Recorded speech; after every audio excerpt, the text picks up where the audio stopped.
Hello. Hi. Can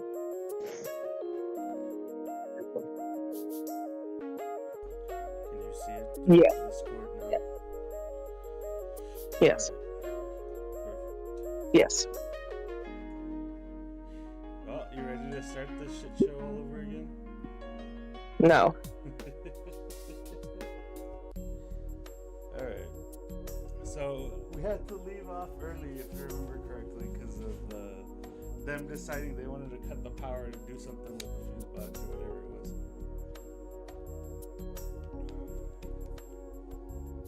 was. She Are you asking me? Yes. Do you remember what was going on? We're having a date at Dynamo's. It wasn't really a date, but I mean, yeah, I guess you could say it that way. Yes, it is. It's not a date. It's not a tuma. Anyways, alright. Azuzu, you now have my drugs. Yes, again. When I do interact with him, it's just these huge orders about what to do with myself.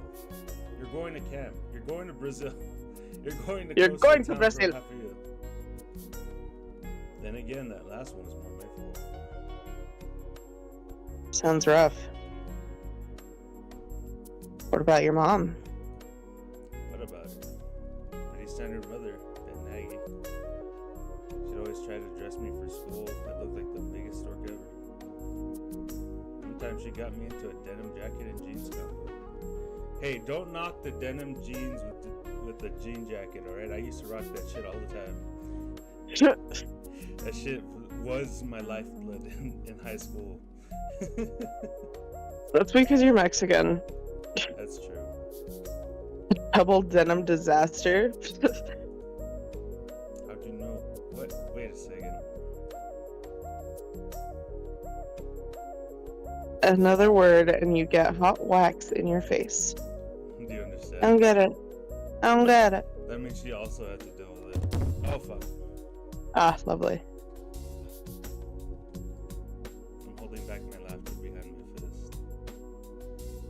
And she'd always try to embarrass me in front of everyone. Don't all moms do that? Why don't you tell me, pirate princess?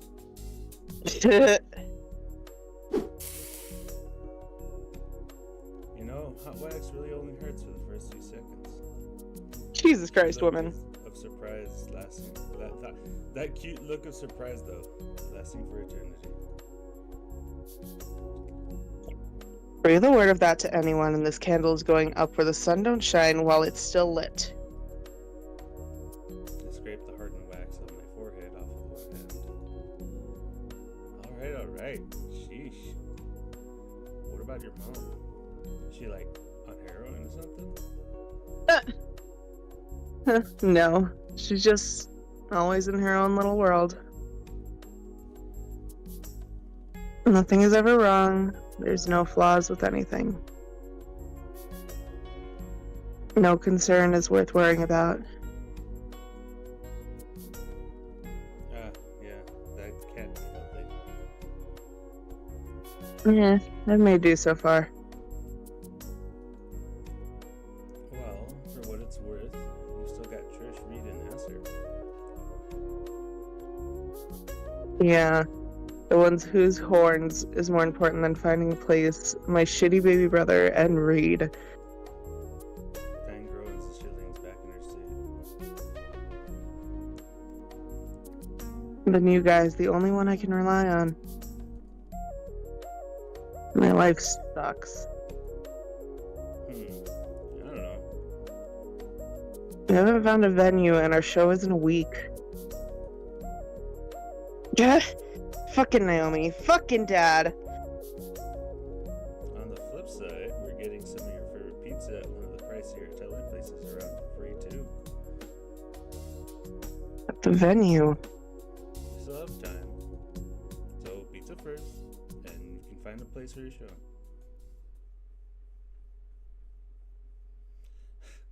I thought that was funny for a second there because they're the same color. Someone say pizza. Someone order a fucking pizza. Mo slides a large pizza onto the table in front of us. Pizza with extra sausages, anchovies, pepperoni, and ham, also known as the Mo's Original Meteor Pizza, Lucy's favorite. I go by Fang now, actually. Oh ho, the youth are getting uppity with me. They're trying to make old Mo confused the punk. He gives Fang a light noogie. Aww. So what are you punks been up to? Actually, Mr. Mo, you were going to ask. Mister, young punk, you don't need to be so formal. Ah, my fucking head. That would hurt when you're bald, I bet. That would hurt way more than if you had hair. You youngins, I heard you talk about your parents. Oh man, hell man. Look at that. Oh man, here comes the lecture. You know, the best part being young is... No! We got a code K on line 1. Mo hangs his head in despair. Oh, that thought kids. He's got a pissed off mother to deal with. Mo stomps away to the reception desk, leaving Fang the pizza and me. Code Karen? Code Karen. Probably. Hey, free food. Fang piles 3 slices on a plate, catching a few of the anchovies before they slide off. I think I'll only take one. I'd rather not get heartburn at 18. Man, this place sure isn't historical for a reason. Even something as ridiculous as this taste phenomenal. Good thing it's free. I'd be willing to pay a premium for this stuff. Kicks Comet Pizza's ass any day of the week. Really hooks you in, don't it? Oh, I didn't realize I was in my own little world for a bit. Yeah. It's real good. Huh, she already down 2 slices? I'm gonna have to limit myself around the good stuff. Fang picks up her last slice, tosses it upwards, and snaps it out of the air with one bite. Whoa. Hot. Cool trick. Do you do parties? Well, she raises her middle finger with their mark. The grin on Fang's face says it's more out of humor than malice. Are you gonna finish that? I look at my half-eaten slice. I guard my hoard with an arm bulwark. Mine. Don't want it anyway. Mine. I'm quick to finish off my slice to keep it to myself while Fang goes for a third healthy. Pizza doesn't last, sadly, as we continue to take slices. Its life is ended in a matter of minutes, when otherwise I would have committed pasticide in an hour. By the end, I'm satisfied, enjoying the feeling of the itis. My dyslexia kicked in and I read tits. Uncle Mo knows just how to make it. Yeah, your uncle is pretty cool. Fang gets out of her seat, legs unsteady as she fights off the need for a well-needed nap. I'll see you at the front. I got a serious need. For real this time. I snicker and nod.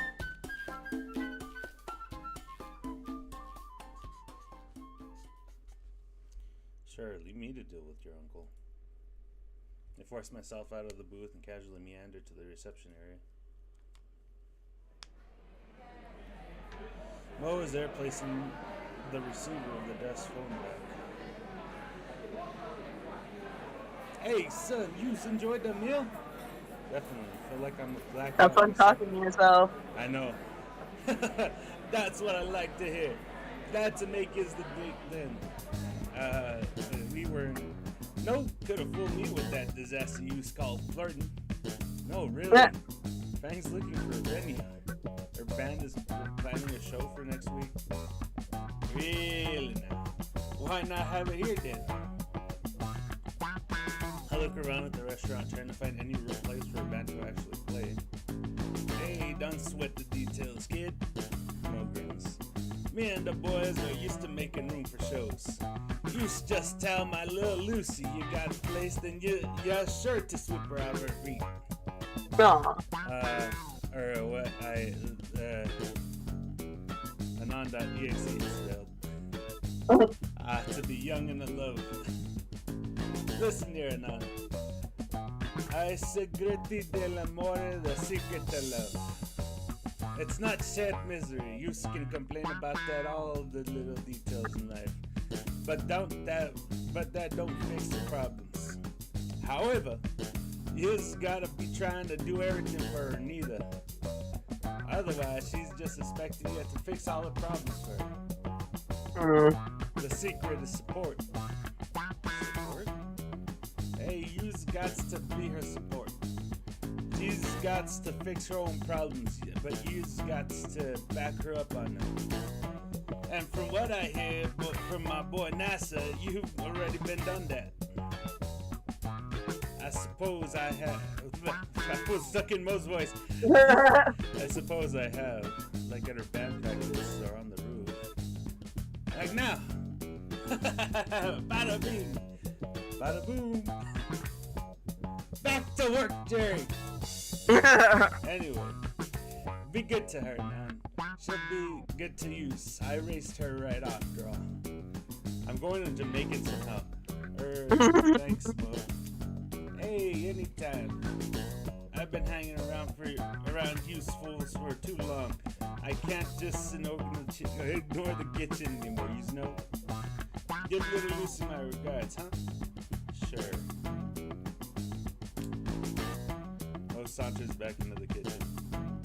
Now that I think about it, how does he cook with his little arms? I look a little bit closer. There's several toy claws hanging out the back. No way. Somehow I don't think that was something I was supposed to see. Hell yeah, that's awesome. Alright, I'm back. Let's hit the road.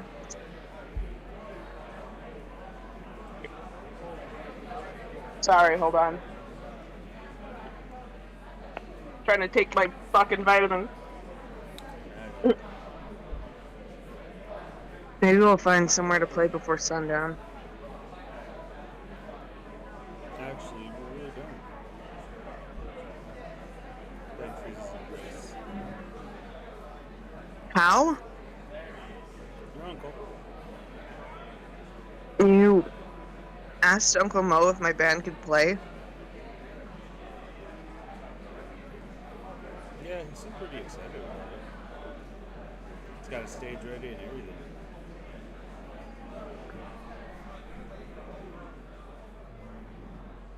She's frozen. Oh no, Fang.exe has stopped working. Did I do something wrong?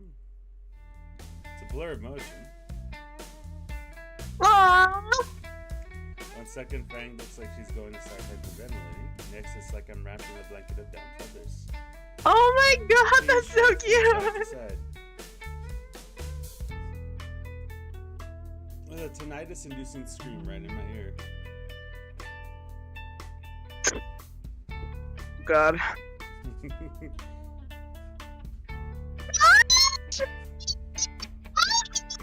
Oh my god, you said that. Your mic peaked so many times that you disappeared into the fucking void. That was my intention. That's what it sounded like in real life too. You just couldn't hear it because your brain was just like, I need to shut this down immediately. For real? It's so infectious. My arms reflexively support her, wrapping around the upper wings. Fang's arms are wrapped around my shoulders as she clings to me. Feel something soft and somewhat moist pressing against my cheek. We got a Benny, we got a Benny, we got a Benny! All movement stops and reality resumes.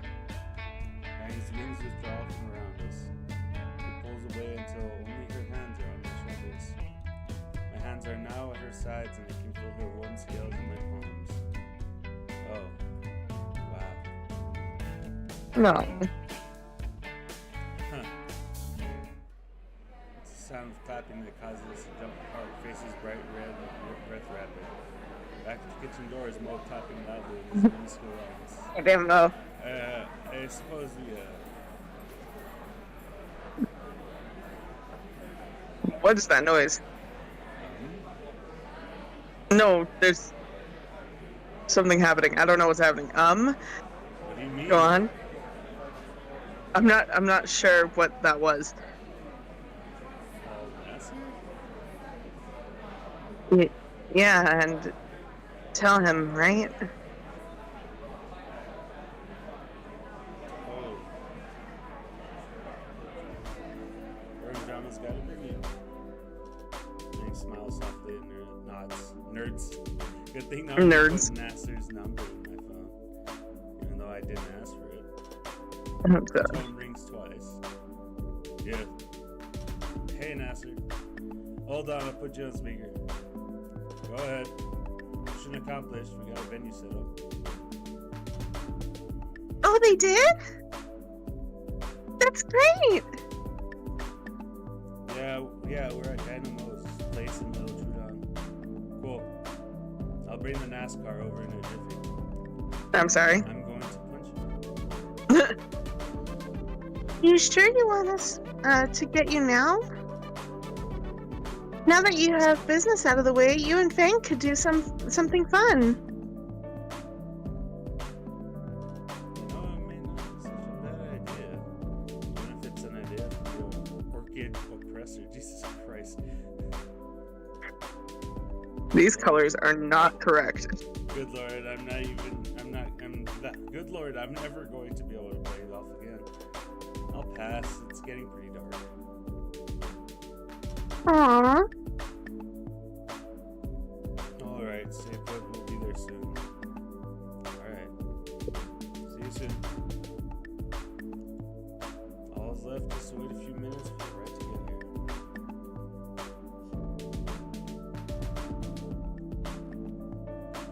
Bang is sitting on a bench in front of one of the restaurant windows. She's humming to herself and her tail is drumming the rope beaten on the bench. Aw. I take a seat next to her. By now the plaza is pulled down, most shops have closed, and the only people still out are returning home after the long day.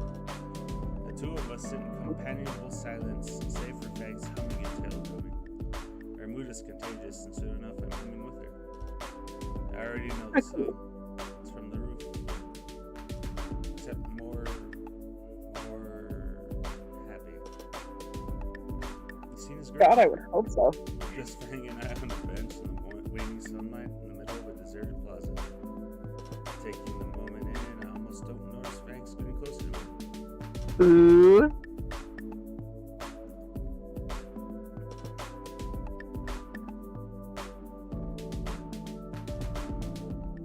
Mom, Dad, we're home.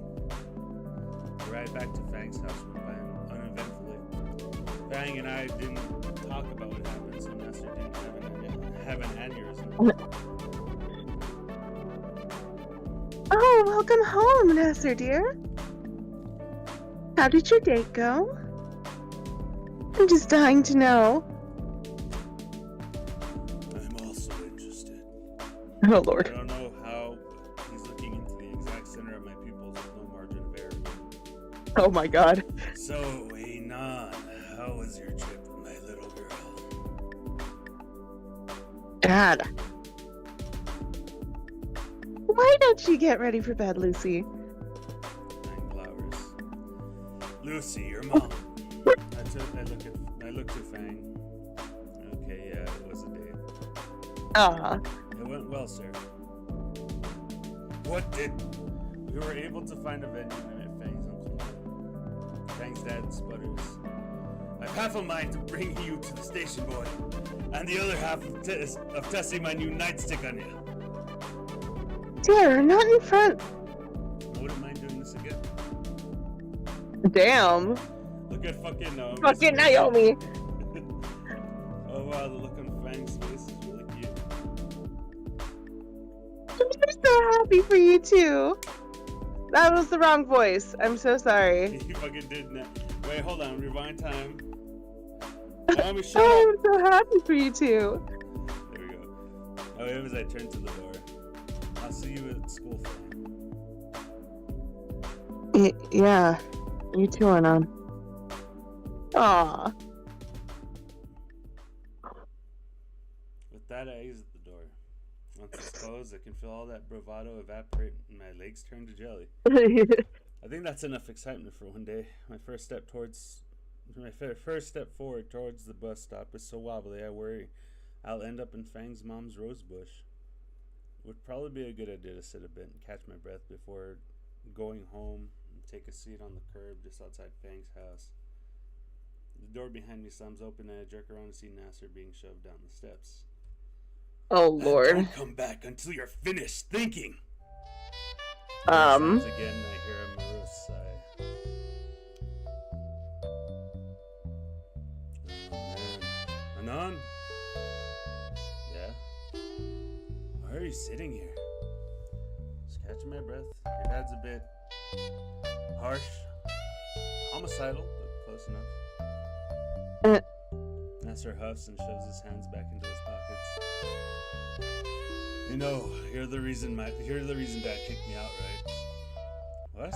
I know he's pissed. I so much as looked at Fang, but what did you do? Turns out letting you run off with Fang was just encouraging your degeneracy or something. Why did you tell him you let him go off on his own? That's your fault. Sighing, Nasser drops the foot in the curb next to me. He kicks a rock clean across the road and into the neighbor's mailbox. Impressive. Getting kicked out really got you that down? Sure. Convincing. That's the real answer.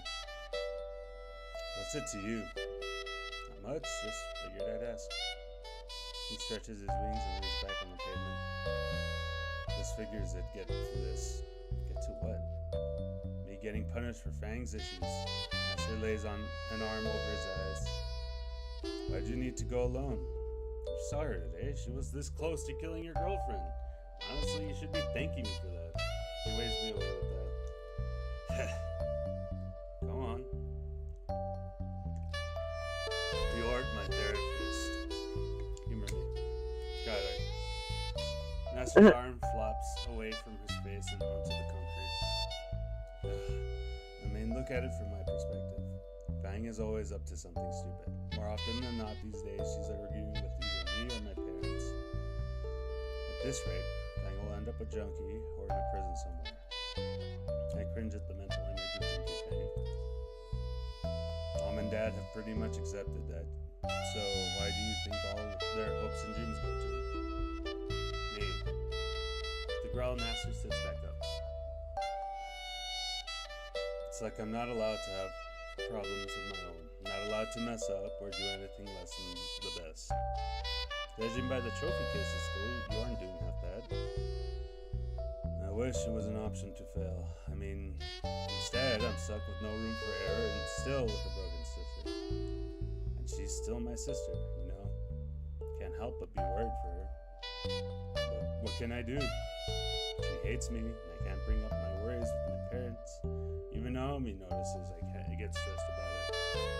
I just want my sister to be happy, to go back to normal. But I don't even remember what her normal is. I have siblings myself, but if I did, I certainly would have trouble doing all you're able to do. That selflessness by itself should help you, right? Selflessness? You kidding me? Her friends would be destroyed if Fang just dropped all that. Who am I to even wish she were different? So you're getting all this worked up and you're unsure it's even the right thing? Yeah, I guess so. I try and parse everything Nasser's bitched about up to now. Guess it's time for Dr. Mo's psychological response. You know, Nasser, have you ever considered just not? What? Nasser practically lunges at me. I hold my hands up in supplication. I consider what to say. Mo's advice drifts to the forefront of my thoughts. Hear me out. Just consider this. Maybe it's not your job. I mean, you got out of your way to try and help her. Hell, even Naomi has tried. But maybe Fang's problem is her problem to fix. But, met your uncle today. Uncle Mo? Yeah, he had some advice for me. He said he needs someone to support her, not fix her problems for her. Isn't that what I've been doing? Remember the show in the auditorium? The perturbed pterosaur, SAGS as he calls that disaster. Oh, look, man, you got a lot of problems of your own. Maybe you should handle those first before you try to fix your sister's. Well, if Uncle Mo said so. But why did he tell you that? Shit. Uh-oh. You know, just advice from an old guy. You know how they love to give advice. His head shakes side to side, dismissing my dismissal. No way, not Uncle Mo. He'd never give you the time of day. Shit. Look, he just wanted to give me some advice for Fang, and now I'm giving it to you. So drop it. No way. Nah, sir, stop. Advice for Fang, saying it was a date. Do you like my sister? I wasn't. Bro. That explains a lot, shit. But I didn't. Oh god, what would Dad think of the kids? What the fuck? What the fuck, dude? Well, if Dad finds out at all. Nasser! He pauses and the look of shocked disdain still stuck on his face. What face? At this point, it seems like you just want to be stressed. At this point, it seems like you just want to be a stressed mess. Maybe I do like your sister. Sure, she's rude, violent, maybe a bit bipolar. She's impressionable, self-centered, stubborn, the list goes on. Are you looking to taste some concrete? Beyond all that, there's more to her. Like her passion, Master. She adores music, adores playing music, and she hates these moments where I can see the softer side of her. The pop of knuckles from Master tells me I should rephrase that. I mean, it feels like I've gotten to see a side of Fang that she hasn't shown anyone else. A side that's willing to give a loser like me the time of day. And that's enough? I don't know, man. This is all uncharted water. Like, how did you and Nala get together? That is a very long story. How long? About 2 school semesters, 30 track meets, and the school election. So about a paperback book then. Sure, why not? Nasser hums and reclines back into the pavement. Sheesh. How do we wind up talking about our love lives? Speak for yourself, man. I know fuck all about this stuff. And you think I do? Naomi's the one that makes all the plans and stuff. Seems like she does that alone. Just the way she is. Anyway, I think Dad's had enough time and beer to cool down now. How long has it been? About an hour, I think. Wait. Oh, I shit. draw my phone to check the time. Ah, fuck, I'm gonna miss the last bus. I could give you a lift and let you find out I live in the shittiest part of town. Nah, it's fine. If I run, I think I can make it. Well, don't let me keep you. I'll catch you at school now. Yeah, sure thing. And for what it's worth, we're not like the monkeys we hear about all the time in the dinos music. I'm sorry? The kind that hang around this part of town called Skin Row, you know. Just gonna ignore that. Thanks for sticking around a bit. It's nice to finally be able to tell someone all that.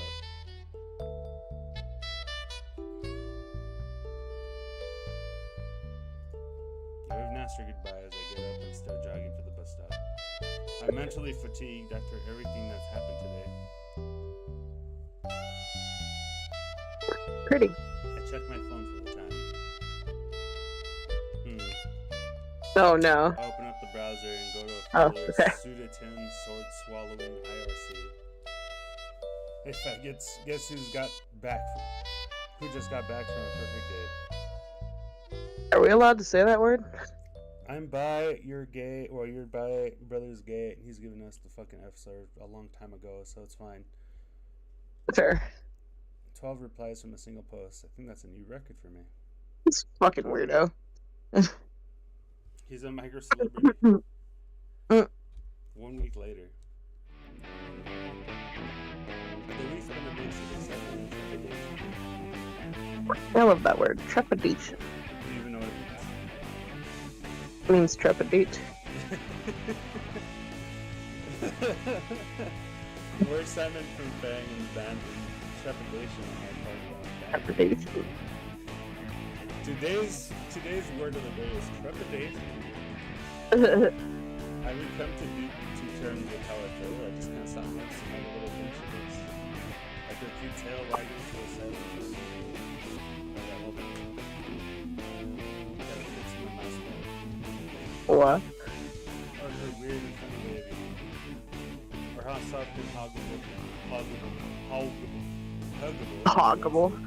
I have to use it. This is what Lord is like. I want to sample culture up there. And I don't want it to stop. Even now, as Mo and Reed work and clean the floor tables and making a noise. I'm drooling like an idiot as I watch Fang bend over a large ant.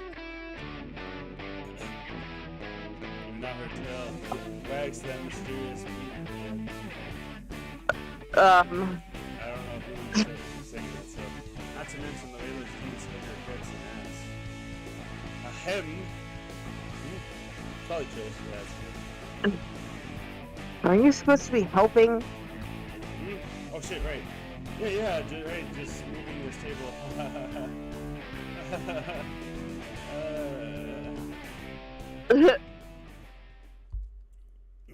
Pick up the last table on the floor and hurriedly move it to the suspiciously large storage room in the back of Dino Mo's. I set the table down with the rest, right next to seemingly out of place buckets of cement mix. Looking out from the closet, the joint is actually pretty big. The area is a good 150 by 200 feet, so without the tables, there's enough space for at least a few hundred people. Nice. Impressed, I let out a low whistle. I'm still on time, right? Just so you know, this is a check for. It's basically a checkpoint. Ah, very good. Stella is going to tell you if you need to start doing better or if you've already fucked up too much. Ah, la chingada. There's still more things to try and fix it, but yeah. Ah, la chingada. Your fucking Popeye shirt. I forgot your words. What does that mean? Boob. It means big boobs, specifically. She doesn't have big boobs. Doesn't matter. She likes big boobs. Fair. Who are you? He's not before. Why does he keep forgetting Stella? For real. Wait, Stella, right? From the school gardens? She gleefully nods. Yes, Rosa should be coming any minute now, too. I haven't spoken to either of them since campus beautification. Other than Stella through the bathroom door, but that doesn't really count. But Fang and the rest will be happy they have at least 2 fans, right? You know, there's always room in the gardening club if you still want to join, Anon. There's no way I'm going back to that sort of prison labor. I look the pale green spine-covered thing up and down, including the Opie t-shirt she's wearing. What the fuck? You do know what that shirt says, right? Stella gives me a quizzical look down at her shirt, her face turning bright red. Oh my! This is the only clean shirt I had! If I didn't feel the way I did about Fang, I think Stella's stammering was kind of cute. Aww. Her face lights up and her eyes return to me.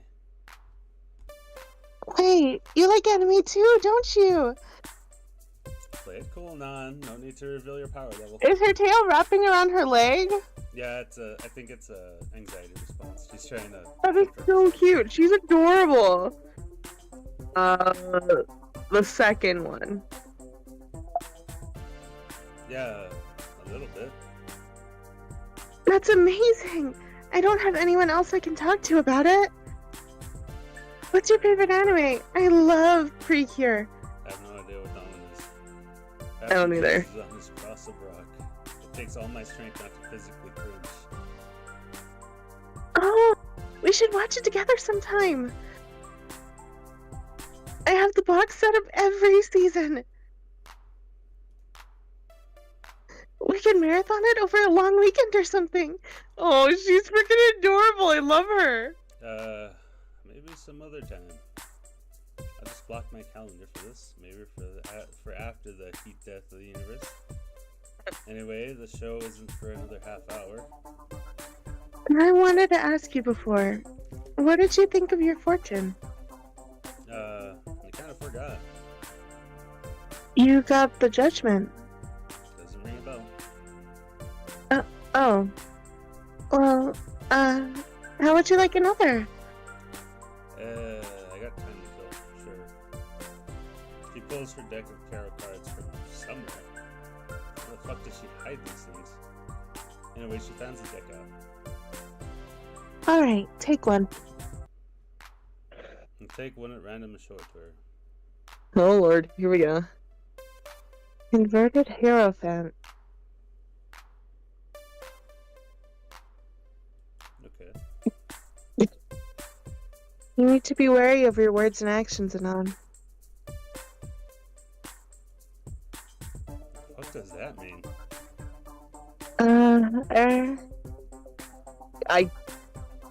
I'm not reading that. I don't know what the fuck that says. Gotta go, nature. Oh, See you at the show. Nature, see you at the show. Bitch! Can't just give someone a fortune and then leave. I think your fortune might be wrong. Sometimes there's a glitch with the fortunes.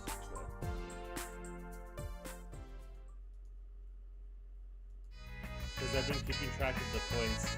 There's like a point system in the game that tells you what. Oh no. I haven't been reading any of this. Anyway. Yeah, I was gonna say, you're just passing through shit, bro. She flees in denim, pissing fear. Well then. What was I doing? Oh yeah. I step up to the stage to see the band full of you. And then promptly trip. Of course you do. Ah! What the fuck was that? There's a loose cord over my foot. That's probably not good for the show.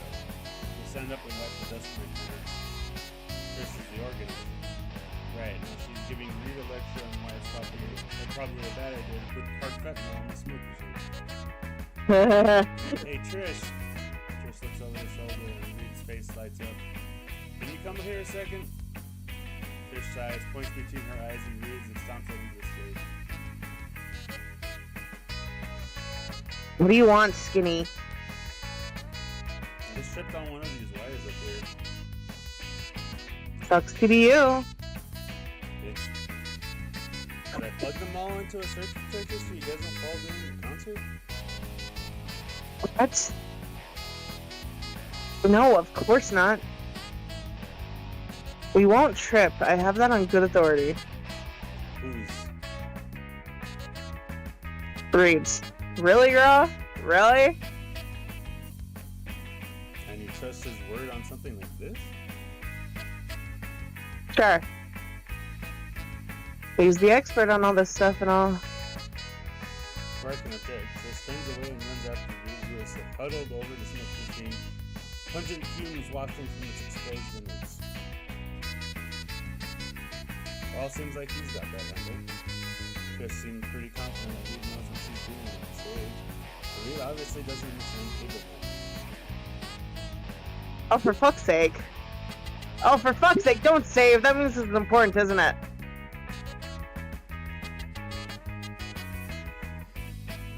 I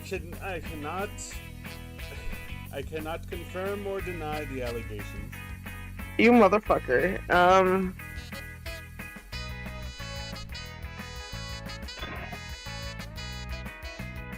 don't know.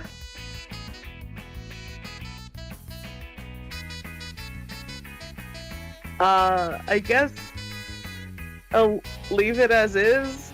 You sure? No. What do you want to do? This is one that's important. You gotta tell me what you're gonna do. Motherfucker.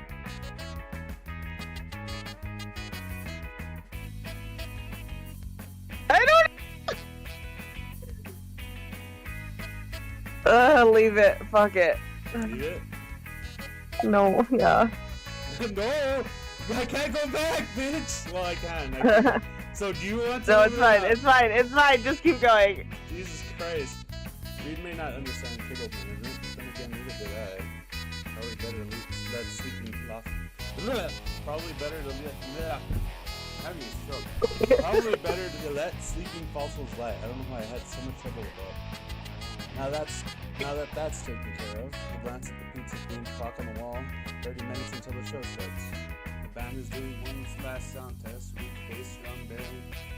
Another new logo for Verm Drama that doesn't look half bad. Trish has a wicked grin on her face, and I can practically see the dollar signs in her eyes. Bang. Oh no, she's having a mental breakdown. Anne looks anxious, hands wringing the strap of her hollow-bodied electric guitar. I consider what I'm about to do is extremely stupid, but hey, that's fucking spam colors. She jumps a little as I step up on stage. Her knuckles are bright white as they strangle the leather strap. Hey. The secret to support.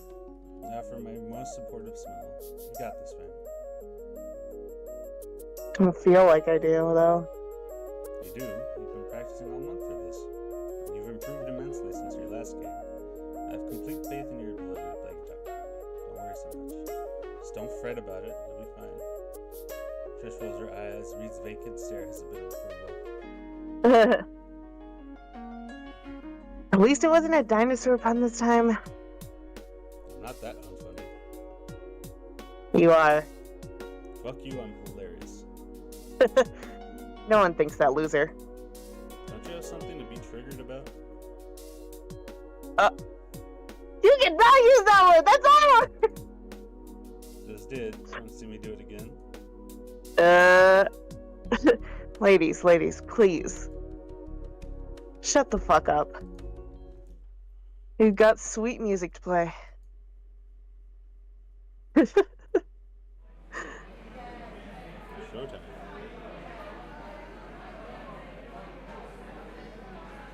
Alright, next up we got the... Yeah, that's the name. The. What? They go right into the next song with gusto. An hour later, and the band is wrapping up their last song for the night. I took my eyes off the stage to get a read on the crowd. Easily, a good group of people showed up to see Verm Drama, better than any of us expected. Look on Fang's face when everyone began filtering into the restaurant devices. I like how they just drew Trish, but she's the only one with an instrument. The other two are just jumping. They were on the last song of the night, the bizarrely long name of which I missed. I'm not singing that. You don't have to sing it, but you have to scream it because she's yelling it. I don't want it. Do it, bitch! You're Fang! I just gotta ask. Why is Hitler riding my bike? Pretending to be a monkey. What the fuck is this? Alright, Reed definitely wrote this one. The band really has improved, as opposed to doing and pointing at the audience and listening intently.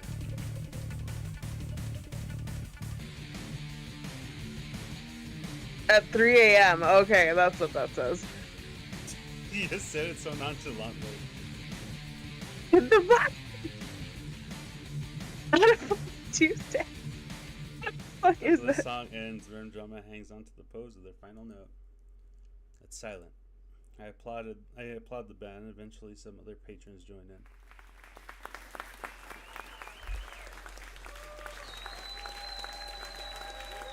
in. Yeah. Are you gonna read that? Sorry, I was looking at your points.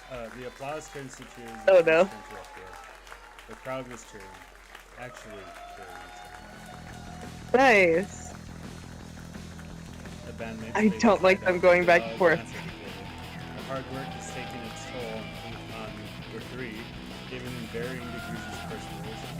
Sweat is trickling down Frank's skin, and his face is done from an athletic to graduates. And Reed is providing the restaurant with a nice cooking scene. Frank finishes with a furious glare that's turning on the What?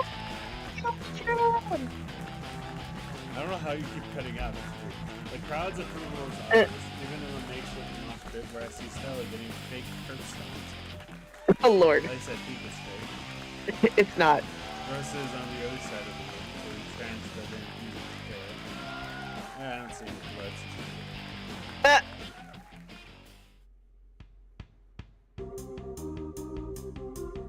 on! Before I could react, I was swept up in a blur of feathers. Oh, Fang yay! wrapped her arms and wings around me and kept rocking back and forth. I think that's my favorite picture. Oh my god, we did it! We did it! We actually love worm drama! I cannot be alone, screaming in my head and over that. Oh, never mind. I have a new favorite. Fang's beak settles against my cheek and one scale signing smoothly up and down the rim. This is bliss. I become aware of my hands planted firmly on the small of Fang's back and pressing her closer to me. Aww. Beneath this light moans a soft, warm, and drenched in sweat.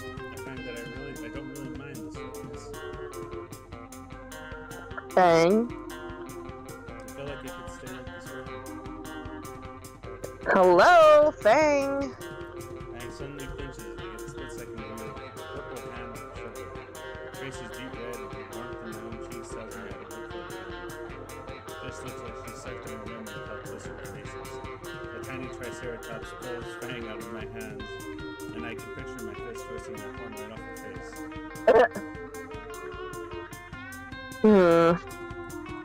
Great show, right? I guess. For our first show, anyways. What? It was great, though. Everyone was cheering. But it was a small crowd. Bitch, this was good. Fuck you. Was it? The place was packed. Small venue. We gotta think bigger now. Way bigger. Because I still have stock.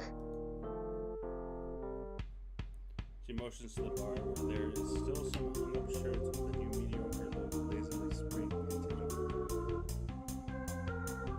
Have you sold much? 3 buttons, 4 stickers, and an apron. An apron? Hey kids! Aww. Look at this here opera a little trigger friend sold me. Just looks split on whether to be mad about the trigger comment or not. About the successful about the trigger comment or happy about the successful sale. That's pretty funny. Hey, someone took my apron. Get back to work, Jerry. You're on the clock. Fuck you, Jerry. It looks nice, Uncle Mo. Anyways, you's all gonna be helping with the cleanup, right? I look at the absolute mess around us. Fuck. Ugh. An hour later, I'm stuck mopping up where the mosh pit once stood. As my mop head gains a tinge of red, I pray to God this isn't from Stella. Oh no. I'm gonna stay and help clean, but I'm so sorry, Stella. Come, I shall nurse you back at my home. They're lesbians, right? I'm more sorry for Stella, but most of the people helping her know. My God, that's a lot of marinara. Yeah. Oh lord. Bang and Trish are trying to divide and carry out the stage. The mop really isn't getting much on the floor. Am I supposed to have a bucket or something? Yo, no. Three crosses right through the puddles, tracking grimy fruit. You motherfucker. Hey man, what'd you think of the lyrics? What were you when you wrote that? Green rubs his forehead, struggling to remember the other 10 minutes ago. Laura, what else did these things mean? Lovely. This is the first show that you actually liked. Wow. We've only been playing together for a year. You know what, man? Crazy how time flies. And back then, Trish had these crazy long horns and glasses. What? I thought, how would Trish even look with glasses? Actually, how would glasses even work on Trish with glasses? What? I probably shouldn't have that. He wasn't himself. Honestly, it's probably something that I didn't talk about. Sorry. Fair enough. Right.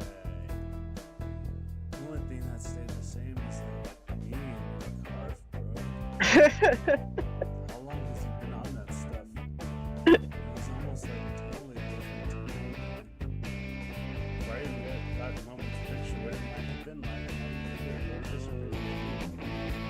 damn it, I wanted to see Trish's glasses. It looks like she's about to spend Hey, Reed, what are you talking about? What are you two talking about? It's talking about some memories that You didn't tell him anything about me, did you? glasses. Reed, you absolute ass! Reed just shrugs. At this point, the restaurant has been mostly cleaned up, with only a few tables left to put back. What's going on? We showed you ours. Now it's your turn to show us yours. I'm sorry? What? Out here in public? Didn't pay you for the pink tag. Christian Hale's sharply, visibly trying to master himself.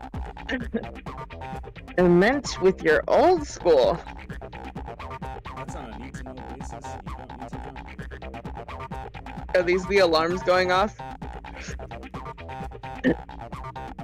Come on, Anon. Don't you have any good memories from your old school? Oh God, no. I'd really rather not talk about it. Why not? You told me about your parents. That seems to catch Trish's attention. Shit, that look of expectancy for Fang too. Guess it can't hurt. Well, I did try to get into music before. With how much you need my help in music class? I didn't say I was good at it. I was just cleaning buttons and seeing what stuck. Spoiler alert, nothing did. I got a good Fang and a good look from Trish. By the way, Anon, I saw you talking to that Stella girl before the concert. You have something going on there? I feel a pit in my stomach as I look at the trail across his Fang's face. Right in his trash, Trish's trap, hopefully in secret and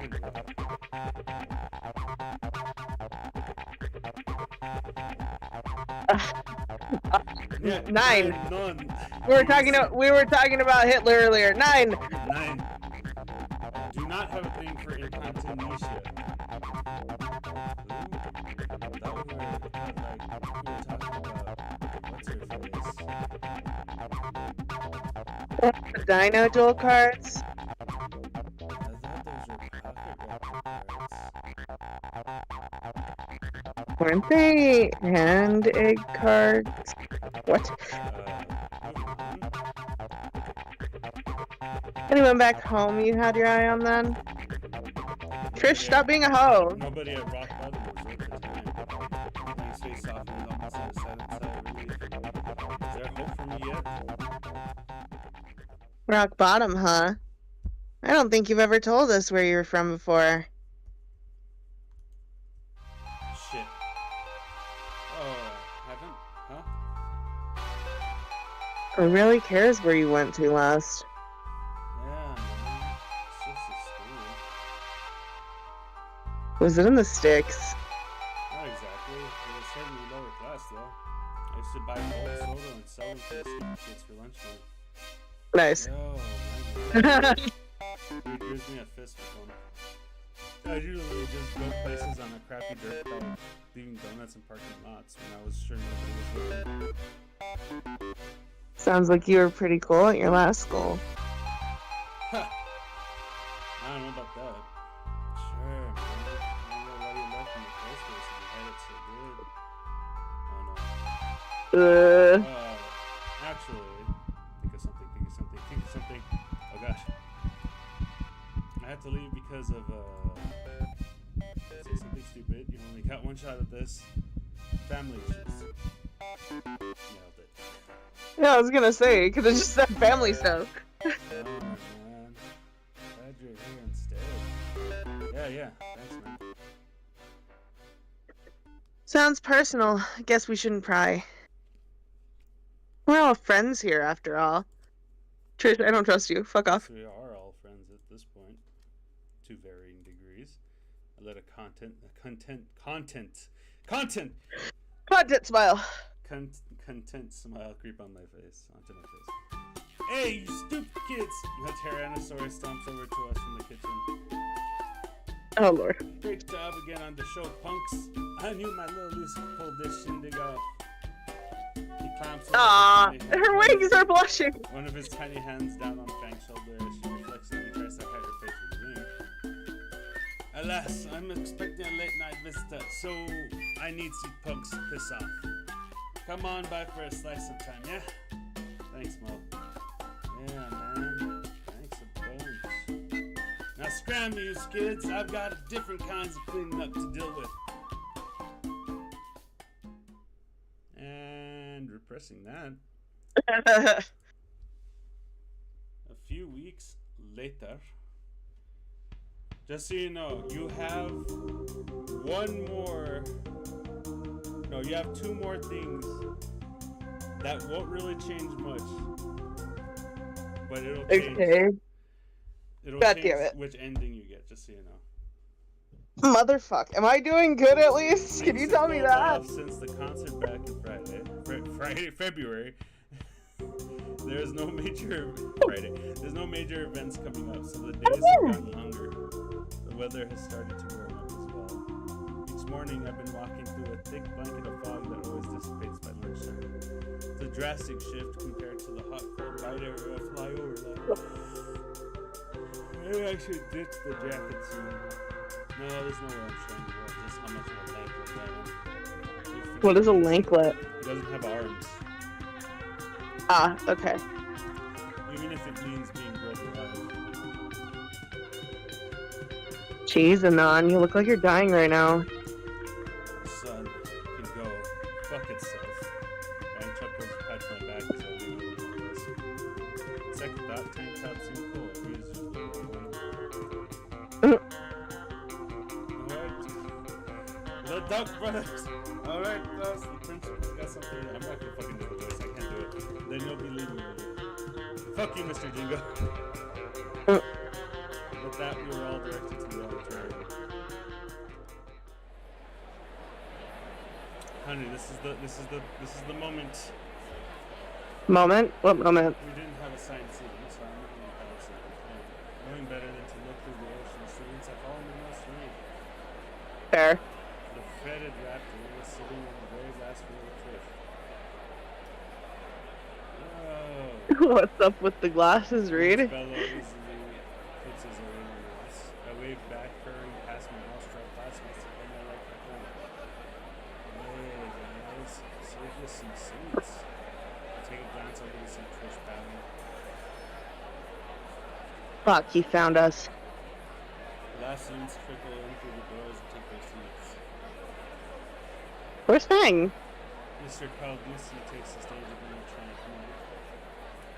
I also can't do his voice. Alright, frickin' settle down, kids. We got special frickin' announcement and frickin' principal. We got frickin' midterms coming up soon. He frickin' tells us, he frickin' feels the need to give you all a frickin' pep talk. Audience collectively groans. Fang and Trish throw their heads back. On cue, Principal Spears takes the stage. Mr. Carl Dusky holds the microphone out to him, but gets ignored. The student body covers their ears. Oh, Lord. Alright, you little punks. Like the man said, we have midterms to deal with in just a few weeks. And I don't want to see any of you slacking. Only the best efforts will be allowed. These scores may not affect your overall grade, so many of you may decide to disregard them. It's a weak mindset like that that can and will trap you. These tests are for you to see if you're on the right track or not. I expect all of you to ace these exams because Volcano High is the best school there is, and I teach the best students there are here at Volcano High. Are there any questions? Judging by the dead silence, there wasn't any. Hold on, I need water after that. Fair enough. Principal gives a single approving nod and exits stage right. Alright, you kids. My bad. You're free to frickin' go. With that, the CS students will get us to front auditorium. Oh, never mind. This isn't the place. It's later. The four of us wait until the auditorium is half empty before getting up and making our way to the door. Our motley crew make it to the front lawn of the school, and Reed falls flat on his back in the freshly mown grass. Later, guys. His breathing becomes a rumbling snore. Fair. So, Fang, you actually gonna study? We can go to the library. There shouldn't be anyone there. I don't think I'm allowed there anymore. I wasted too much bandwidth. Fuck using my own data to pirate all these games. I'll probably never play. Wasn't asking you, douchebag. There's no bag at that, but alright. Shut up. He went hard on that. I just want to go home. Okay. Talk to you later, Fang. Yeah, later. Why is she sad now? Fuck you, Anon. What the fuck? You didn't even do anything this time. Fuck her. I'll see you Monday, Fang. Before I can turn away, Fang's hand catches the sleeve of my unnecessary sweater. Actually, I was thinking. She wasn't sad. Hmm? Oh. Fang grips loosens on my arm, leaving her hand to rest on my forearm. Wanna, like, study at my place? I, kinda need help with science. Sure. Wait, wouldn't your dad make me into a hoodie trophy? I don't think you're that good of a catch. Ow. My ego. Besides, he's working a late shift tonight. My mom should be out clothes shopping or something. Again. Okay, Anna. You're just going to Fang's house. Alone. Just the two of us. Bill Weathers, shut the fuck up.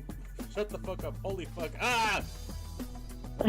So, how are we gonna get to your place? Shit, the bus! We can make it to the last one if we run. Oh, go fuck yourself, Bill Withers. I'm sorry, why are the buses fucking leaving so early? Oh, is it a school bus? The school buses, yeah. Okay. Oh fuck. We make a mad dash to the last bus. I'm sweating like hell by the time we get there, made worse by the fact that I'm still wearing my jacket. So You fucking idiot. Must not expose skeleton arms. After a little while of being simultaneously fried alive and bathed in sweat, we finally make it to Fang's place. I obviously thank the bus driver again. Wait, alone Fang? At her place? Bill Weathers begins to blare inside my head again. God, just fuck off already. Fuck! Come on, Anon, we can study in my room. Ooh. What the fuck? Why did it... Whoa. It went back for some reason. Okay, there we go. Just wants to say fuck you, Bill Weathers again. Oh man, it's been a while since I've noticed the alarms. Sure, lead away. Fang climbs the steps while I trail behind, wary of any hidden fathers laying in wait to ambush me. She holds the door open to a pitch black room and I tentatively step in. Home sweet home. This is how I felt when I walked in your room, dude. I was just like Nerd. And I'm not quite sure what I expected. The black walls are covered with various band posters, the spaces in between covered by what I assume are lyrics, ideas written in chalk. That's pretty cool. A few guitar stands and a keyboard on the corner below a non-binary flag hanging on the wall. Fang throws her bag off to the side and picks up a guitar, strumming a few chords. I plant my hands in my pockets nonchalantly, looking around for a chair or something. Sit on the floor, dweeb. Wow, not even a beanbag chair? What kind of lazy teenager are you? The kind that has expendable guitars in arm's reach. Fair enough. I use my backpack as a makeshift backseat. What's the guitar for anyways? Playing music. I mean, aren't we supposed to be studying? Or are we doing music first?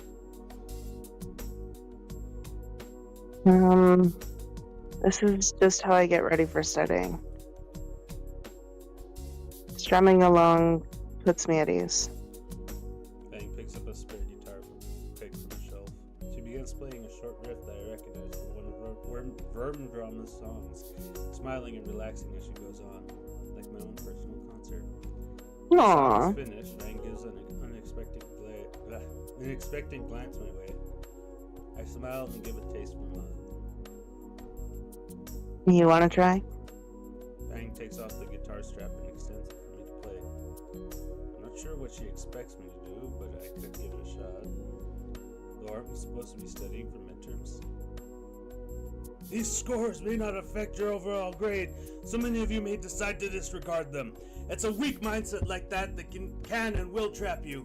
These tests are for you are for you to see if you're in the right track or not. Is it really alright to slack off?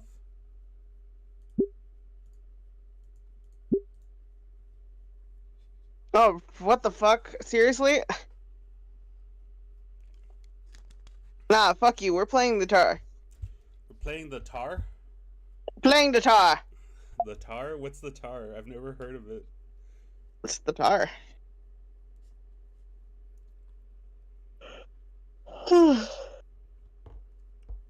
Hello, narrator? Did you die? Sorry, I was marking your points again. What the No, hell? goddammit. Or why not? I take the guitar from her hands and put the strap on, letting its weight hang from his shoulder.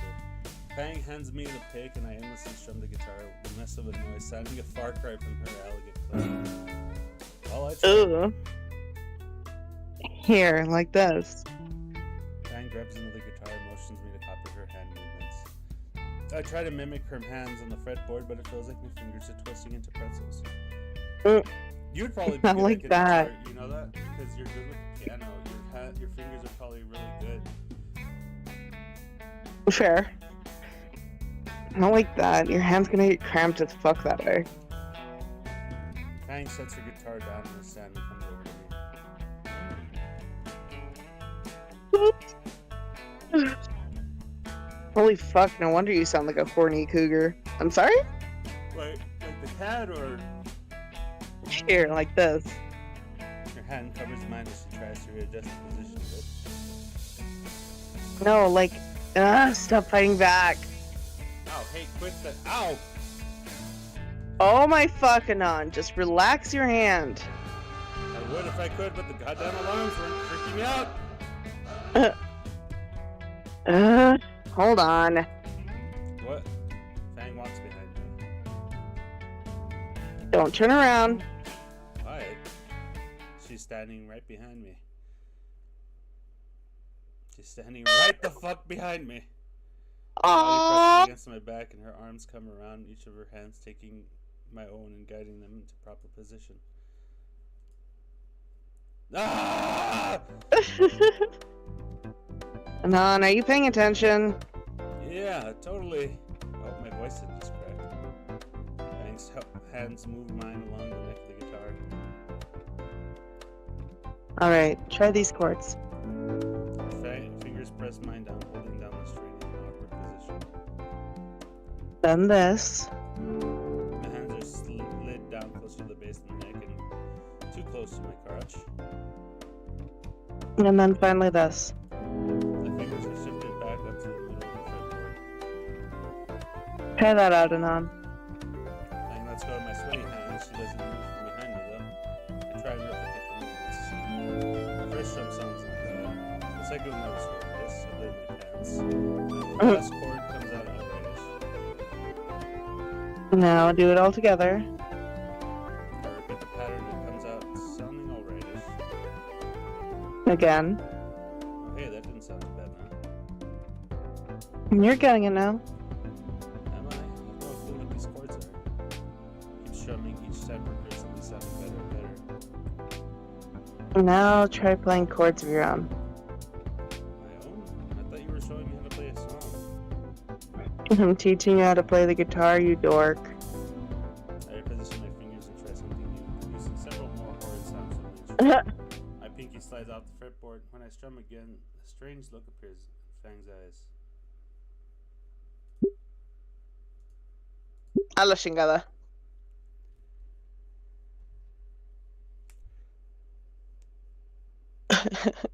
I'm gonna try something cool.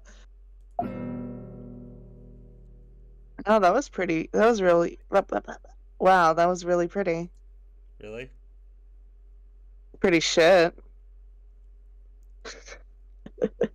Keep it simple. I don't want to hit the guitar. The guitar didn't do anything. Interesting. Keep going. How many times do I have to do this? Strum with confidence. That's pretty good. Don't stop, you idiot. Keep going. Are we having sex? Is this how we have sex? Press this button or else your mother dies in her sleep. Joke's on you, my mother's already dead. Mine's not, though. That doesn't Sorry. matter to me. Sorry, hon. How dare you? Come on now, impress me. Again?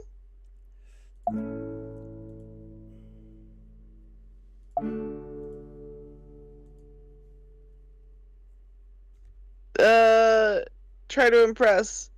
Nah, that's not what you're getting there. God damn it. Ah! Well, there's only one left, so. Something random. I like this. Play that one again for me, will ya? I swear to God. I oblige and repeat notes several times. Bank sales. Okay, so this didn't matter. You whore. Making me all nervous with the save. Just so you know, I've done that to a lot of different options that didn't matter. You're a whore. Bank still starts wagging along with my strumming, turning into her usual metronome. Wait. She takes the guitar from me and sits on the edge of her bed, toying with the chord I was strumming. I think I figured that song out enough. Her tail slaps a simple beat on her mattress as she slowly builds up a rhythm in her strumming. Her head bobs along, wings relaxing as the guitar's tone starts picking up. The song, born from the guitar, was mesmerizing. It started soft, with gentle trembling trills, slow drum at first, but eventually it grew into something more. The crescendo crossing the strings reshaped the music. The transformation into a weightier rock piece was seamless. More than just fingers and a pick, it was as Fang put her entire life's effort into this.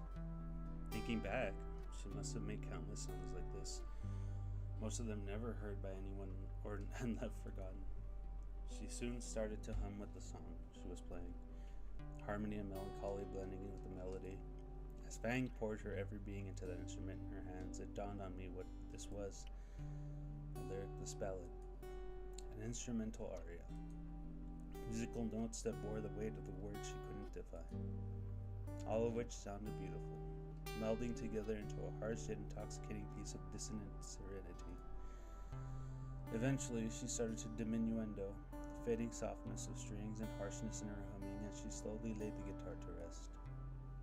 The music had stopped, but her own emotions roared on. Fang sat there, looking down at her guitar, realizing she showed me something she had never shown anyone before.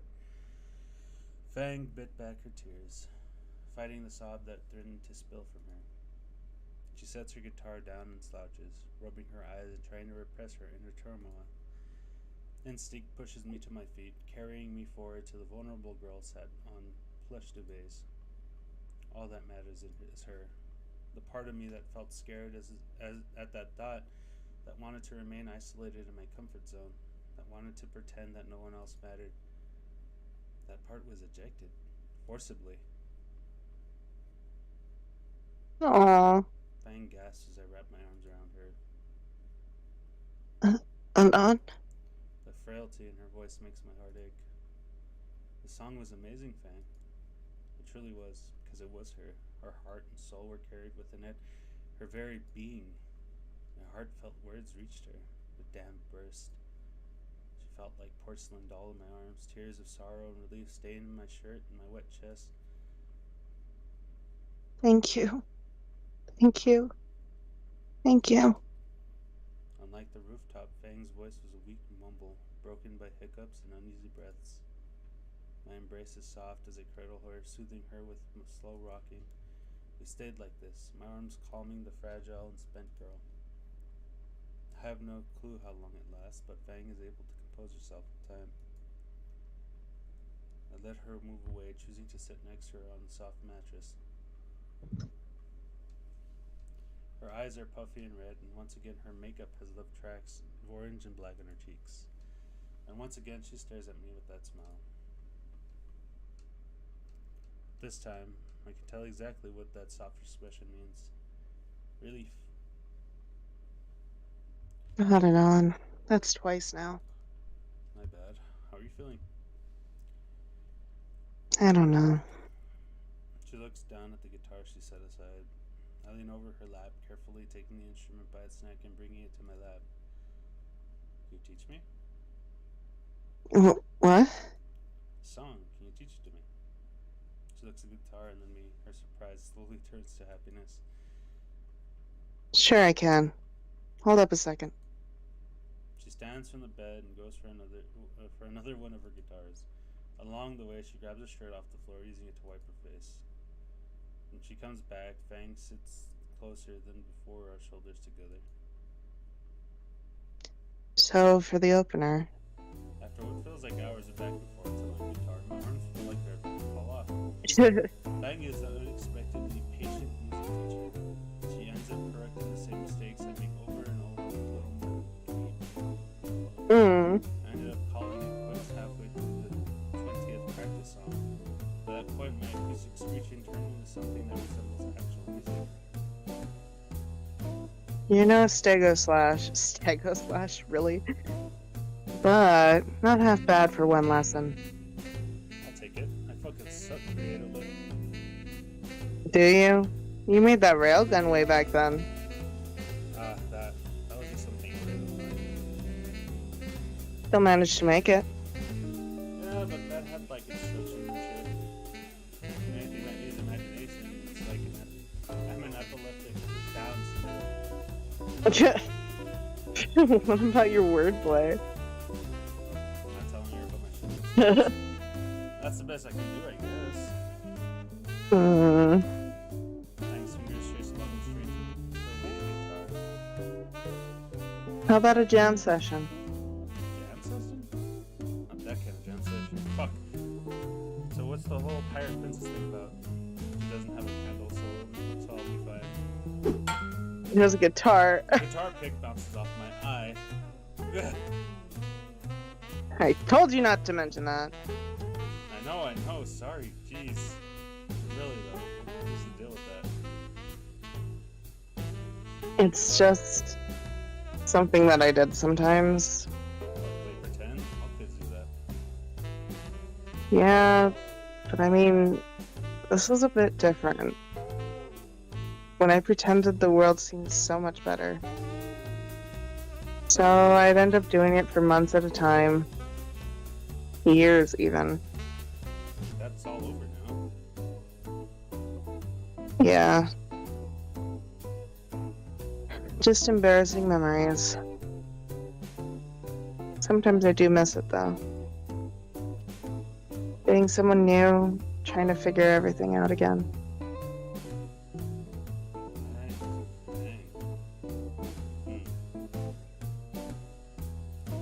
Anyway, go ahead and just try playing.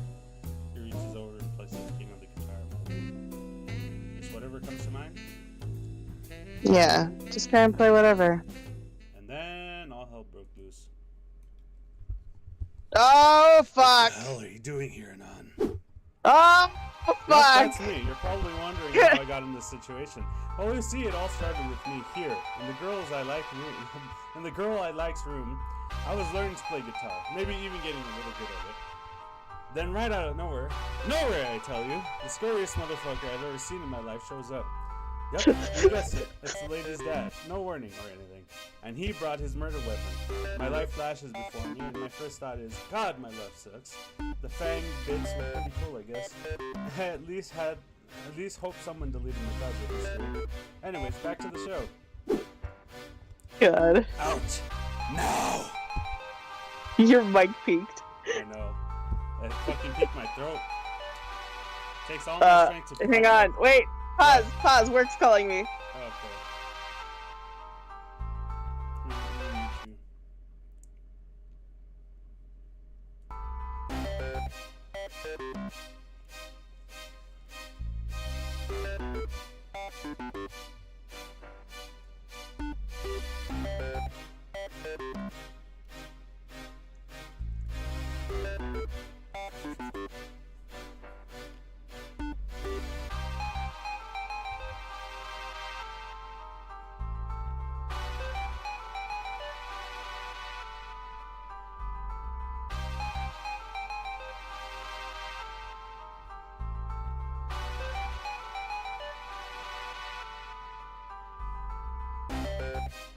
So,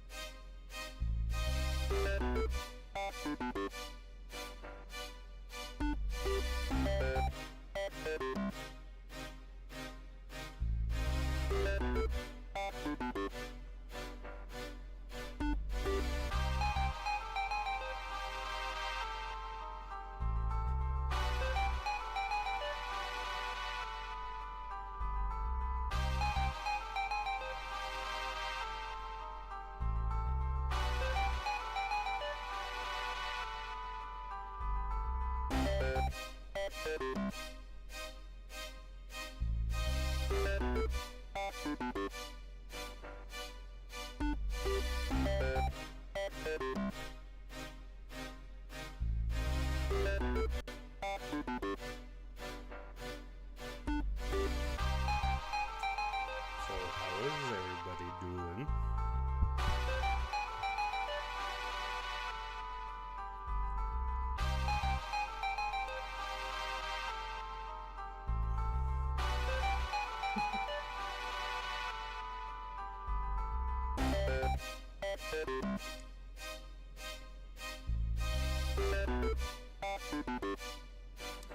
Got the tense music while looking for that.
Hopefully we don't have to end the stream today early. Second time in a row. I'm gonna go check it. Right, the music.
Still waiting for Raven.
Hello?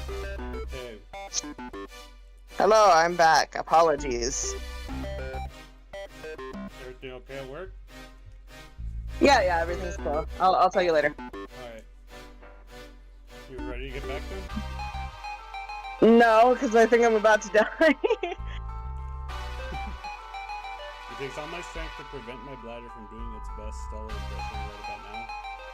I silently head to the door with Judge Dredd to my back, catching a sympathetic glance from Fang on the way out.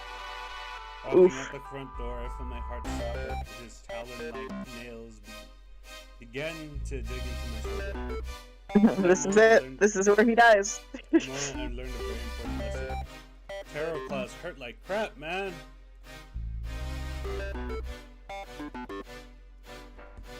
The next time I catch you alone with my daughter, I will use your head as a Rubik's Cube. Damn. He gives me a shove off the porch and I hear the door slam behind me.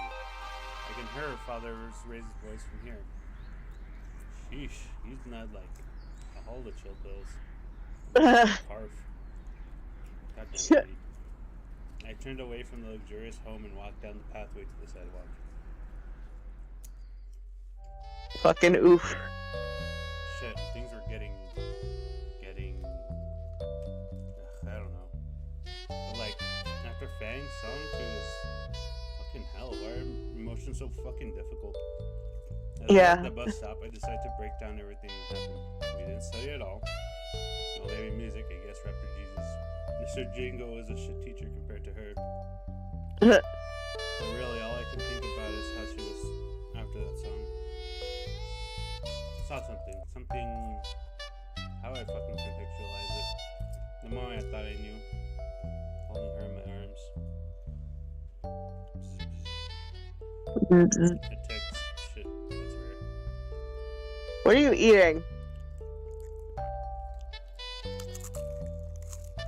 What are you eating, bitch? Just some chips. Hey. About earlier.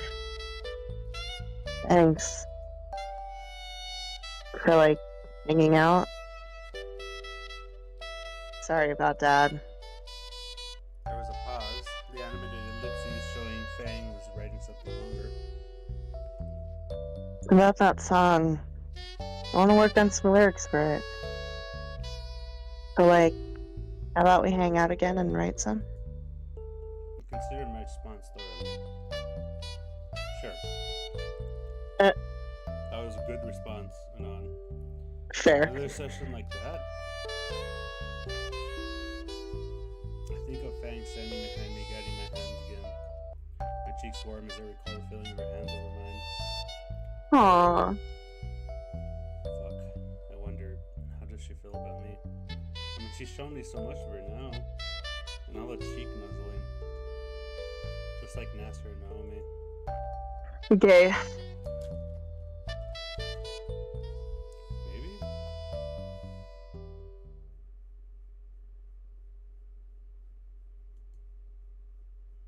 Two weeks later.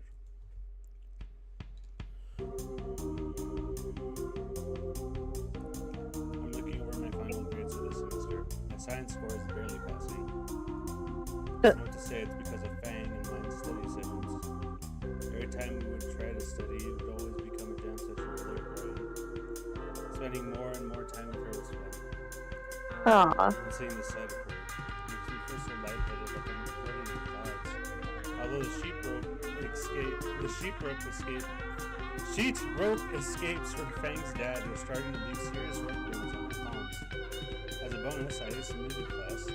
The midterm was a demonstration, and the fact I was able to play guitar even shittily was enough. Fang seemed proud of the fact that I was able to play well enough to get a passing grade. Or rather, proud of herself that she was that good looking. Her way of congratulating me was to hop hip steps and try to throw my laughter, only to apologize for a lot of her ass off. Actually, the whole ordeal made me remember I had this old music program installed on my computer. Incredibly outdated, but really sweet. Except for hours of decking on church rhythms later, and we started talking together a really loosely musical sound rhythm. I couldn't find a reverb option, so I just overloaded some instruments with lower volume. Probably was nice. I'm starting to get like Fang this one. Sort of like just the act of creating something, being able to say, I made this. Exporting the file and putting it aside. I wait my audience to start amassing before me. See, I already have a comment. Never make anything ever. Ever. It's the day in the life of an End of midterms means the start of a new quarter. Halfway through the semester, and things have been going pretty well. I didn't completely fuck up so far, and I think the rest of the band is starting to warm up to me, especially Fang. In fact, we've been hanging out more in the auditorium at the school. Instead of band practice, we've been making use of that repaired projector, watching shitty movies, and playing games on X-Rocks. Why are you so deep in thought, Anon? God damn it. Manchurian rips me away from the dialogue. During homeroom, Spears came on the announcement to declare an assembly for the junior class. Or in his words, ashes in those seats now!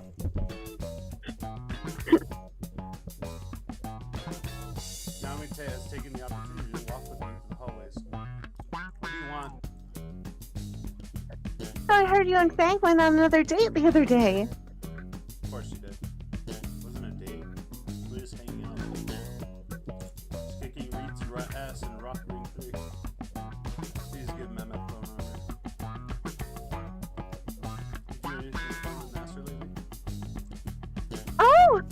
Nasser just had another track meet. That always works. Nice. His high jump form is so perfect. And he looks so dazzling in his track and field uniform. And his physique. I tune her out as she covers her work with her red nose. The less I can think of Nasser's body, the better. We get to the auditorium once again, and I look to the back of the road to find our spot. Empty? Oh shit. Over here, Anon!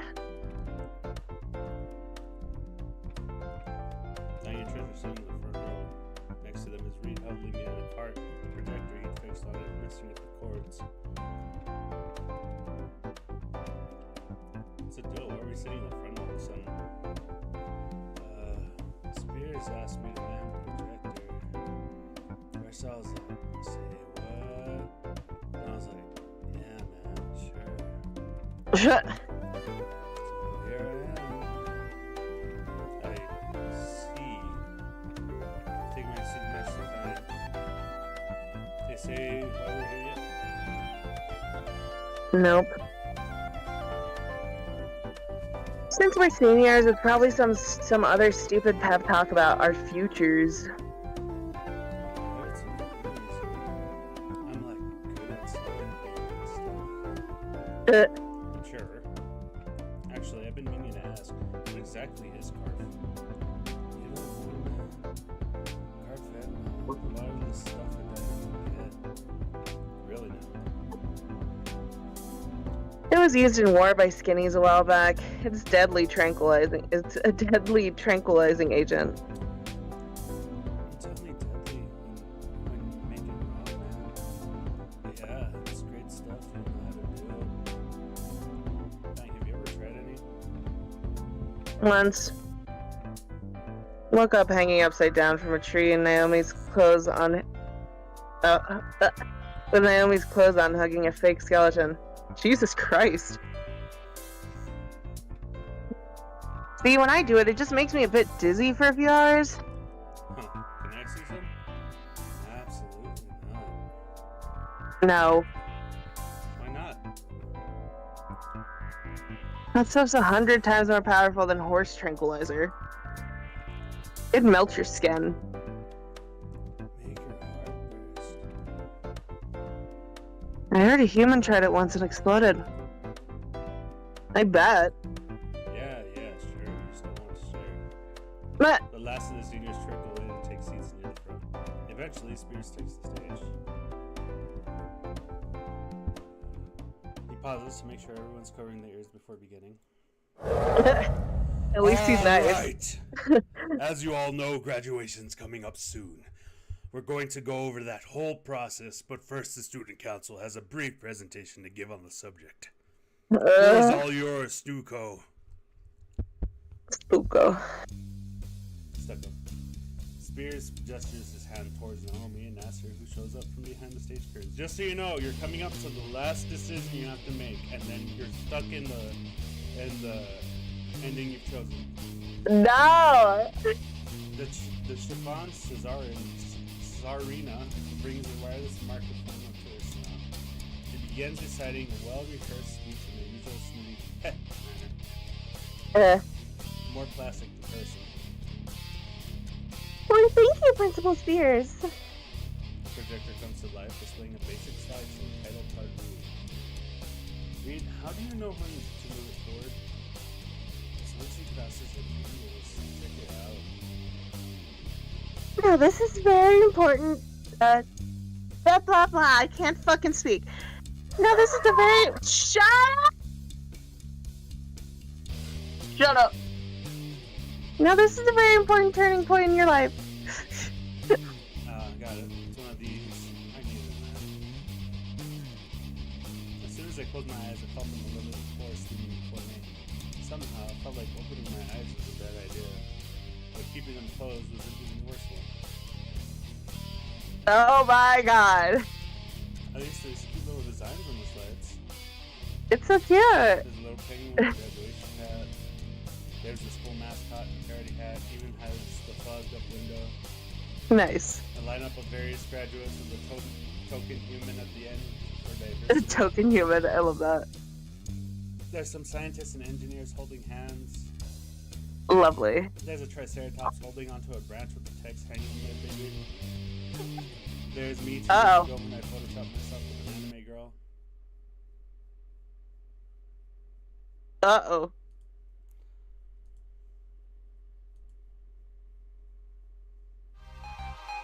What the fuck? How? Why? The world stopped turning. No one around me is moving. There's no sound at all. Why is that here? How? I deleted everything. Everything! So why the fuck is it here? My body feels like it's like stone as I try to turn to see if anyone else is seeing this. In the end, I can't bring myself to move at all. Doesn't matter. I already feel their endless gazes. I feel lightheaded. There's what feels like a lump of lead in the pit of my stomach. There's dark spots forming in my sight. And I finally breathe again, the world restarts. The laughter hits first. Oh No. no. That's joined by every other scene in the room. Oh shit. Wait, change the slide. Change it now. I am. More pictures. Oh my so god. Many more pictures. Each one more and more embarrassing than the last. Oh god. Shit. There's a loud crash right next to me, and the entire room becomes black. Did I faint? Is this real life? Is this just fantasy? Fantasy? Anon? Still awake? Fuck. The lights come back on in my brain. Projectors on the floor, lens shards scattered all around. The laughter is even louder. Oh Wait, shit. how the fuck did this happen? Look, I just used the USB, Trish. Trish? Why would Trish? Trish wasn't in her seat. Oh. Over behind, I noticed someone waiting for the entrance. It's Trish. She's making a mad sprint for the door. You bitch! It continues dashing towards the exit, and right into space. Head. Oh. There's a baseball mitt of hand covers me. That fucking bitch covers her face entirely. Even lifts her up by her face with one hand. All of you, get your asses back to class. Spirit motions for me to follow him, but I feel paralyzed by everything that just happened. I bury my face in my hands in despair. I see rock bottom all over again. Ryan tugs on my arm, trying to get back home. I just can't find the energy to move anything. Bang frantically looks around, hysterical, trying to find it. Eventually, I feel Frank pull her arm over my shoulder as she tries to get me stand. She drapes her wings across my back, creating a barrier between my eyes. Without saying a word, she leads me out of the side door toward the principal's office. Holy shit. What the fuck just happened? Hey. How's this happening to me? You gonna be alright? How did Trish find those dumb pictures? Look, don't listen to those pricks, Anon. Was Reed in on that? All of them. Dumbasses. Could it be? What would he gain from something like this? Like, this will all blow over. What would Trish gain from something like this? Like, none of them talk about our shitty concert. No, she doesn't like me, but this? And that was like a fucking month ago. This is fucked up. I'm going to rip her stupid horns off and give her a couple new holes to breathe with. It'll be all good, Anon.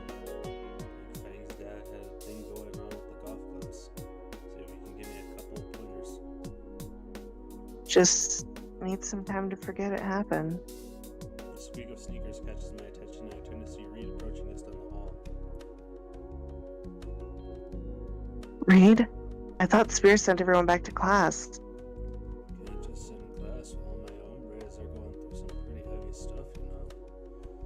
Got something I need to get off my chest anyways.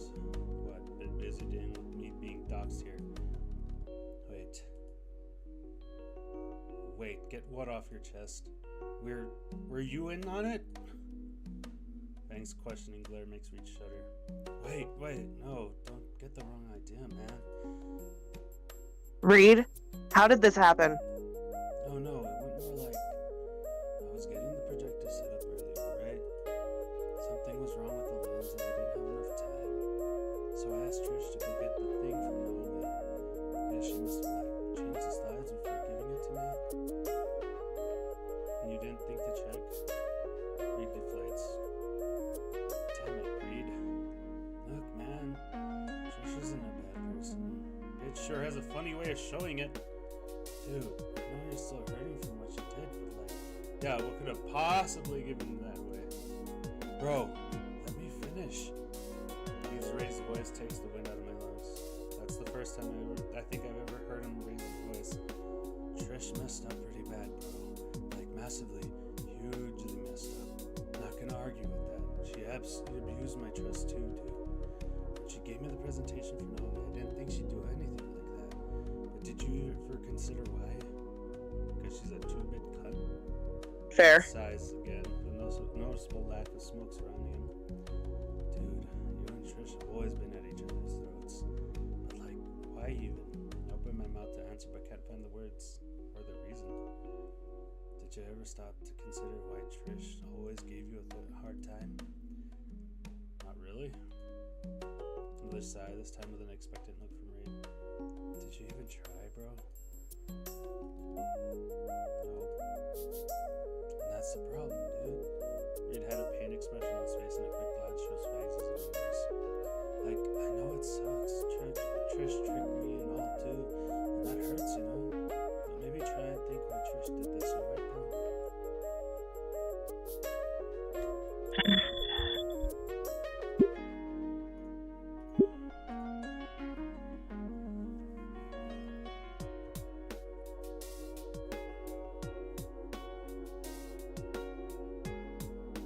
I mean, he's got a point, I guess.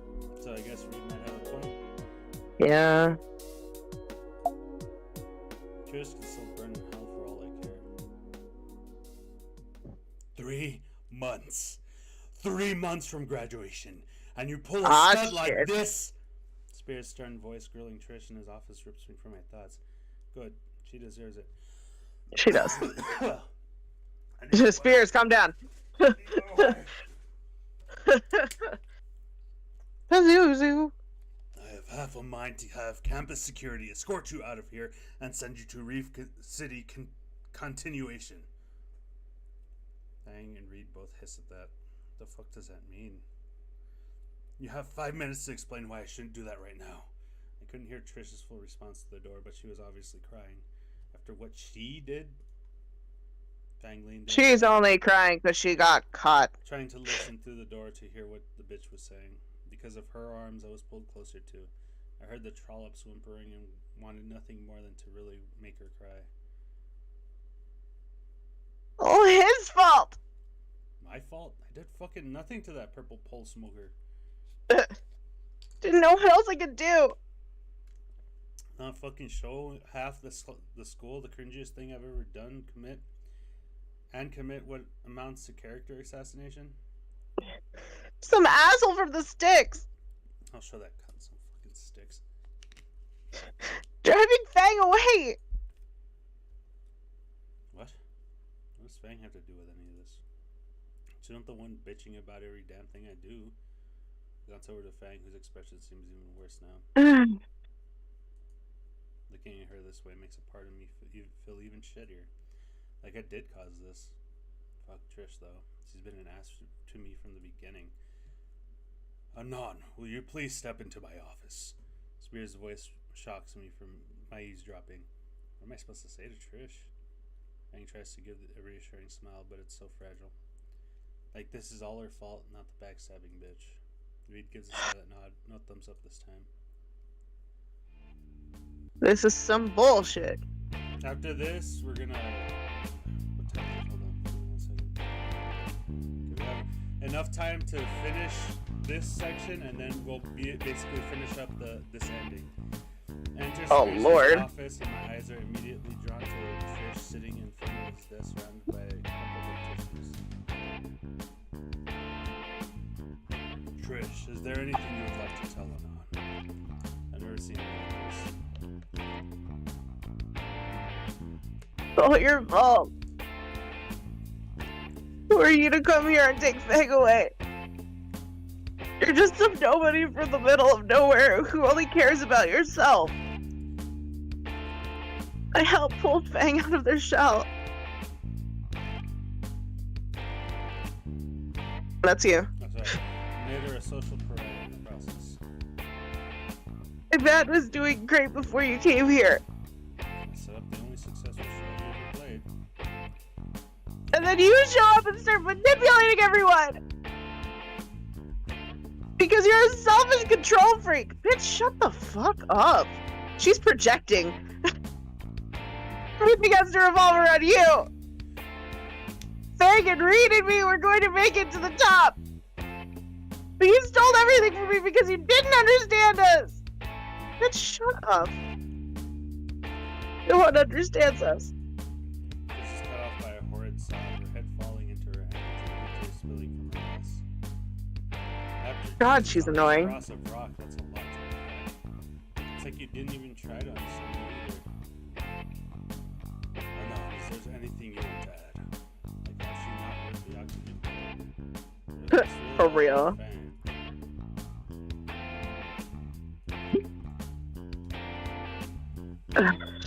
I guess I'll talk with her.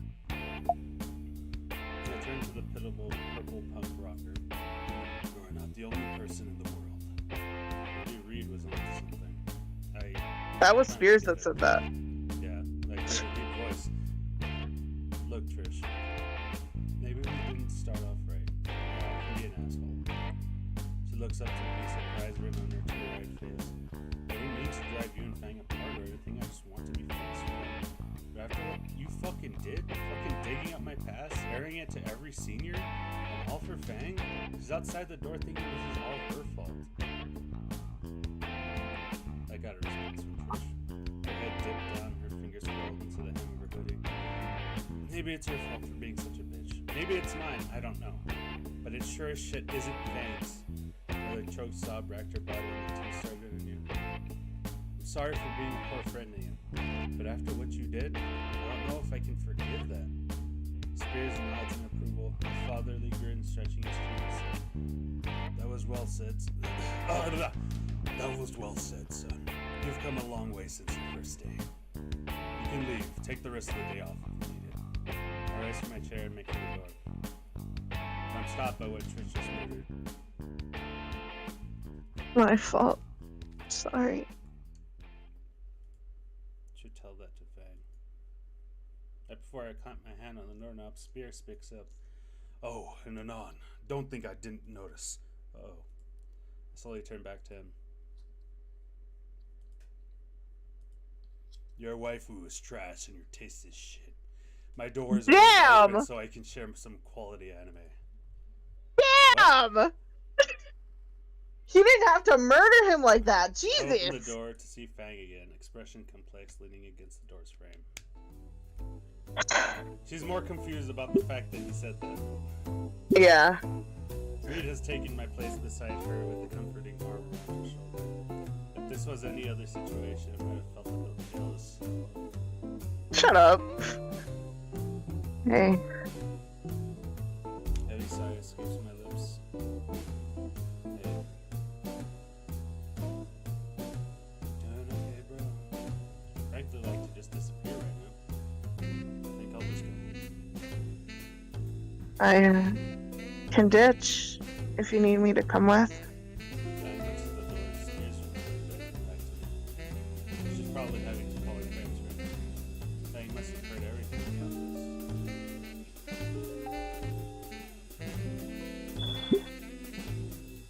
office. I'll wait for her. Okay. Well, your ending has been chosen. Ah, shit, what did I do? You're worried about her too. Fang turns her head down to her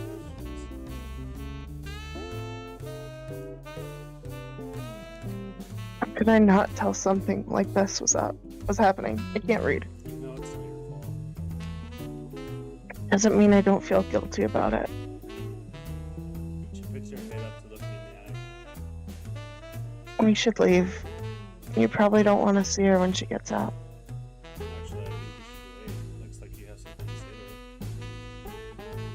yeah, but There's something else I wanted to tell her. there is. There is? You sure you should be talking to her when you're still this upset? Nothing bad, promise. It's all good. It's a good call, dude. Mm. You can go first. And give a small nod. The three of us slide down the wall into sitting positions. They just shrink. Minutes pass. What do we even say to her? Not entirely sure either.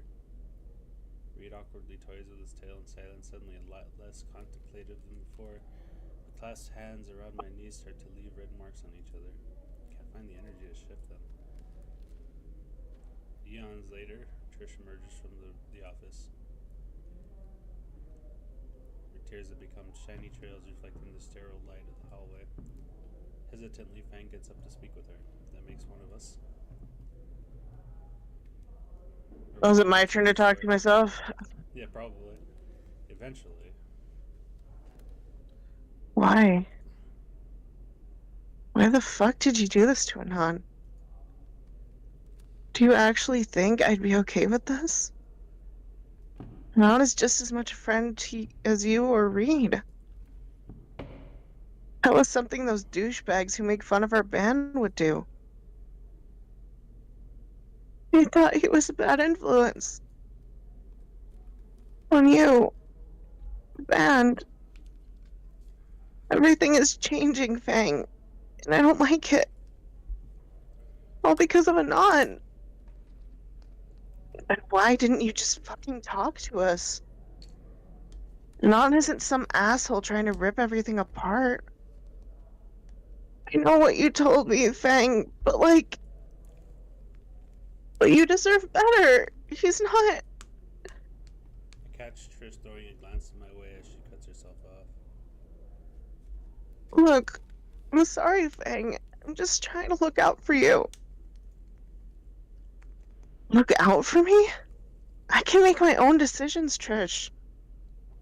Fang sighs and rubs her temples. Why am I crying? Ew. Taking a break from the band. I watch as Trish's entire world shudders before her eyes. Reed's lack of reaction tells me this. He discussed this while I was in Spears' office. What? I need time to think. Fang, wait! Bye. Fang turns away from Trish and starts walking away. I'll wait by the exit while you're talking on. Reed gets up as he passes by and begins to follow, giving me a thumbs up. Give you some privacy, amigo. Oh, Jesus Christ. And now it's just the two of us. I get up from my spot on the floor, pins and needles in my legs, making it more difficult. Now what do you want? I fucked up too. That catches her off guard. This is my fault too, you know. I played a stupid game with this instead of manning up and just talking about it. I summed the fuck up and finally admit it to the world and myself. I like Faye. I like her, and I know that's what you're afraid of. I was never out to break anything up. I just like Faye, and I want to help her. I never wanted to hurt anyone. His eyes glaze over and stare at something in the distance as if all her worst fears came true. I guess in a way they did today. I'm done, Trish.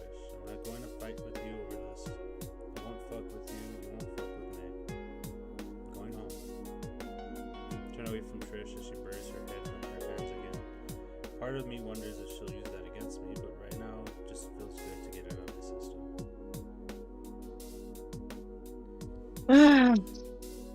As I began looking for Fang, Reed stopped me in the hallway. I had the right call, talking it out. Trust me, dude. Reed shuffles Shut up, his feet a Reed. bit and scratches his neck. When I give you a bit of space after dealing with that, time to think things over, you know. Suddenly, he leans in and lowers his voice. You should tell them, bro. With a cryptic wink, he rushes off towards Trish, probably to give her the same kind of therapy. I throw a quick glance back to see him pull in Trish for a hug. His turn to deal with her now. What did he mean by tell them? Tell them what? Come on. How did he... So much for privacy. I shake the thoughts from my mind and head in the direction Fang went. That can wait. Reed knows all. The carf makes him stronger. I catch up to Fang near the front of the school as I mentally prepare myself for what's coming. Sorry, just thought it was stupid. What? Honey, he uses the carf to lower the voices in his head. Time for the walk of shame. As I make my way through the hall, I do my best to ignore the passing tourists and teens I don't even know. It's already spread to the lower years too. Oh lord. Hey, do the Naruto run. You can do that one. How's your 2D girlfriend, Anon? Hey, Anon, need to borrow a jar? Gross. Your wife was great, and I love her. Not helping Stella. She's trying. Loose from the mall. Shouldering open the door and blinded by the morning sun's glare. Ew. Ah! Within an hour of falling back to school. Hey! Is it too late to transfer to middle school? Come here, bitch. It was a... What? It's because Kazooie heard me hit the wall by accident. Fang steps to the stairs, phone in hand. I can call us a taxi or something, Anon. They're not at that. Moving for the stairs. Hey, loser, think fast! I turn towards the voice and the world slows down. My field Think of fast, vision is Chuckle filled Nuts. with the soda can, and I freeze up like a deer in headlights. Damn it, I should have done Scout's voice. Which one are you gonna do? Dodged? The can smacks me in the forehead while I'm mid-stride, and I shift my footing to try and regain balance. Ah, la chingada, I'm gonna fall down My the stairs. catches on the edge of the stair slip, and I slips. Oh, shit. Ooh, that's a lot of stairs. And that was a medal at the end of that. Ooh, shit. Oh fuck, we need to split before the K-Man gets here. Anon! My lungs feel like they're on fire. I think my feet touch the back of my head. Ow. From around the bollard, feeling every bone in my body creak painfully. Oh, shit, that's gotta fucking hurt, bro. Fuck. Holy shit, you're alive! Am I? Oh. Nothing seems to be broken. I've been in worse. Honestly, my ego's more injured than I am. Can you walk? Yeah, sure. This is nothing compared to field day back in my old school. I try taking a step and my knee involuntarily twists in the direction it's not supposed to. Ow! Suddenly, I'm doing the Seth MacFarlane pose again. Oh no. Oh no. Let me help you up. Touch your arms around my shoulder. Let's just get you to the bench over there. The taxi will be here in like 5 minutes. Using Fang as a second foot, I eventually make it to the bench. I still can't bend either leg, so I just sort of sway against the sidewalk. Fang sits on the other hand and starts digging through her pockets. I think I heard somewhere that nicotine relieves a bit of pain.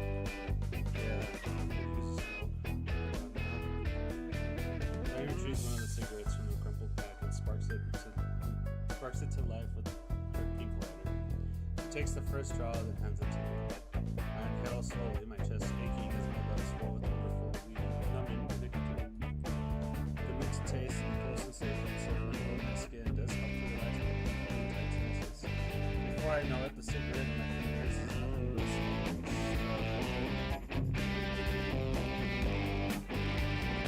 Looks like a ride's here. Shut the fuck up, Anon. No. Grimy beater of a taxi pulls up to the curb, driven by a grimy velocity. Really one of the 3 left operating in the city. Bank helps me to my feet, over to the cab, and the rest of us shamble in.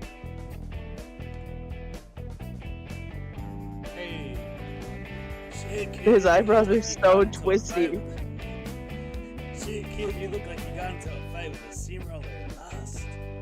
Why does this guy look like he's in a prison jumpsuit?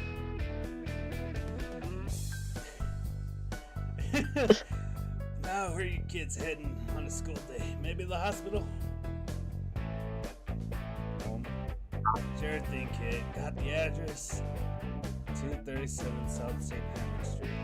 The driver sucks in her breath through the street.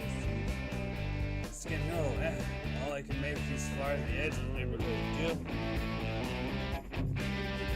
Yeah, whatever. Just take me home. Cab speeds off. Still can't believe that Trish would do something like that. Cab driver lets out a laugh. You got your ass handed to you by a girl, didn't you? Can you shut up? Brother responding while Fang kicks the back of the seat.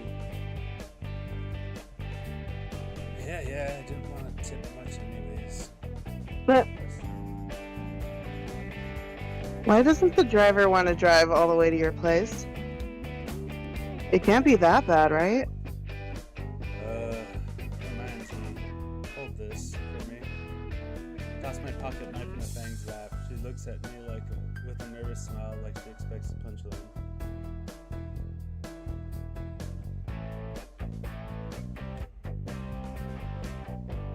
Oh. Junkie. Okay.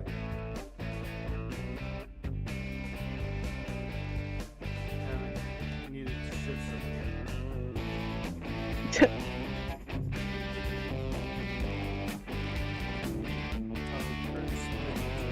This breath I take feels like my ribs are gonna shatter.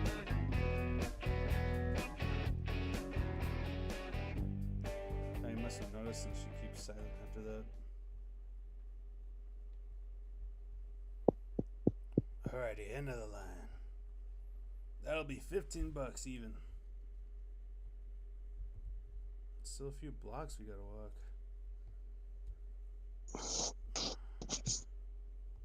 I managed to limp out of the car, and Fang drops a few crumpled bills in her seat and slams the door behind her. The car peels out and disappears around the corner. Well, no place to go but home.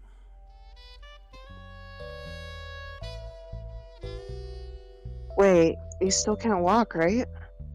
Can probably make it a good 50 yards.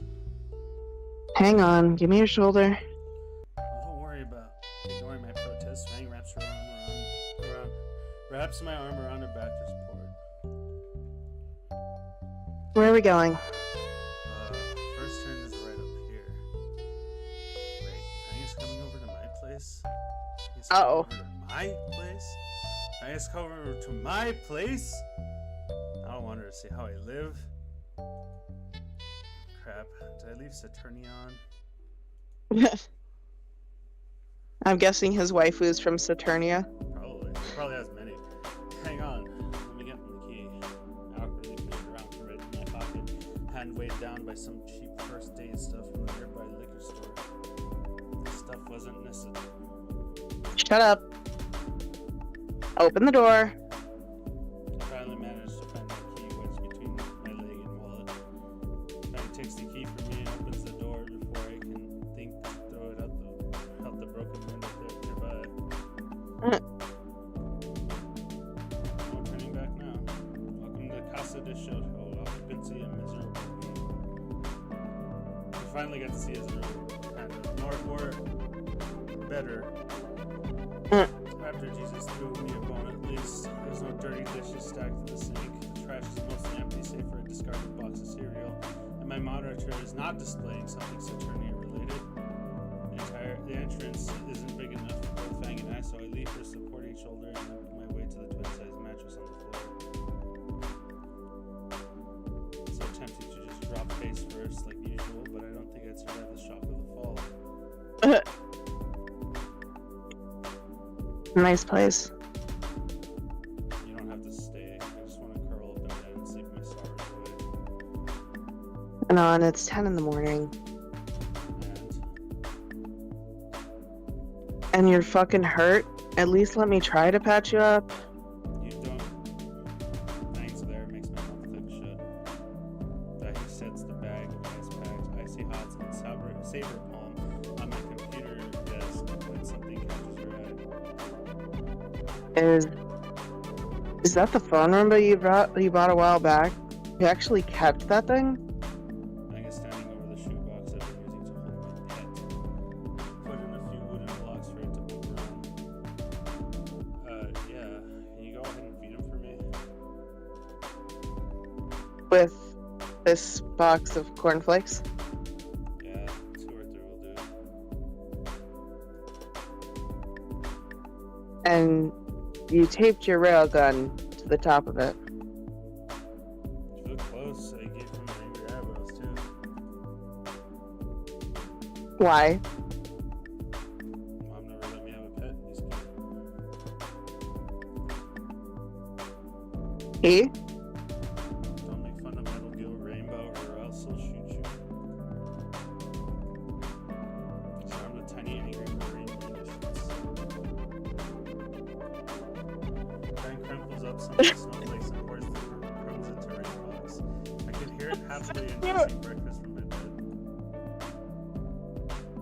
You're such a dweeb, Anon. Okay, give me 1 second. I need to go a pee piss. You whore! Stop peeing. It's unhealthy. No, entertain the masses. Okay. How do we get rid of Trish? Let's see. Is there Geneva Conventions in this timeline? Because I think waterboarding would be fun in Minecraft.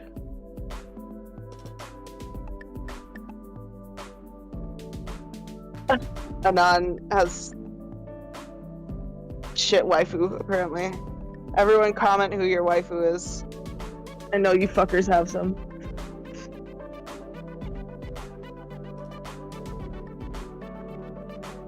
I'm running out of ideas. He's pissing too slowly.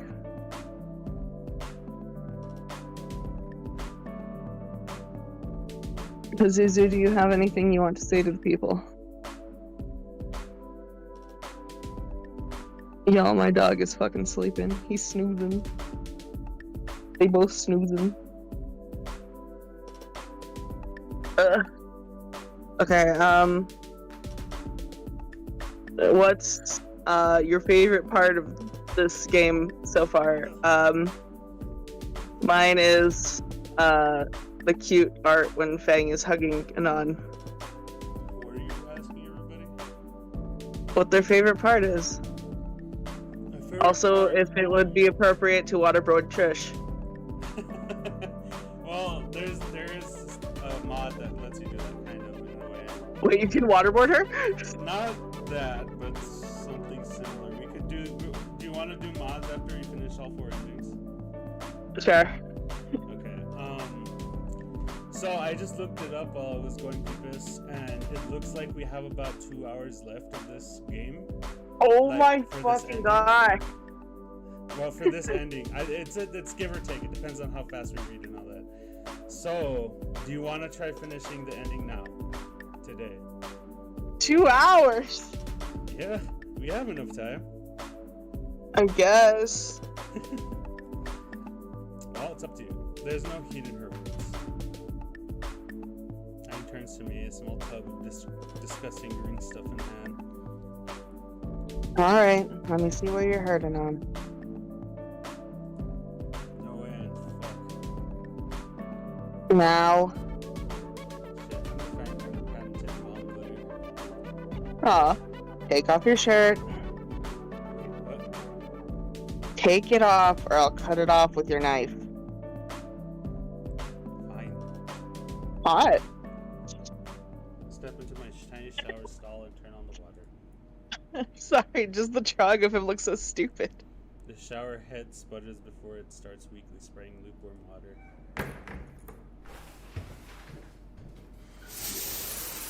Yes, we get to see a non-nude landscape. The temperature Hell of the yeah. water doesn't help the tension in my muscles with a breezy more in this thing. Ow.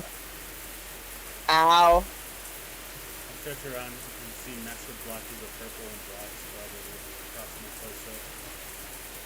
Ow. Itch continues, hot to the touch near my fingers, and the pain is intense. The worst is across my chest, and where the baller hit me.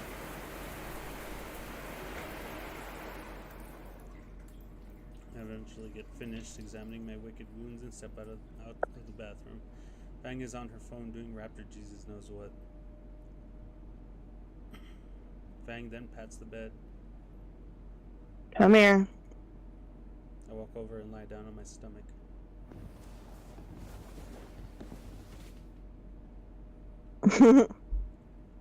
Jesus, that's bad. I then felt the cold cream and soft touch on my back, along with a massive jolt of pain. Fuck! Shit, sorry. Are you okay? Yeah, I just didn't expect it to hurt that bad. Just try to relax. I sigh and try my hardest not to freak out when she touches me. She eventually finds a sweet spot of pressure to apply, and it still hurts a little, but it doesn't cause me to wince. Her hands are soft. I find myself relaxing under Fang's ministrations. Starting to feel better now? I nod. My eyes feel heavy as the ointment begins to warm up, drawing away tension from my aching muscles. I can make out a steady movement on the bed. My senses fade more until I'm aware of it. Of his Fang's fingers tracing circles over my sore back and the sound of thunder. I wonder what that is. Fang's hands slow to a stop and eventually pull away, leaving me disappointed. The bed shifts. Anon. There's something in your voice, but I can't discern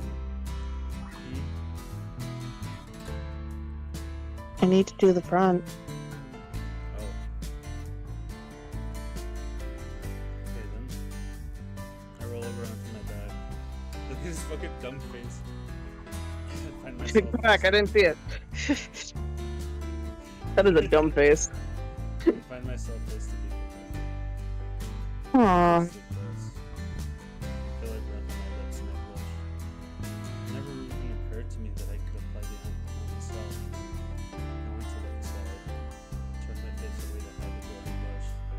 But I can't. Someone trying sticking my fangs in my amber face. Millions of words flash through my head as I try to find something to say. Fang is looking right back. Eyes that seem to glow with what little sunlight filling the room started surging through mine. No wonder. Do you like me, Fang?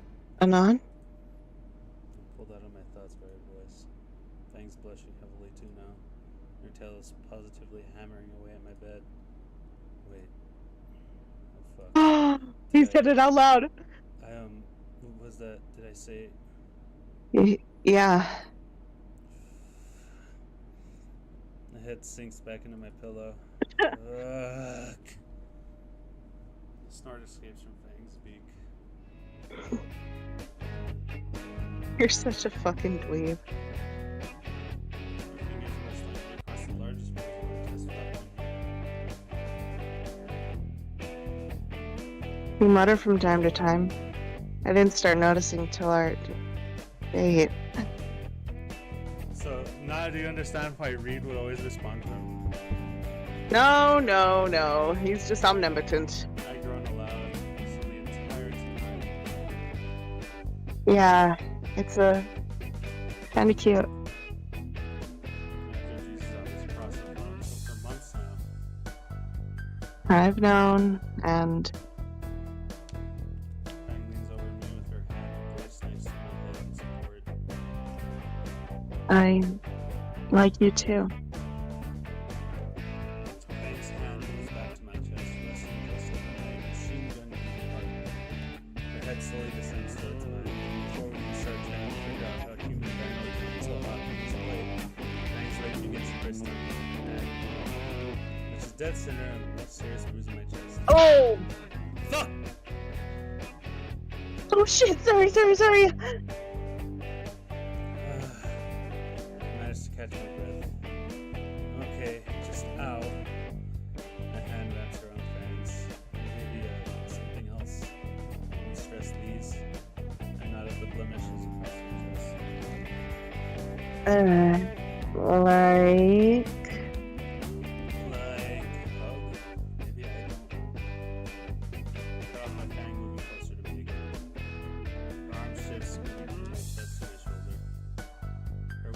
so were both of us, becoming a soft and warm blanket of feathers. And her head lands next to my head, sinking into our now shared pillow upon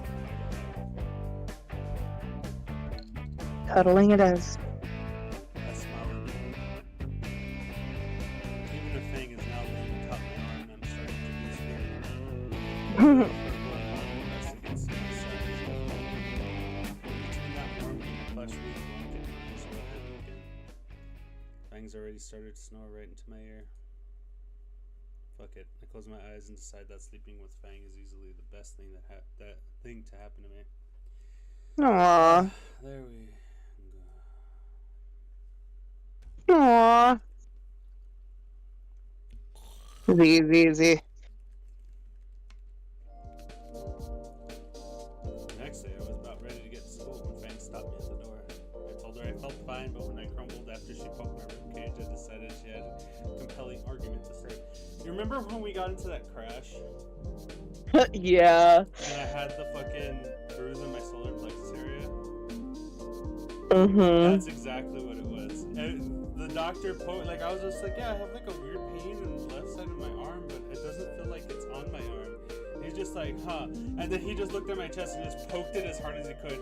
And I was sitting down. Next thing I know, I was on the wall trying to climb up it because it hurt so bad. What a horror. I mean, hey, we found out what was wrong with me.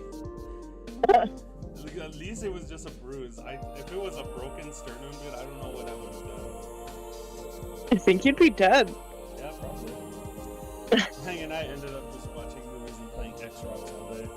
I don't think I've even ever seen Fang this morose though. Didn't want to pry too much even if we're dating now. Although I have a distinct hunch it's related to the bad with Trish. Today though, when my tongue through Fang's chest poke test and she let me go. I know she'd stay the day before to keep an eye on me, but she still didn't want to go today. I made her promise not to start preening again before I left. I know picking up missed homework will cheer her right up. Now that I finally have some time to myself, I can properly address something I've been meaning to. The alarms. Ahem. A girl is staying in my house. How did this happen? How did I go from never being in a relationship to having a chick sleep over in less than 2 days? Oh fuck, if anybody finds out. Thanks, Father, Nasser, Trish, all collectively splattering me on a wall. Nobody can ask for advice either.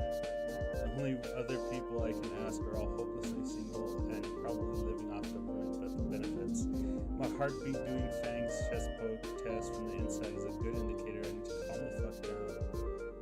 Just get through today and check out some romance manga on the way home. Yeah, that helps. School is as rowdy as ever. Somehow nobody confronts me about the events of 2 days ago. Man, the people here are moving fast. Maybe I should take the side because I'm getting bumped. I probably feel like getting bored. It's a roundabout way to reach my locker, but I got plenty of time. There you are. I turn to see Nasser pushing through the crowd and students towards me. I could talk to him about the whole situation. They're asking for a price as well. I think Fang. Wait, Nasser's sister, Fang. Fang who skipped school and is spending the day at my apartment. Oh Never shit. went home from for the past 2 days. Oh This being shit. served by a very Nasser-shaped shark.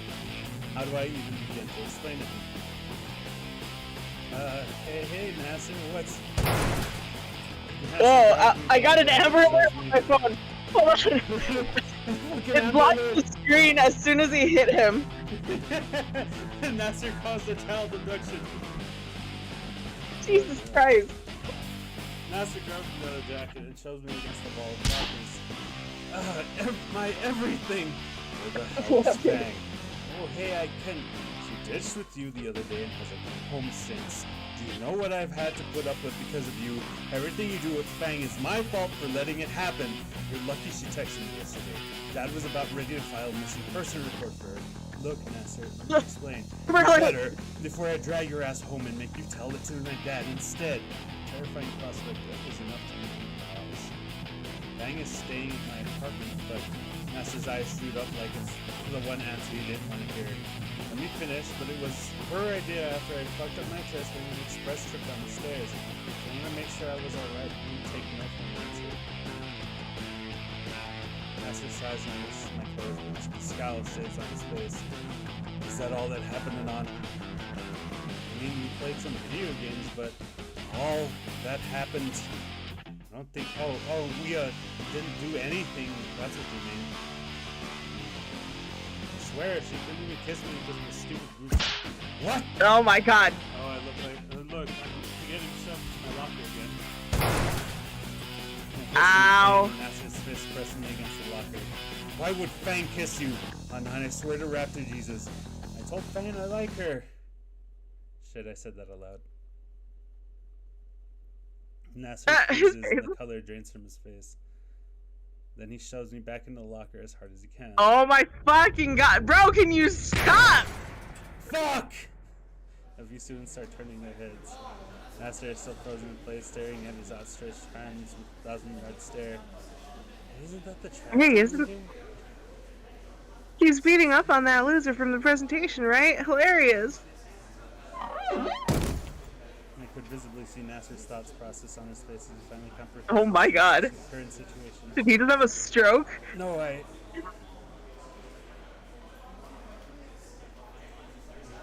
Here he regains control of his legs and hurriedly rushes through the crowd, pushing aside a few students. One or two classmates glance at me again and continue on their way. While I'm checking for any more broken bones, my phone buzzes. Anyone beat you up yet? No, on an unrelated note, I've already spoken with Nasser recently. Told him I was staying here yesterday, but I haven't checked his responses. Why? Do I need to kill him or something? Not yet. Just thinking it might be a good idea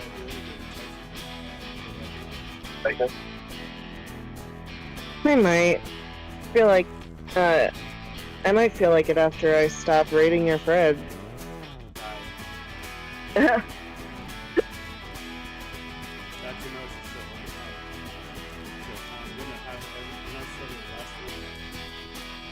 I'm not gonna have enough soda. No. I'll worry about that when I get home.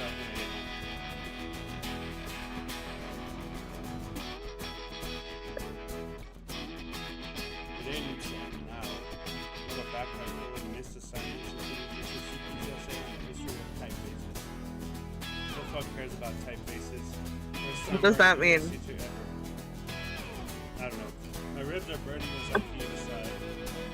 It's like a but my hot tarot EF is good. God, I hate him. Tarot girlfriend may or may not be having a mental breakdown in the apartment. And I have no idea what to do with the fucking girlfriend. All those hours of data simulation have not adequately simulated days in the least. Thus, as I exit the main door to Volcano High, my hand buzzes against one particular bed in the way. Here's crossing center. We need to talk. Ah, la chingada. Meet me in the auditorium. Ah, la chingada. To die. We're gonna die. Nasser's looking for your weeb ass. Who the fuck are you? Just random fucking students that are assholes. I'm on my way to this auditorium. Oh, bitch doesn't even deserve a name. A lot of them don't deserve names. Some of the lights are off when I get there, but I can make out Nasser's outline among the front row seats. He doesn't turn to look at me when I enter or walk down the aisle. You, wanted to talk to me? I can see the gears in his head turning, but his expression is telling me he doesn't actually know what he wants to do. I'll keep my distance just in case. Why did you call me here? Just shut up. Let me think. He sighs and turns to me.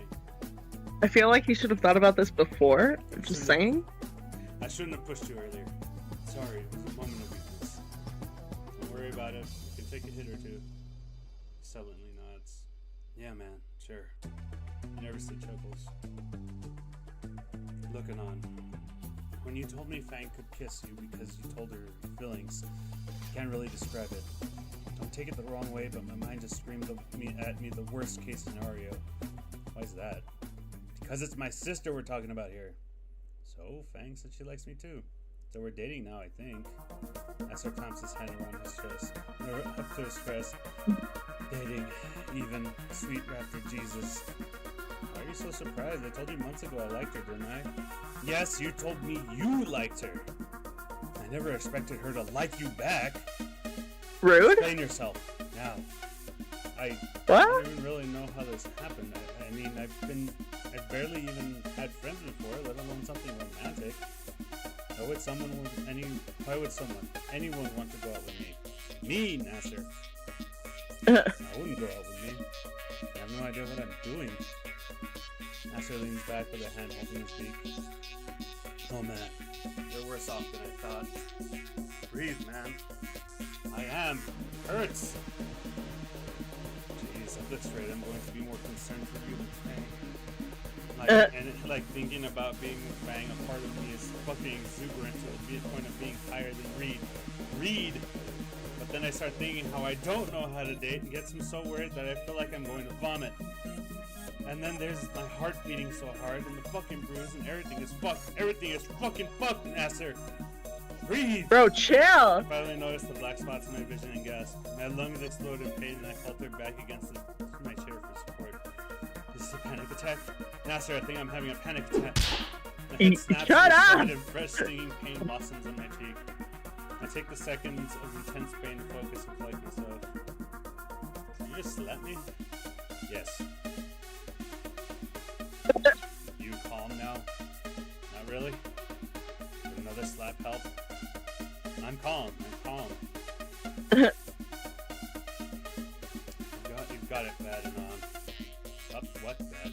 You're in love with Fang. How's that bad? Fang, you both need help at this point.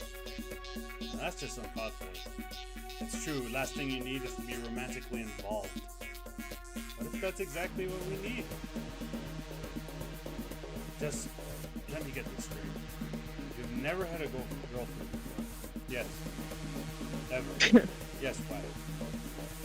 Aside from being sad, that just makes it really not a good idea to go for what seems like such a poor combination. Is that a challenge? Are you even paying attention? Can be a great boyfriend. Just you watch. God damn it. You know what? You may be right. Maybe just the thing Fang needs is someone to support her. We clearly can't do anything, and neither can our parents or anyone we know. But thinking back a few days ago, she did shield you from a crowd and get you out of the auditorium. I brushed it off, but it's clear she cares for you. So you know what, Anon? I'll trust you. Do what? Nasser gets up from the seat, motioning for me to follow. I'll help you get to know Fang a bit better, and in return you to keep your promise of being a great boyfriend. Yeah, thank you, Nasser. Where are we going? We're going to some supplies. Okay. I follow Nasser to the parking lot where his hat and car waits. Listen up, because it's all I really know. Wait, should I be taking note? First thing is, you should always have a giant bag of Dino Nuggies in your fridge, with her name written on it with a Sharpie. He warns you counts it. You eat any and it's all over. Oh shit. I climb in the passenger seat as Nasser revs up the NASCAR. We're gonna need some barbecue sauce too. Another bargain bin stuff. Fang only likes top shelf dipping sauce. The car violently spills off out of the parking lot. Nasser continued to rattle off a checklist of do's and don'ts for Fang, even as he takes me around various stores to stock up. If she ever says she isn't hungry, she is lying through her teeth. Raven. Shut up. Most places know what you need if you say my girlfriend isn't hungry. Next, either get a good supply of earplugs or say goodbye to your sense of hearing entirely. She can and will stay up until 2 a.m. listening to music on full blast. If it tells me more information about Fang than I probably should have known. And lastly, she will rip your shirt at least once. Have spares written. What? Oh yeah, this is actually my 5th jacket this semester. I Oh my. So that confirms Nasser is just colorblind if he keeps getting these fuck ugly jackets. So I've got your blessing? If you help my sister along. Of course, I'll be the best boyfriend. Better. Because otherwise it won't be me next time. What? Daddy, Oh Lord. Daddy, he'll probably ask you and then you'll go missing. Oh no. Oh, fuck. Now tell me where your place is so I can drop you off. Nasser Oh no. when I give him my address. skin row. You know, I should have figured, but still. He speeds off in the direction of my apartment with all the grace of a semi-truck. Once we reached my neighborhood, his driving gets even more erratic.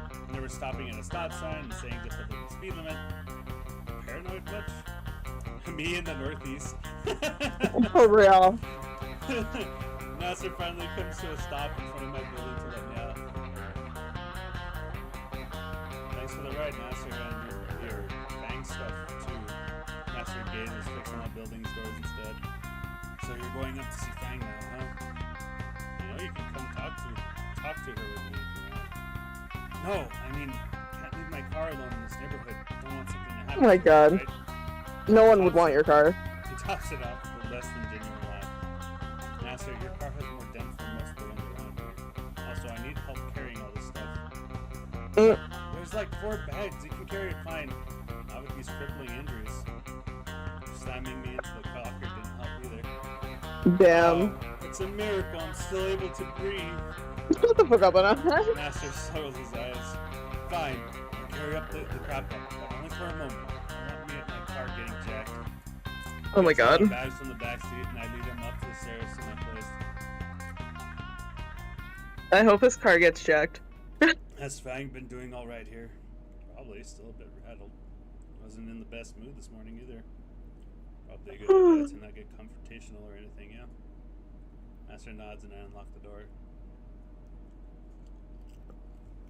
I hold the door open for Nasser. He hesitates to enter, so I look and see Fang sat in my bed, mashing away on the Duke furiously. Duke Nukem? Yeah. Okay. Nasser? Don't freak out. Just hear them. Are you playing Rock Band with the controller? You mean I was doing it wrong? Remember how we only had one guitar and I would play with the controller and somehow Yes. And my account was locked. How'd you even get to that to start? Dude, your password was Rainbow.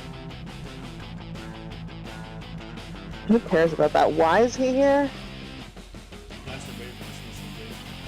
Well, enough. Welcome to the ride. I'll just be going now. Wait, Nasser. He freezes halfway out the door. How much do you know about me and Anon?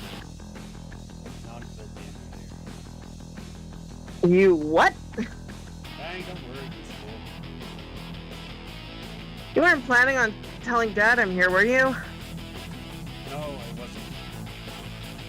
I'm serious. You can't tell him. He'd kill Anon. No, really, I wasn't going to tell. Please, Nasser. I need to know for absolute sure. God damn it, Fang. Why don't you trust me with even this? Nasser inhales deeply and turns towards the door. Sorry, I'm going now. I won't tell, I swear. It's not that I don't trust you. He pauses again with his hand on the doorknob. I experienced it numerous times in the past. I take hold of Nasser's shoulder. I offer a reassuring smile and nod back towards Fang. Then what? Why do you hate me?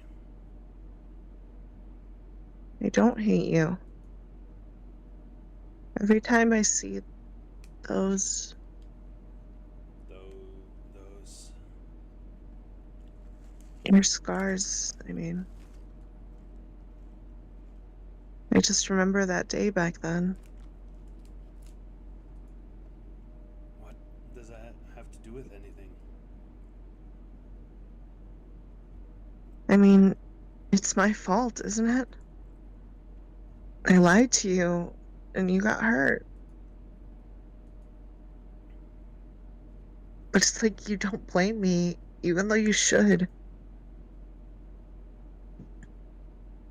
Everyone depends on you. You're the star player at school. But it's in spite of your family instead of because of it. You can't even bring yourself to hate me. All this time? That's what this was about? Fang wipes away a tear with her weenie nods. Nasser brushes my hand off his shoulder and turns around. I don't hate you because I don't blame you for anything, Fang. Back then, we were only kids. I was 11, 12. I was always thinking I'd done something wrong because of how you acted differently since then. I thought you hated me. I mean, look at all the shit I've ruined for you. Band practices, shows, parties, hell, dates even. All I ever do is ruin things for you. And when I did, I'd always get told off by Trish. Part of me wants to groan at just the mention of her name. Oh, I think I did, since both Nasser and Fang are looking at me. Way to ruin the moment, Anon. Real smooth, man. Real smooth. Oh, come on. We're finally making progress.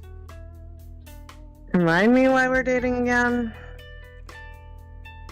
Hey, he's your boyfriend. Cut him some slack. What's that supposed to mean? Siblings chuckle at my expense. Things I do for people. Once the laughter ends, Fang looks at Nasser. Look, Nasser. For all of Anon's faults, I do like him. Which is why I'd rather Dad not arrest him and kill him. I know I haven't been a good sibling, but I'm begging you here.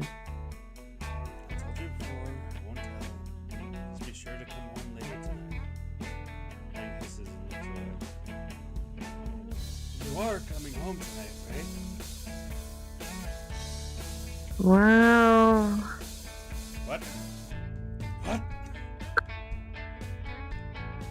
I need to stay to look after my idiot boyfriend. I don't need. Hey! Fang withdraws her finger from the bruise on my chest. Fuck!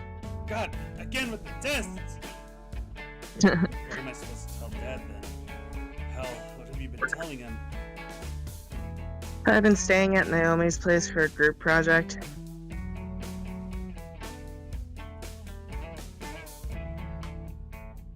Well, I can't say I'm staying at Trisha Reed's place. But Naomi? If I told Dad I was staying at Anon's place in Skin Row, what do you think would happen? Okay, fair point. You actually okay staying here though? Fang shrugs and looks away. It's not bad, just boring when I'm all alone. There's not much to eat here. Well, let's fix that last part then. I get a questioning look at Fang as I take one of the grocery bags from Nasser. Her eyes instantly lock onto the hefty back of dinosaur-shaped nuggets I take up. You gonna stay for dinner, Nasser? I want to, but... Without blaring in the car, I drop the rest of the bags into the floor and rush out the door. Shit! The NASCAR! Huh. Guess he wasn't wrong about the carjacking thing. I turned back to Fang. She's currently writing her name on the bag of tenders. Mine. Fang, you can't hog. Did you just hiss at me? Mine. We ended up watching Top Spear until midnight while Fang hogged her bag of nuggets.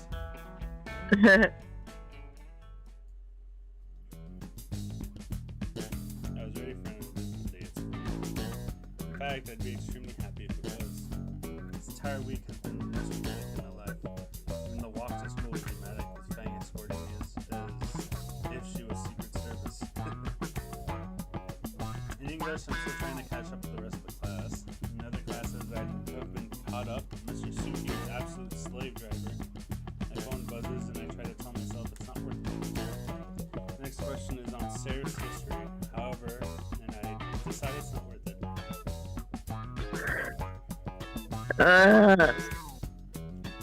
Please tell me your morning is going better than mine. Could be better. Why? I didn't even think of Trish. She hasn't seen me in 2 days and is trying to bother me with the band stuff. She's really not taking a break well. Oh, you serious about quitting music and all that? What? Why would I quit music? Just taking off from the band for a while. Ah, I think Trish gets the memo now. Apparently, cold shoulder works wonders on her. think that'll work for long. Down low. I'll have to make distance at lunch. Let's eat on the roof or something. Good idea. Respond further, sorry to make back to the assignment. Sarah fonts can be broadly classified into one of four segments: old style, transitional, digital, and slap syrup. Order of five. Nope, just writing a review of BIIC, a post-paleo RPG here. I passed the assignment. After a torturous science period where Fang poked my bruises whenever she got bored lunch, you fucker. Fang and I got plates of country fried steak and started heading up the stairs, chattering about possibly seeing a movie this weekend. Seem like a Kong fan. Did Master say that? Maybe. But come on, it looked like it'd be a great movie. Before I can retort, it footsteps rushing in from behind. Dang! I thought we'd be hanging out in the auditorium, you know, like usual. Damn. I continues up the steps. Damn. Chris follows even as Fang starts taking the steps two at a time. Fang, come on! If the door was still there, I'm pretty sure Fang would kick it open. Oh yeah. Sashi quickly turns with a huff and starts to scale the ladder in one-handed. Hot. Before Trish can climb it, I pull myself up the ladder awkwardly. Each step up a rank, I need to pause the rope, and it's causing bouts of pain across my chest. Trish growls as I take my time climbing up halfway up, and able to hand Fang my tray of food and scale the ladder at a slightly faster snail's pace. Once I'm at the top, I swing my legs onto the ladder, blocking Trish from climbing the food. Asshole! Let me talk to Fang!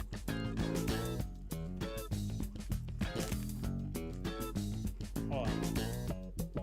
Know any speeders with easily accessible fire exits? Are you kidding? Of course I do. Sweet, saves me some money. Anon, I swear to fuck! Fang, please, just say something! You can tell Fang is getting annoyed if Trish not taking the hint. Trish, I just don't know what to say to you right now, okay? I just don't want to see you right now, okay? What? Fuck. Where did you get those, like, 3 other words, bro? I blinked. Why? I'm your best friend. I still need some time away after what you did. What about Reed? What about melodrama? We can't perform with just the two of us. I think you should leave, Trish. I think you aren't thinking straight. We need you to come back to... Trish. Your voice is calm fury, cold and collected and bitter.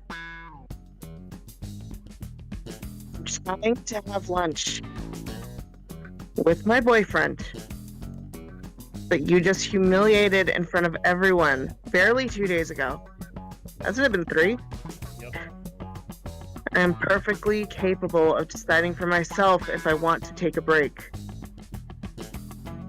If and when I want to get back into the band, I will talk to you. For now, all you're doing is pissing me off and ruining our lunch together. Leave. Trish's jaw hangs open, a barely audible squeak of protest escaping her. She wipes a tear away with her jacket sleeve and shimmies down the ladder. Sorry. Fang waits until her footsteps quiet before letting out a sigh.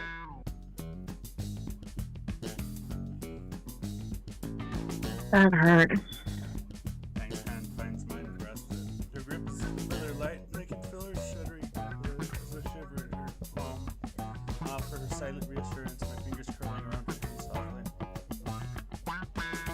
Anon, do you think I fucked up?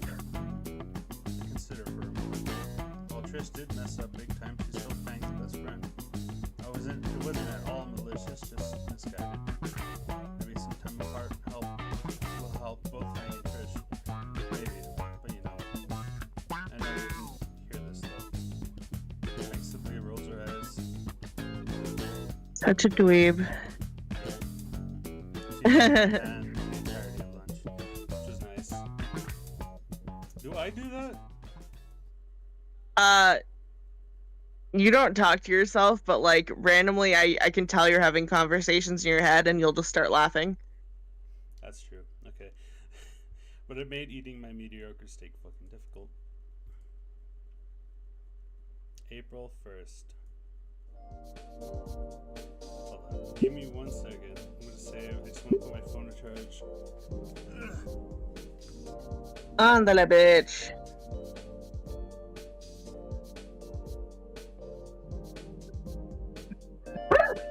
Look what you've done.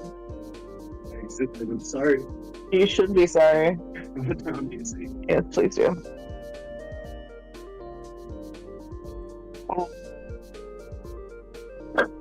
Hey, come here.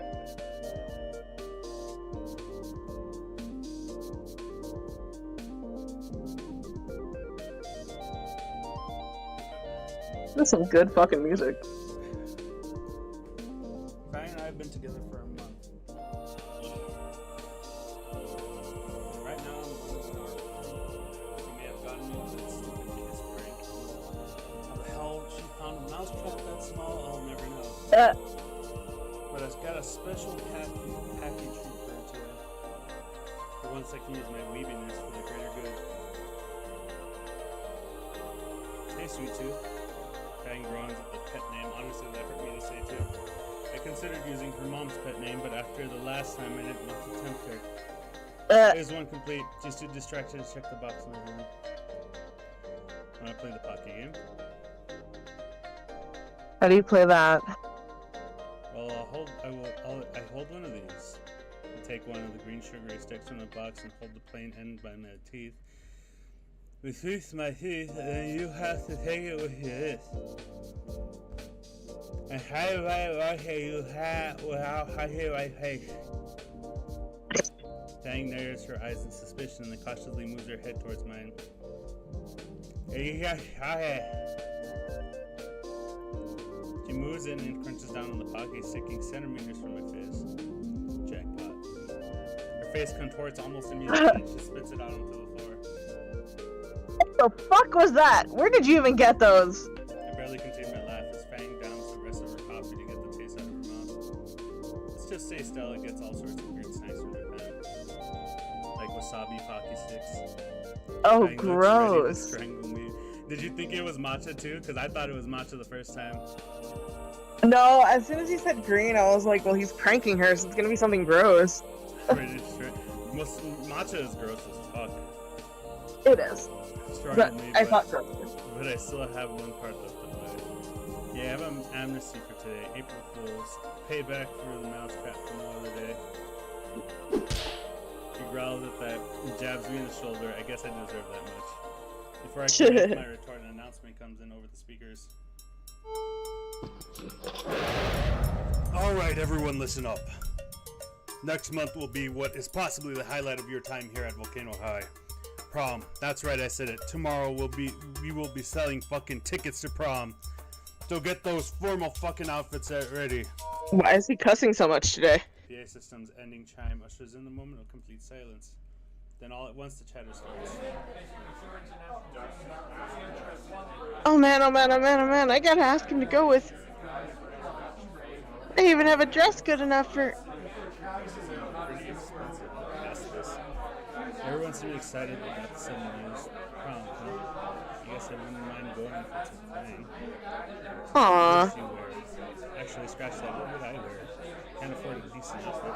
A real male home and ask dad for his own suit. Couples tickets are like $100 too. I'm sure I could make it work if I needed to. Hey, Fat. Settle down, students. There will be plenty of time to scheme your night of debauchery later. You will have lesson to get through, finish this, and then chat all you need. The class collectively throws their heads back to groan. Oh, fiddlesticks. It's only 2 pages of particle physics. Ugh. You have a spare railgun in your backpack? Professor Fernsworth passes out the assignment and returns to his desk for a quick nap. Particle physics isn't too hard, nor tedious or dramatic. I should finish pretty quickly unless something comes up. Anon, remind me, what's a quark again? A failed superhero matching class. Alright, lab partners. About 15 minutes into the assignment, the 2 of us are just about done. We're making surprisingly good time. And you said that the electrons hold the negative charge, right? Yeah. Can't imagine when I'd be using this crap in real life. Never know. You might shriek one day. Yeah, and you might stop pretending you're live streaming on Snoot. Snoot? Used to. As far as you know, I might be giving you incorrect answers. Sure. The teacher is making his rounds, checking on the students who gets to your desk. Gets to our desk. Hello, Anon, Kang. Are you two getting along well? Let's talk to. I guess at the same time. Raven. Go on. So on the count of 3, I guess. 1, 2, 3. Yes. Yes, Dr. Fernsworth. Great to hear. You know, I'm really proud of you two. I remember at the start of the year you were at each other's throats, and now look at you. 2 of us cringe. Yeah, thanks. At any rate, you do understand the material, right? Oh yeah, Fang and I are fine. I was just helping them with a few problems. Do remember it this time. Good. I won't keep you any longer then. Fernsworth meanders past the Murdered? Yeah, murders the first 2 students. Anyways, where were we? Turn back to Fang and her mischievous grin. What? Their grin only grows. What? Look. She shakes her head and covers her mouth. Did I say something funny? Anon, you ignorant slut. God, you call me shit like that all the time. It's fucking crazy. Notice something about me? Anything at all? Why do you have feathers in your elbows anyway? God, no. I'm not actually envy, Anon. What? Oh, she. Oh. Still, why do you have feathers in your elbows? Maggie rolls her eyes and dips her feathered elbow into my side.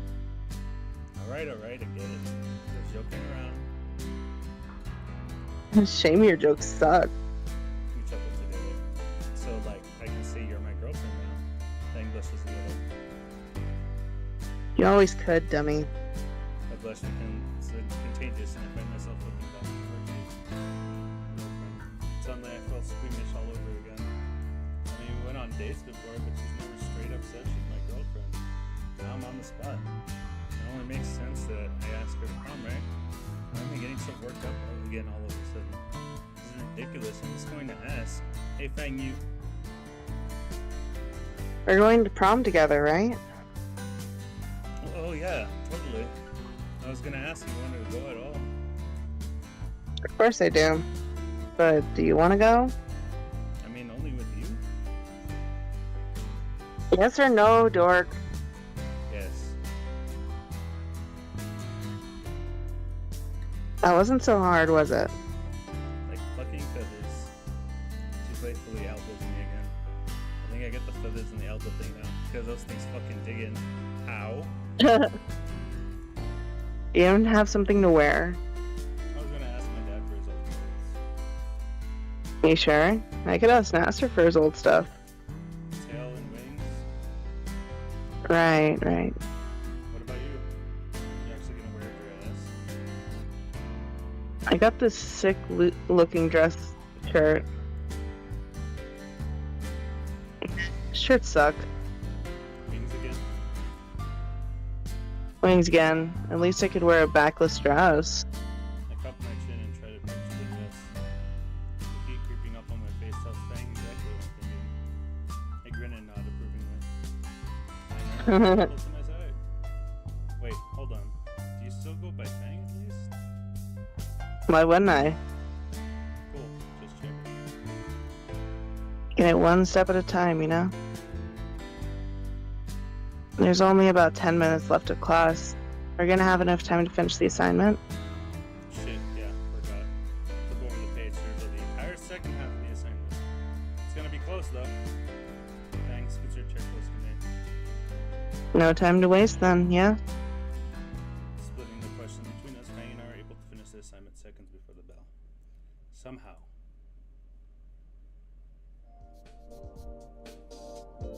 We walk through the hall together, at least until we have to split to our separate classes. Hey, wait, you did the word search bit this time, right? I thought you said you were terrible at those. And you believed me up until this point. I feel used. That's because I used you. I'll get you, fool. Ah, Fang, there you are. A moment, please. We turn to see Principal Spears trailing behind us. Yes? Fang, I was planning on asking you during your next class, but since I found you here, I'm embarrassed to say we're missing one event slot during prom scheduling error. Your teacher, Mr. Jingo, recommended you for your musical talents. I'm not asking you to make your decision right now, but if you're considered helping out by performing a musical number or two, that would help monumentally. Oh. Fang's going to play for the school. If Fang's agrees to. Well, sure. Yeah, I'd love to do some songs for prom. Fantastic news, Fang. When you can, please swing by the office. Thank you, Principal Spears. I'll come after school today. Spears nods and heads off. Can you tell what ending you got so far, or are you still questioning it? I'm not sure. Shit, now I really need to get a good dress. I thought you had one. Party dress isn't a performance dress. It's like, you know what I mean. I guess. You don't seem as excited as last time you got someone to play. I know, I mean, last time I had a whole band to play with. You sure you'll be alright playing solo? Probably. I'll also need to practice a lot more. You'll help me, right? Of course.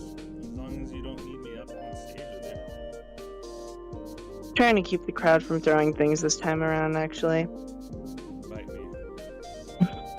Speaking of, we'll see you at lunch, right? Yeah, of course. Fang pats me on the cheek and starts down the hall to our next class. Oh. I feel my lips spread into a grin. It's kind of weird to think of it, but I'm actually excited for prom. And I hope Dad's suit has actually been to the cleaner. I don't want to disappoint. Every day after school for the next few weeks, I would join Fang to help her practice. Some days we would go to their place, and other days we followed us home early. Those days, Fang would politely ask and ask her to drop her off at my place. The bribes to keep it from her dad stopped being necessary after the third time. Our practice sessions themselves were long and arduous. Sessions would go until either her dad kicked me out or sundown. Were you getting kicked out of your house when we were just hanging out? For real. Fang would play for hours on end, occasionally stopping to let me try and take a break. Despite my warnings, she'd play until her fingertips were red and dry. I decided it was time for a real break once, and I ran out of band-aids. My great idea was to take out the map of the city I'd had since I moved in and throw a dart at it to decide where we would go for the day. There's a lot of neat places in the city for dates: the mall, the arcade, a local amusement park, and the dart landed in the ocean over the dock. I looked at Frank, told me she wasn't stepping anywhere near it tonight, but the aquarium goes. We are inside after being in the I suggested she wear some gloves just to protect her hands. I don't think she understands the second part because they were fingerless. The aquarium is a large marble building. The various exhibits sprawl out to make the place turtle-shaped from a bird's eye view. It's a nice place, but I still need to make this entertaining thing. She already looks bored. Looking through one of the map kiosks, I try to make a mental plan for the trip. They got exhibits for the deep sea, the Dolphin Expo, the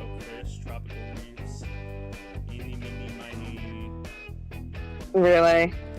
Sea turtles it is. I take Fang's hand and lead her through the lobby into the chamber labeled Sea Turtle Conservatory.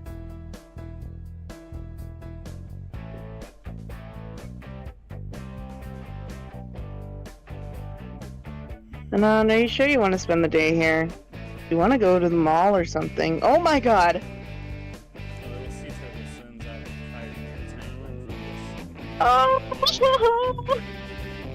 You just gave a Fang actual sound effect. Immediately, You're Fang welcome. breaks free of my arm and presses against the glass. Look at these cute little shits! I love them! Yeah, I see them. I peer into the tank and see a few more hatchlings bob out of the decorative grass. Oh my It god! becomes contagious and I find myself pressed against the glass as well. Please avoid touching the glass. It stresses the little guys out. Oh, sorry. Come on, Fang. There's my stuff to see. No! There's more here than just these baby turtles, you know? Doesn't matter. You're just going to stay here all day then? Yep. What will you do for lunch? Bring me something from the cafe.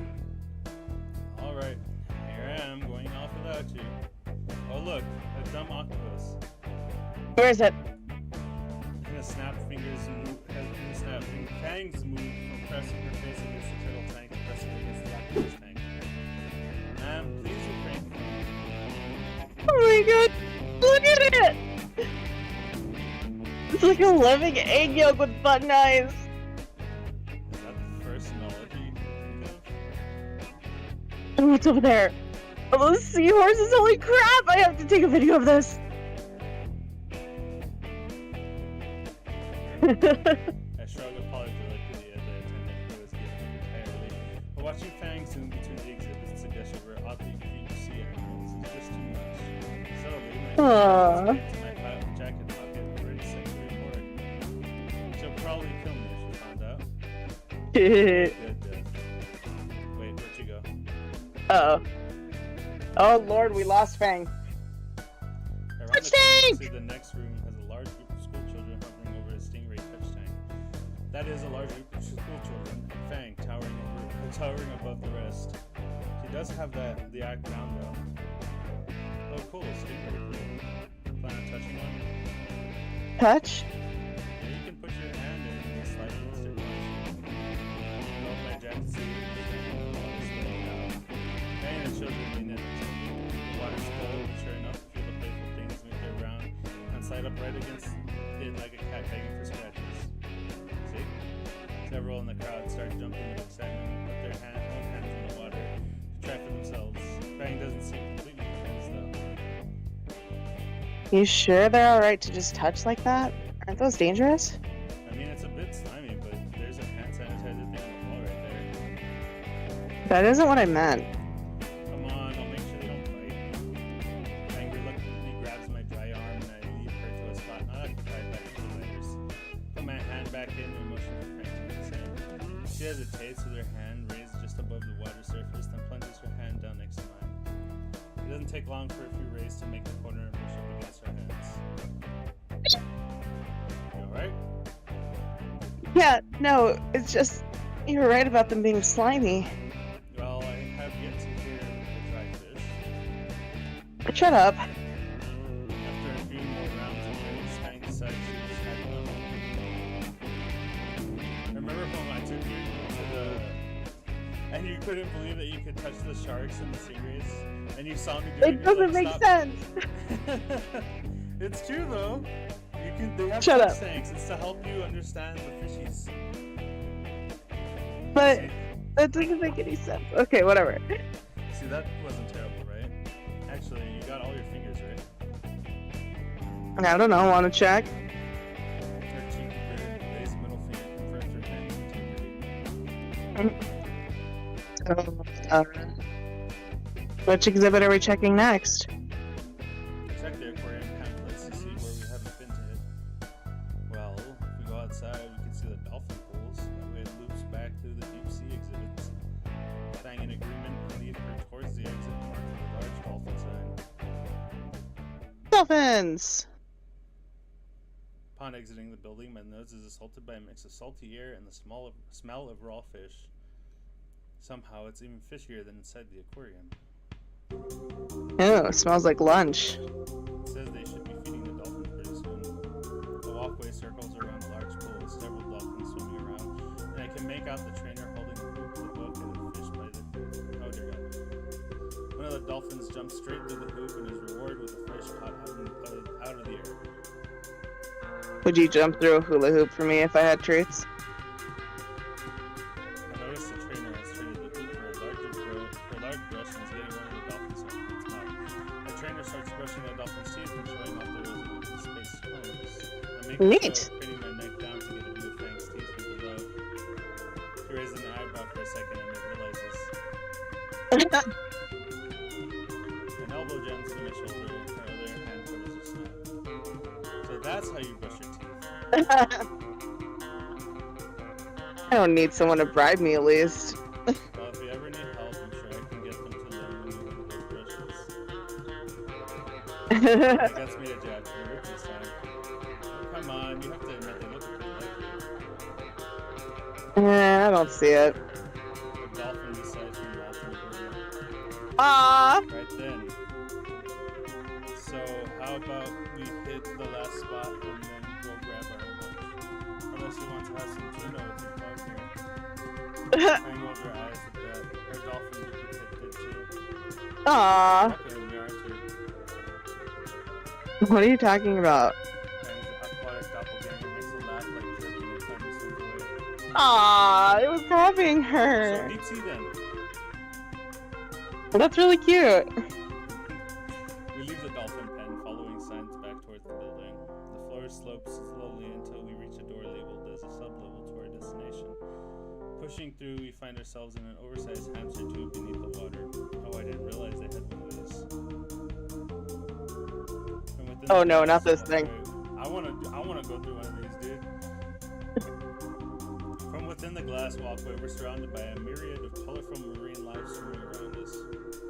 Fang's eyes are wide as she tries to follow the different schools of fish that dart to and fro about.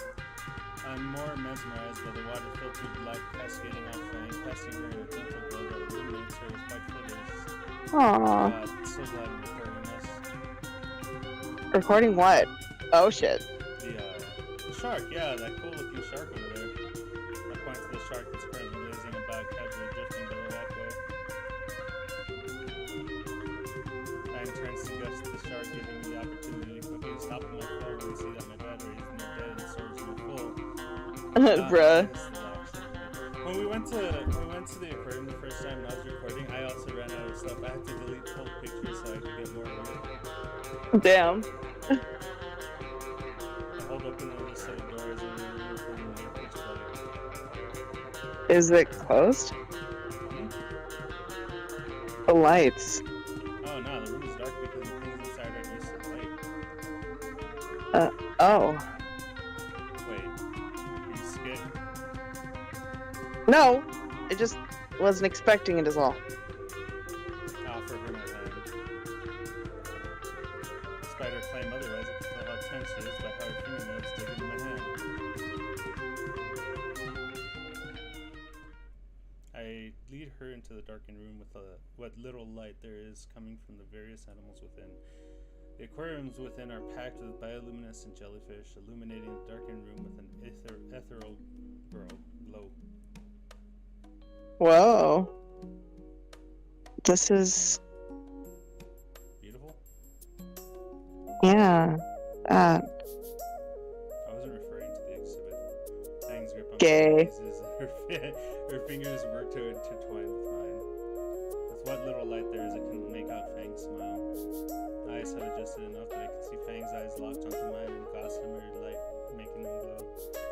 My lips press softly onto Fang's beak and in a chaste peck. Aw. Alright, give me a warning next time. Nah. I laugh even as her hip bumps me roughly. Our interlocked fingers prevent her from using her preferred elbow tactic. So, had fun? Maybe. I'll say yes if you delete that recording. Aw, Shut up. I'm sexy, damn it, not cute. I beg to differ. Why not both? She glowers. Feel rested? Not bad. I feel even more rested after some lunch, though. Sounds like a plan. No offense. The rest of our day was spent just relaxing on the pier. Look, it's Fang! Snacks on the sidewalk, a bad sunburn on my neck, and a very relaxed girlfriend. Overall, mission successful. Except the sunburn. Ow. Dumbass. 1 month later. Is it time for prom? It's prom. Hey! The old man was kind enough to send over his old tuxedo from his time at high school. It took a bit of sewing, but I got it looking pretty good. Judging by the wine stains and the sleeves, Dad's made a lot of important announcements in this tuxedo. Gives it a bit of history, I guess. Goddamn, Naomi. She doesn't have underwear. There's no way she could have underwear. Yeah, no, she's not wearing underwear. When I arrive at Fang's place with a cheap corsage, I see the pomegranate parasite with it waiting outside the front door. Great. And dear God, how could she move in that dress? The top half looks like it's been shrink wrapped to her body, and I'm 100% there's nothing between the bottom half. Oh, I already knocked it on. Nasser will be out in a moment to invite us in. I'm sure Fang will be getting ready too. I've heard the two of you are going to prom together. Ladies and gentlemen, the next Sherlock Holmes. No, I just happen to be here in the city to go off. You know, here focusing and set on not stabbing my palm even more on this flower's thorns. Fuck it, free is free. And nothing more free than a 5-finger discount from the neighbor's yard. Nice. You and Fang just make the cutest couple. Did you two sign up for prom king and queen? You know, when we went to prom, a lot of people in our class kept telling me that they would vote for us. Nah, that's gay. I know, I was just like, why? That's not our style. We don't really care about the popularity. Yeah, give it to someone that actually wants it. No, she said something about the fascist, sexist monarchy system. Well, Nasser and I have entered, and we're going to be prom royalty. Oh, I cannot wait to hear I cannot wait to wear that beautiful tiara. I picked it out and everything, and the crown for Nasser. Jesus fuck. Nasser opens the door. He looks like the guy from fucking Scarface. Scarface. Yeah. Well, if that isn't the fanciest jacket ever I've seen in a while, it's certainly better than that background of Avatar he always wears. Sorry to keep you waiting, Naomi. This thing is a nightmare to get over my wings. Oh, Nan, come on in. Didn't know you were already here. He waits for the two of us to enter, pecking Naomi in the cheek when she passes. Which one? They're both exposed. Fang's mother speaks up from the kitchen. Oh, is that a non? Here we go. A small pterodactyl comes out, both she's struggling to stir her arms. My, aren't you handsome? Pictures. I need to get pictures of you and Lucy. He sets the bowl aside on the coffee table to frankly search for a Polaroid camera. To think Lucy would have such a wonderful young man to take her to prom. I found it. Hold still, dear. My eyes. Like getting slapped in the face by the sun's dick. I'm in a bright room and that was still too bright for me. I blinked the blindness away, so that's why Nasser has those fucking aviators. But Lucy will be downstairs in a bit. She's just getting the last of her makeup on. In the meantime, take a seat. I've got cookies in the oven that are almost ready. Yes, thank you, ma'am. Take my seat in the usual spot, sinking in and filling the pillows come forward around my spine. This thing must cost a fortune. Frank's dad is a police commissioner, if I recall. That explains the luxurious furnishings. Now that I think about it, I'm surprised I haven't seen him yet. You literally spoke him into existence. I hope I didn't just ruin these slacks. Good evening, sir. I didn't even see you in that chair, in your chair, sir. My apologies. Don't sweat it, son. Things about humans, as well as many carnivores, is their vision is based largely on movement. You'd be surprised how effective staying quiet and stationary can be. Fucking brother, just like staying still, and then we're like, oh shit, where would you come from? Fuck. How close can you get to someone without them knowing? Sweetheart. I was about to fucking say that in His voice. Say it. Rupee's voice. Sweetheart. No, intimidating the suitor. The big guy deflates a bit in his chair. Point is, don't get any funny ideas. Yes, sir. We're out taking the NASCAR, right? Yeah. Once Fang gets down, we'll just get out. So until then, we just sit and chill. We could take more pictures. Please, no. Oh, I would love to make this a little photo op. God damn it, Naomi.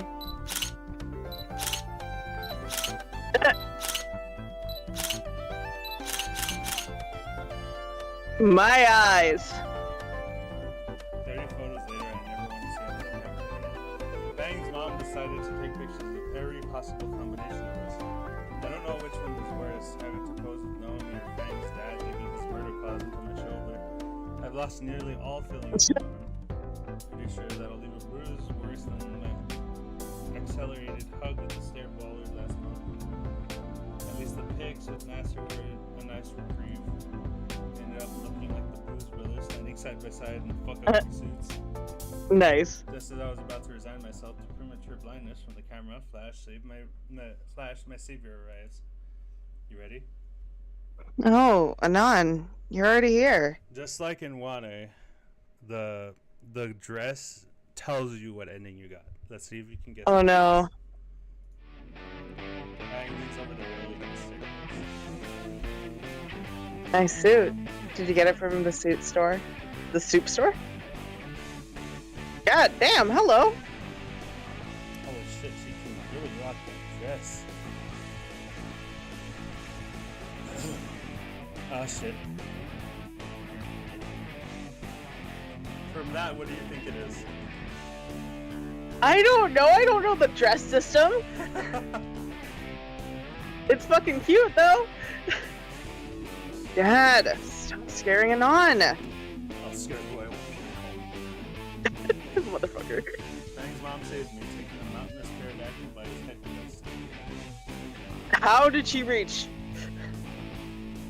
Now, dear, Anon is a lovely guest. She's probably sitting down. Oh, true. Come on down and pose for pictures with everyone, Lucy.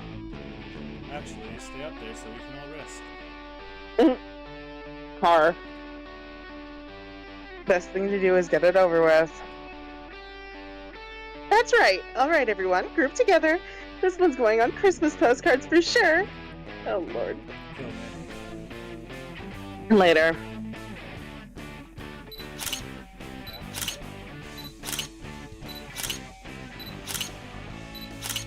The onslaught of flashes continues as the four of us are directed to stand and pose together with every possible combination. After a millennia, Fang's mother is satisfied. Her camera ran out of storage. They said it was a Polaroid. Polaroids made more than decent cameras. Nasser and Fang both crashed onto the couch, rubbing their photo bleached eyes, even though Naomi's holding her eyes closed. The whole thing left me parched. Hate to bother, but you guys have any water? The fridge dispenses water. That's our in the cabinet. Yes, on the right. Thanks. While pouring my glass of water, Naomi walks in after me. Oh my god, fuck off, Oh, you need a woman. cup too? I'll grab you one. No, thank you. Actually, Anon, can I speak with you for a moment? Oh boy. Go ahead. I'm very happy that you and Fang are together now, but I take a long, slow sip. Go away. I mean, look at her. The school year's almost over and she's barely changed from being that weird punk goth type. Bitch, excuse me? Hold on. Let me hear the word.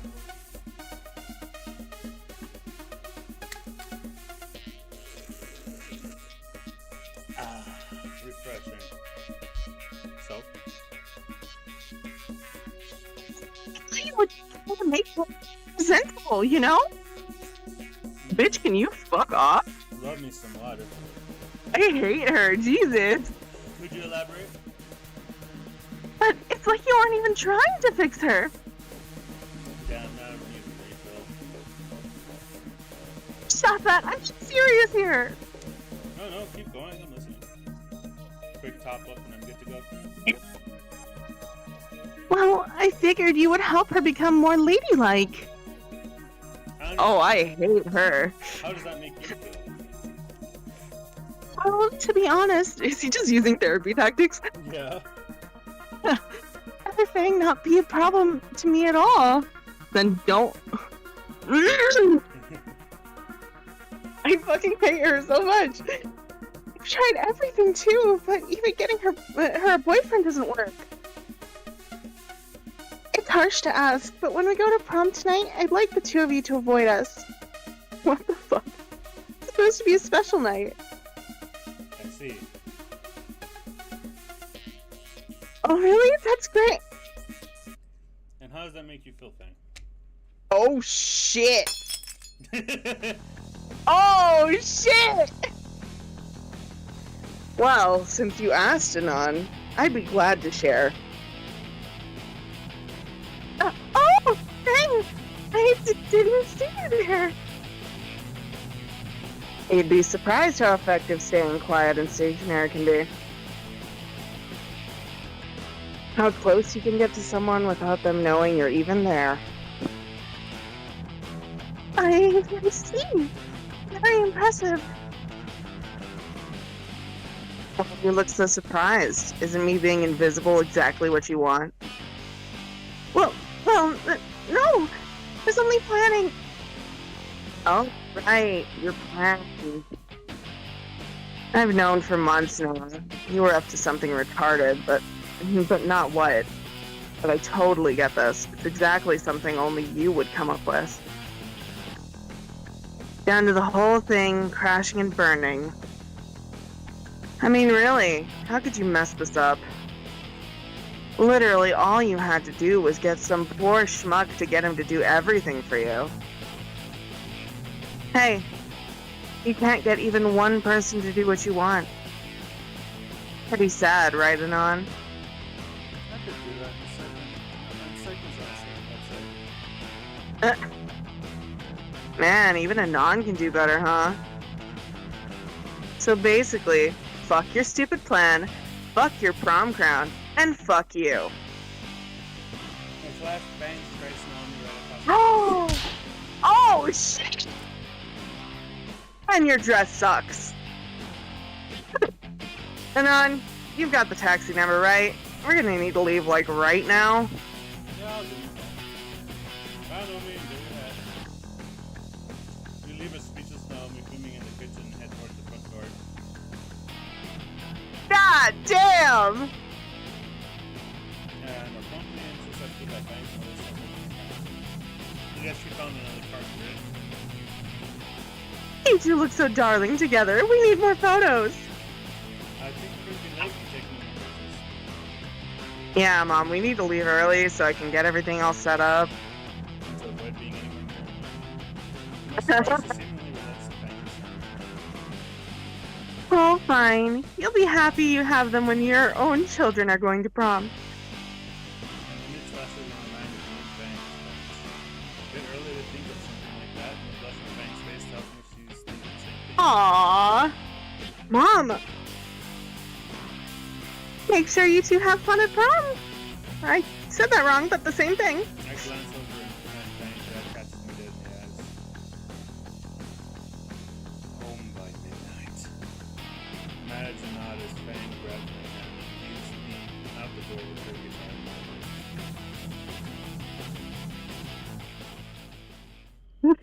Holy shit, that was intense. Let me call a taxi. I dial the number for the taxi service. City taxi service. Yes, can you come to the bus stop at? Got it. Click. What the fuck? Did he hang up on you? I don't know, maybe. Taxi skids around the corner, barreling towards the bus stop. In the last 10 feet, it slows to a graceful stop in front of us. The window rolls down, and it's the same Velociraptor driver from before. Of course it is. He's stalking them. Still got it. How did you get here so fast? Was in the neighborhood. The driver turns his head and looks over at us. Hey, it's my favorite couple again. How's the leg, Skinny? The driver chuckles at his own remark. We briefly consider calling a different cab, but decide to give him the benefit of the doubt. It's fine now, thanks for asking. This guy must stake out wherever we go. Aren't there any other taxi drivers in this town? Oh. The door for Fang, and we climb in the back, fitting the guitar in the driver's seat. So where are you two lovebirds headed, just all snazzy like that? Okay, no hi, it's prom night. The driver gives a whistle in response. Prom, huh? Sounds like one romantic one. Night. With that, he speeds off away, leaving Fang's house a shrieking spot in the rearview mirror. The drive back to school is rather calm, despite the driver going at least 30 miles over the speed limit the whole time. Nice. In the mirror, the driver makes eye contact with me. The bottom of his eye curls, and I know exactly what he's thinking. His hand darts to the radio now. Don't. The way I adapt to Fang still digs into the back of his driver's seat, making him yell. Jeez, no wonder they call them stilettos. The driver kills the radio, a smug grin of victory spinning across Fang's face. Eventually, the cab pulls up to the school gymnasium, illuminated by the celebratory decorative string lights. I reach for my wallet to pay the toll, and the driver just gives me a wave. You know what? It's on the house this time, kids. Just have Nice. fun, you two.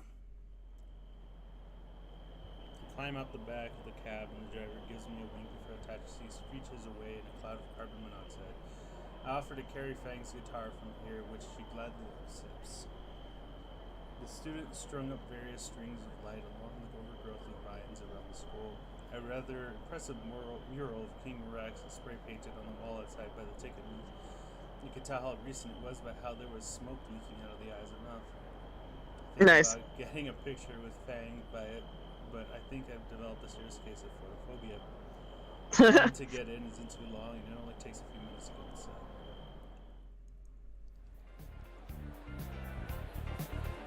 Inside is about as well decorated as it outside. More lights hang from the greenery and even the ceiling. Those nerdy little Chinese lanterns are strung about. Oh, is that why she was dressed like that? Gotta wonder who picked the decorations that go perfectly with her dress. Most of the job. Fang leads me to the temporary stage on the other side of the gymnasium, where his curtain had been set up. Thanks to your guitar lessons, I feel like I can actually help get her set up instead of standing around. We slip behind the curtain and come face to face with King Rex, smoke billowing out of his mouth. I read. Sad. Reed must be helping spirits with the sound system. Oh, good. Breed's here. You can get everything set up like you usually do. Got it, amigo. With a mock salute, Reed takes the guitar case from my hand and promptly disappears behind one of the speakers. How was he able to do that in that suit? Only to return moments later with the guitar and with the cable trailing that works best. Yeah, he does. There's a reason he handles all this sorts of stuff. The mumbling takes off his hands and lets out a sigh, releasing another mushroom cloud sweep in the costume. Yeah, I haven't talked to you guys in years, you know? Not since the Jeff took me. You know, I sit 2 seats away from you in math. Why don't you just talk to me then? Oh, she's so super being accepted over someone that's isolated even more than me. There.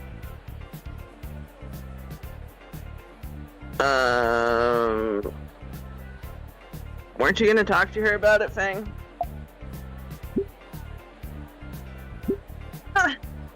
You saved after it's. About it, Frank? I've been meaning to, but just sort of awkward, you know? I'll try talking to her soon, I promise. Trish is here. You bought a ticket? Does she even have a date? Took advantage of my +1 deal for DJing tonight, dude. Don't think she wanted to dance with King Rex, though. Your shoulders slump a bit inside the costume. I can imagine. Aww. I think everyone's set up now, so we can just enjoy ourselves for the next 90 minutes. You guys going out? Yeah, see you later, Greek. He waves his goodbye and turns his attention back to the next table. Getting hungry? Yeah, actually. I saw there was a pretty big food table on the way in. Come on. Did we have food at prom? We didn't, right? No. Or it was just punch. Maybe there was, we just didn't know. We just kind of danced. That's true. Despite the selection of food being rather diverse and professional, tiny piles for playful barbecue. I myself Fair. ended up with a bit of this and that, bites of sushi, various meats, a few those tiny party sandwiches, and a few things I don't recognize but look tasty enough.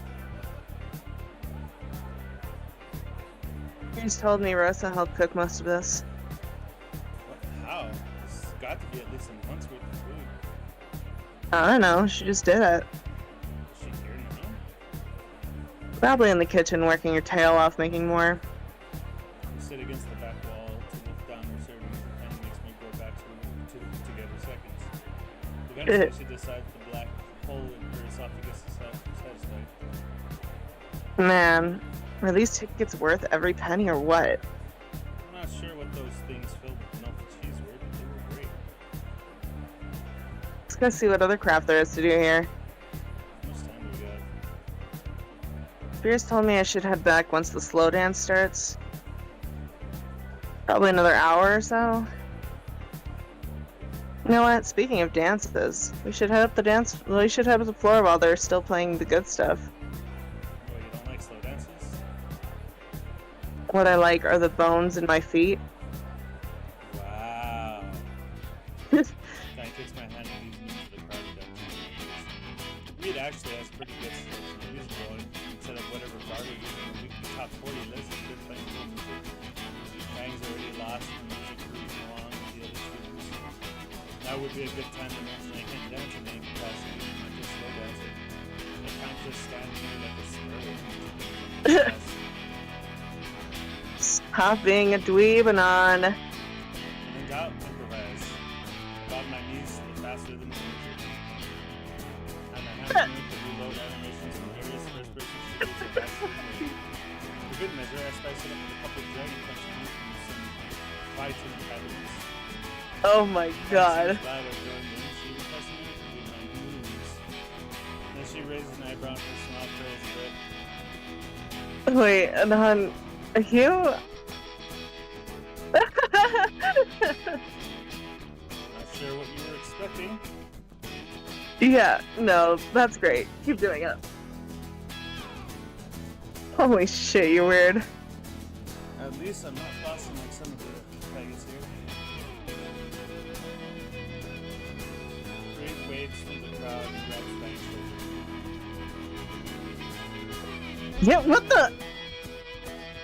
Reed, why aren't you on stage?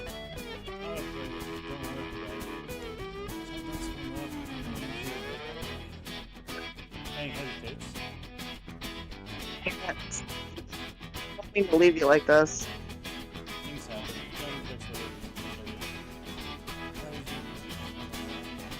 over. Nice. Look, Fang. Fang gives me a brief hug and follows me out of the crowd. Alone, so sweet. 22 years. Sweetie. Sweetie teenagers.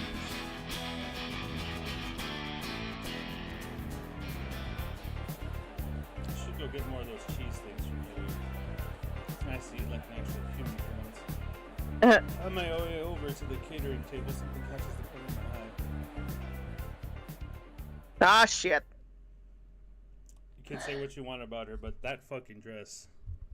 That's cute. Sitting alone at a table at the back is Trish blankly staring at her phone and not touching the plate of food in front of her. I really don't pay any mind to her. My focus solely on getting to the buffet table. This is sweet.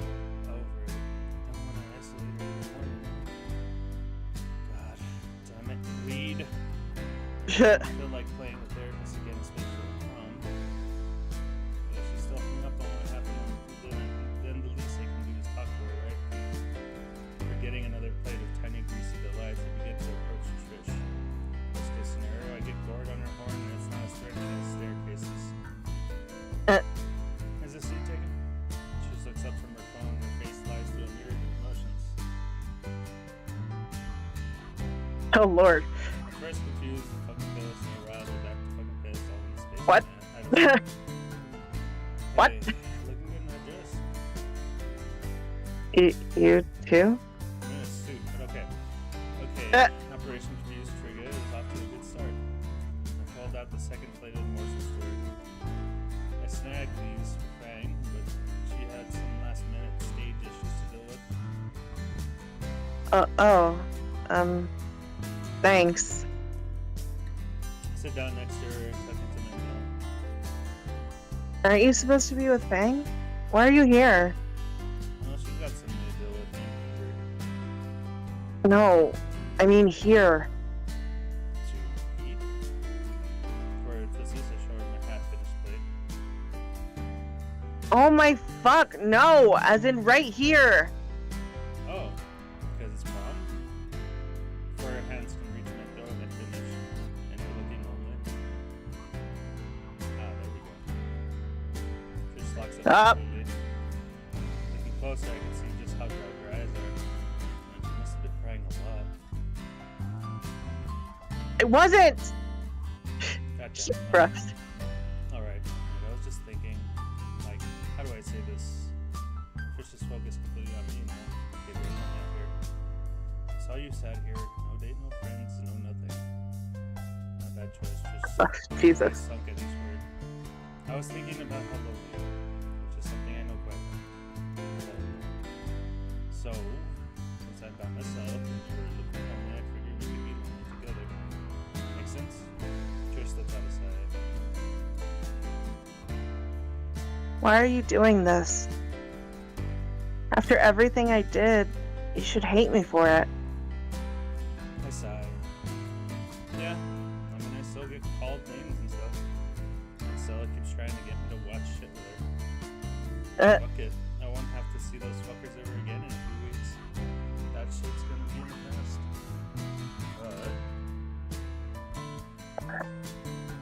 I've been meaning to, but it'd crush Fang if she never talks with her best friend again. Trish's eyes widen. So, peace? I hold out the second plate of food to her again. Trish takes the proffered plate. Her dry eyes start to water and a fragile smile grows on her face. taste. Cool. Also, speaking of, that food's probably cold now, too. It's a bad joke, but it works in getting a simple laugh out of the Triceratops girl. I make quick work of the rest of my pot stickers, not noting how Trish is ravenously devouring them. I guess she was looking a little thin. This month must have been hell for her. We sit in silence until the music changes to something much slower. Definitely not my kind of music. I peer over and see Trish staring longingly at the couple dancing. Guess I won't bother to ask her. God damn it. Reed has. Then why not dance with me? I am not dancing with King Rex. Poor Reed. Uh. Well, how about with me? Do you even know how to dance? Can you improvise? Let me rephrase that. Do you even know how to slow dance? There's a difference? Just size and frustration. Things I put up with. Alright, I'll teach you. Wait, what? I want to dance, and so help me, Raptor Jesus, I'm getting a dance. Trish grabs me by the elbow and pulls me to the dance floor. When Trish finds a spot she's satisfied, away from most of the other couples, and finds she turns back to me. Aww. Left hand, oh, that's you. Left hand on my hip. Now. Oh wow, she's short as hell. And to actually reach, so my hand plants itself on her hip. Okay, next. Trish's left hand takes my right, and her right hand is placed on my left bicep, since she doesn't want to stand on her toes, or mine. No, just step to your left My left foot moves left. and bring your right foot next to it, Okay, that's one step. and that's it. Wow, dancing is simple. Slowly, I find myself getting into the rhythm of the dance. Occasionally, Trish would give instructions for a new step or move. One song and dance grew into 3 or 4. I lost track. But as we ease into the next song, I realize that Trish is starting to smile at least.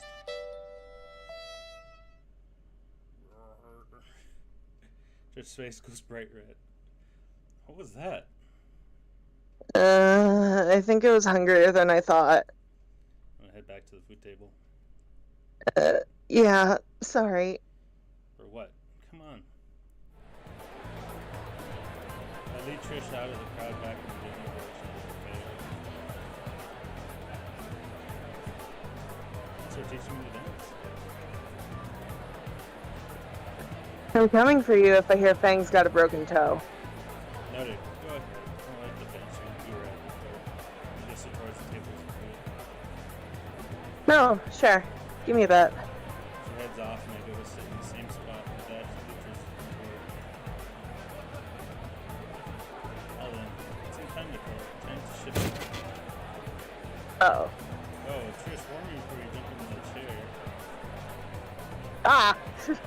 My bad. Oh, Flint! Hello, Principal Spears. Is Fang doing alright? Yeah, she's getting everything ready. I just wanted to have a word with you. Got a minute? Sure. When you first got here, I noticed you were a bit of an egotistical side, if I may say so. You've since become a fine young man. You were in a muddy situation, and you were able to get much out of it. I can tell you're going places soon. I see, thanks. Principal Spears leans over and places one of his gargantuan hands on my shoulder. I'm real proud of you. He pats my shoulder out of his socket and gets up. I won't keep you any longer. I have my own business to attend to at the moment. You know, I mean, that's in the crowds. It's a bit obvious, but I won't ruin that moment. Alright, keep seeing you. Hey, Principal Spears. He Nice. marches away to get ready for the event. Check my phone and make my post. Hey faggots, pictures at prom, later versions, pick a rel from the date. I took a picture What of the took a fuck Stella is photo. that? The event date was in the restroom. That's Stella's boyfriend. How did she end up with the football captain anyway? Whatever. 3, 2, 1. Refreshing. Cordy replies in revenge for that soda can. Nice. Alright, sorry, I'm back. Fish slides into the chair, Spears just left her. Did someone bend this? Spears. Oh. She puts her plate down.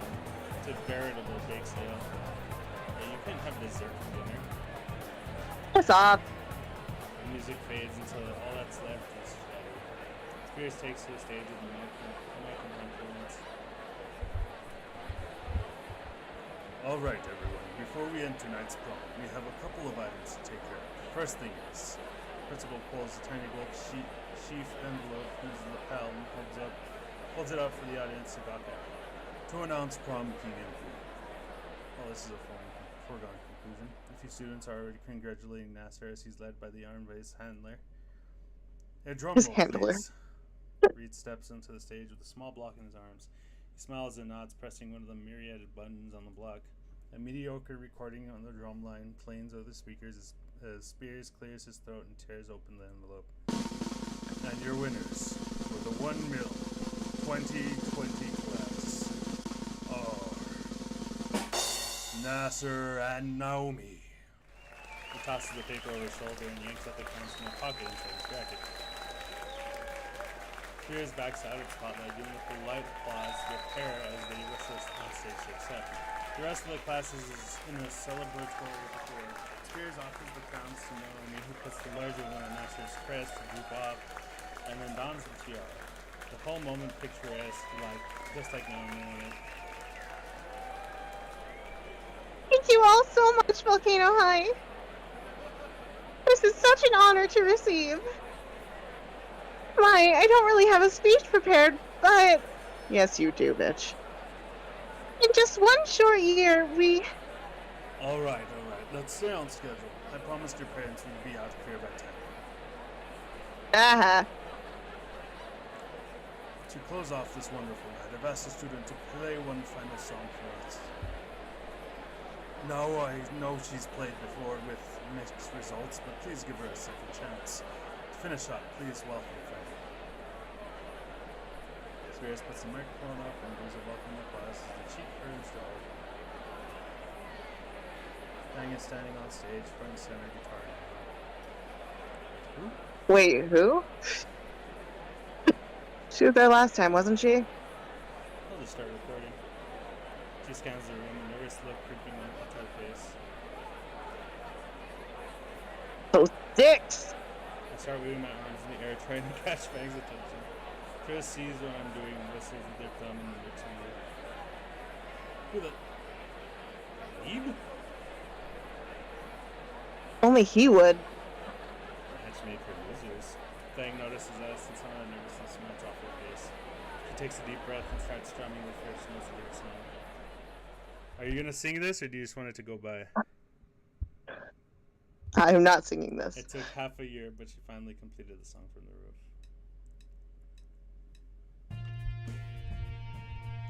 The cascade of chords is slow build that increases tempo gradually. Thinking back over all the practice sessions, Fang fretted over what exactly she would play. Turns out a rock ballad fit perfectly, both as a final song for prom and as a summation of Fang. After all, as she plays her heart out on the stage with the growing surprise and cheers of the crowd, the song is the best representation of her.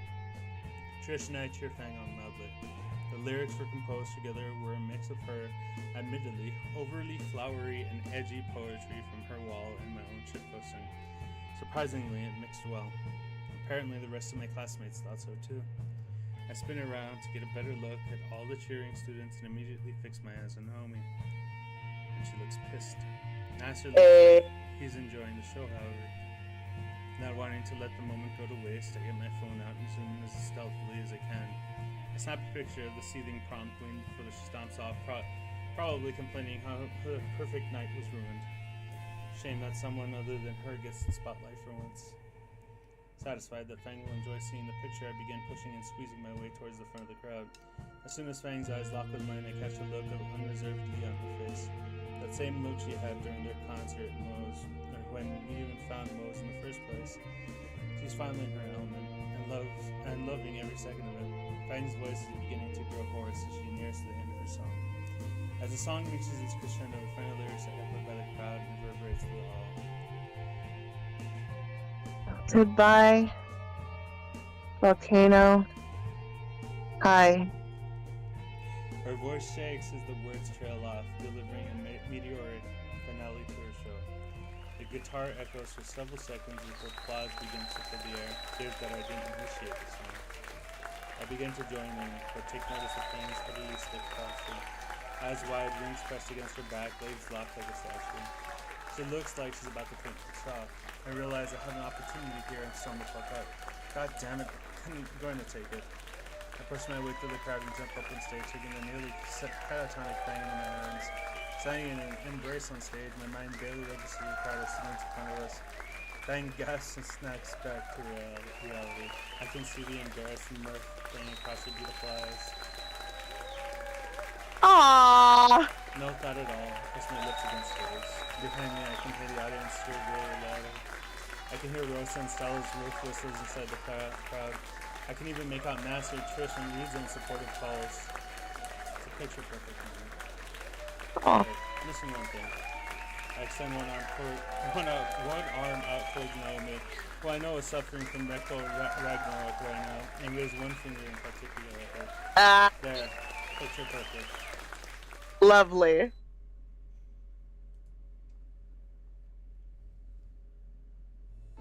The cool night air feels absolutely amazing after we spent so long in the sweatbox of the gym. When I had brought up calling the taxi to take us home, Fang insisted on walking instead, and I couldn't turn her down after she gave me the look. Ooh. Feels fucking nice now. sweater and surprises me when droplets of sweat are sent flying from her. Yeah, nice and breezy. My arm finds its way around her waist and Fang takes the hand and starts walking closer with me. In companionable silence, we find ourselves drifting nowhere near Fang's home. The quiet streets of the town are lit well enough to provide a more interesting escape point. It's as we pass by the park we had visited so many months ago that my phone buzzes in my pocket. And then you sit. The startled voice from Fang's mouth with park eardrum shattering and park fucking hilarious. Shut up. Her hip collides with mine, forcing my still buzzing phone roughly against my leg. Sorry, one sec. A check of it shows that I'm getting dangerously close to my midnight curfew. Also, Reed had been texting me several pictures in rapid succession. All of them depict keen rig sense of every girl I know except Fang. Even now, Lovely. face filled with pure cesium. And Stella, with a blurred gray elbow beard in frame. Reed. Oh, I got my dances. Also, swing by the hospital sometime. Bring my backpack. Really does it to himself. You know why, right? Did Stella's date kick his ass? Yeah. Right, curfew. Before I could pocket my phone, Fang stopped in my hand. Come on. Hmm? There's something I wanted to do before we get home. Where are you hiding your smokes? The dress doesn't look like it has any pockets. Not that. Fish and Spears stole my slow dance. Oh. Oh! Out here, though? Why not? No one else is here. I look around and see that she's telling the truth. Well, okay. Before I can ask for a music request, Fang yanks my phone out of my hand and is already looking for one of mine. The music is tiny, and tiny coming out of my phone's ratty speaker. Okay, just like I saw with you and Trish. Wait, do you not know how to slow dance? I can improvise. I chuckle as my hands find its place on her hip and takes her other. Aww. I think she said like this. I try to explain Trish's instructions to Fang and slowly. The barely audible rhythm. And between the two quiet music, the constant foot stomps from Fang and my own idiocy give me bad instructions.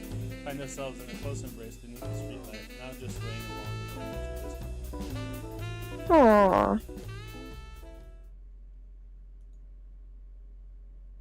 2 weeks later. Time seemed to fly after prom, honestly. Oh, fuck. Probably the stress of finals, the graduation rehearsals, and graduations. I nearly gouged out my eardrums having to sit through Naomi's speech. Of course, the blockhead was the valedictorian. Her speech, as rehearsed as it was, still sounded like we were at a funeral. Even now, I think she's still seething from prom night, or maybe it's the photo of her face that's currently circulating certain Albanian chat room. Infinitely better than any reaction I could have made. About a week later, Fang came to me with news that Trish got the idea of celebration and Nasser was organizing it. Nasser organizing any party meant that he'd make sure nobody had any real fun, so Fang convinced him to split up the work between the rest of us. It was Fang's job to get the pizza. I, the broke fuck that I am, was put in charge of the fire and finding a good pit for it. People are good at making fires right and on. Is he being racist? For the hate speech. That aside, the party is at St. Hammond Beach, which is just below the cliffs that make the town's namesake. The sun has already set when we get there, the starry sky illuminating the whole place in a pale blue. I got to the site a bit early and got to set up an impressive fire pit with meticulously set stones surrounding it and logs set in, and an ideal tower for an overnight blaze. Everything is ready, so where's everyone else? We agreed to meet at 7, right? Right as I reach in my pocket for my phone, a van chugs onto the sand from a distance. It stops right in front of me and Trish flies out of the side door gasping for breath.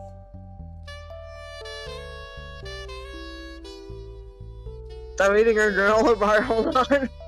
You don't have to say that. You look like you got choked up by Spears. He just points back to the van.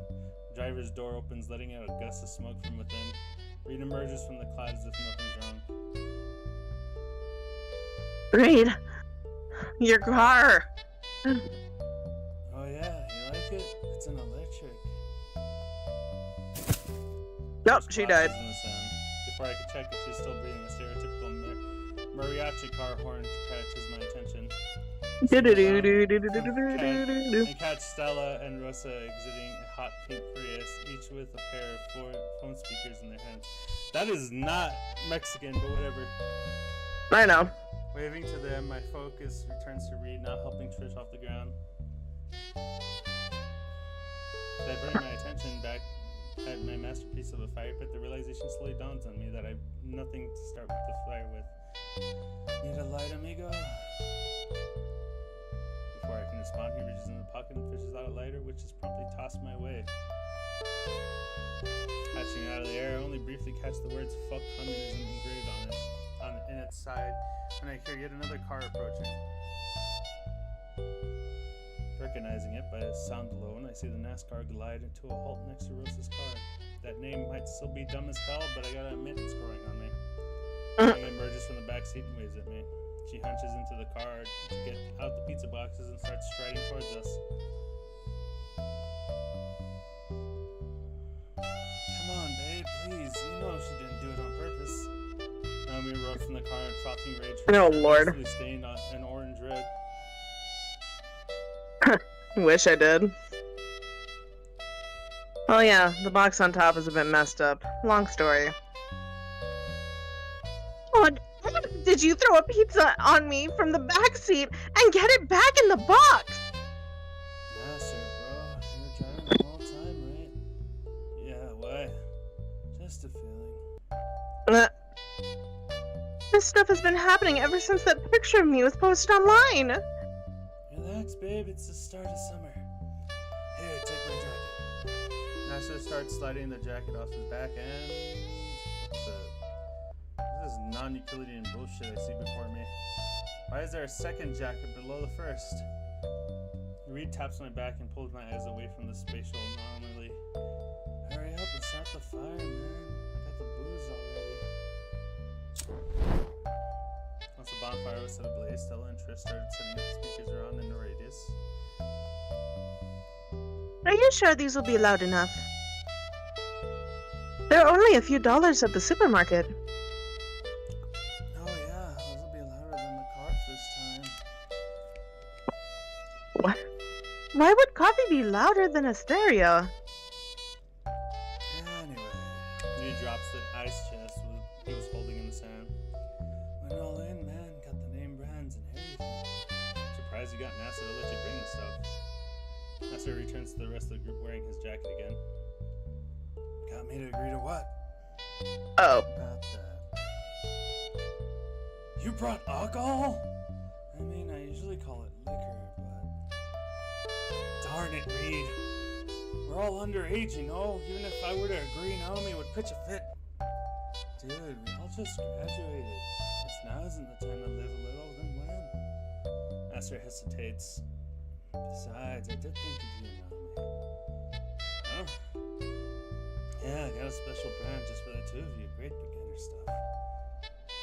You, whatever. I'll try to keep Naomi from calling the police. Fine. You're a real bro, man. If everyone's ready, then let's get started. Soon enough, the pizza and booze are passed out. We're all just sitting in the sand around the blazing fire and the weekly top 40 list playing on the speakers. Everyone is conversing amongst themselves.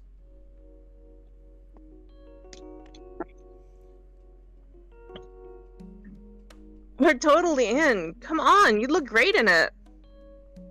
No fucking way. That's fucking real. Beach maid? Have you been sneaking Reed's stash again?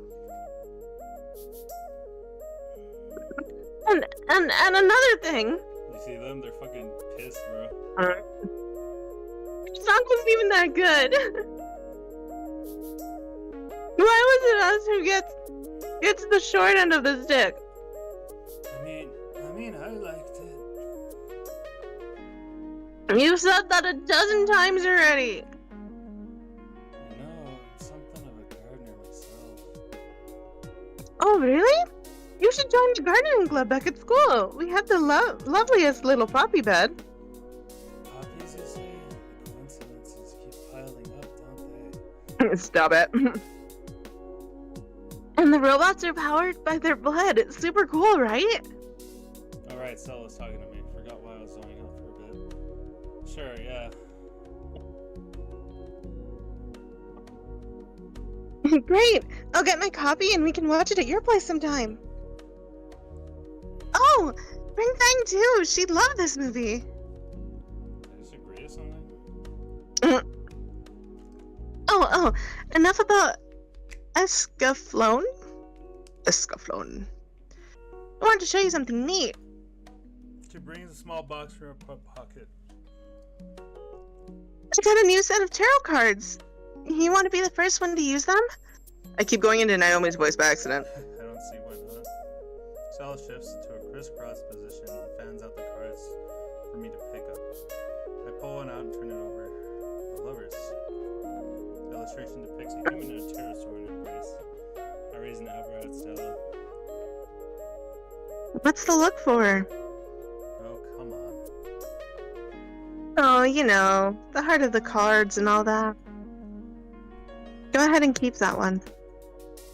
I sigh and tuck the card into my jacket pocket. You did that on purpose, didn't you? Stella's not so innocent smell tells me all I need to know. Aw. Excuse me.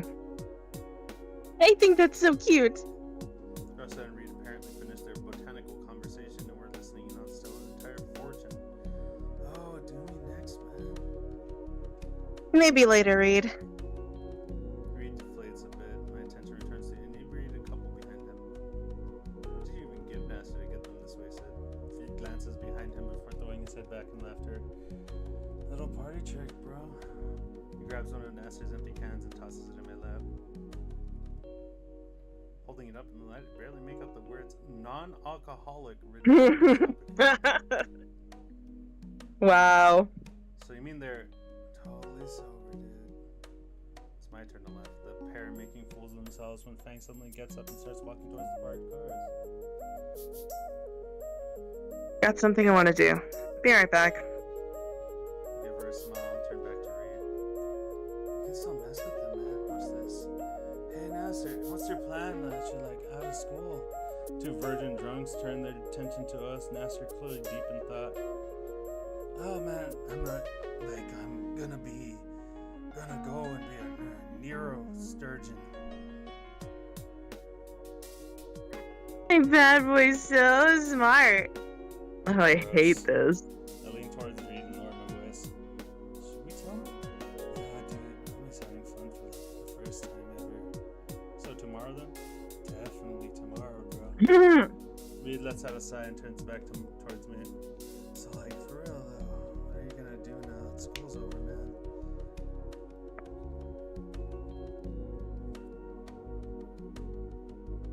I don't know.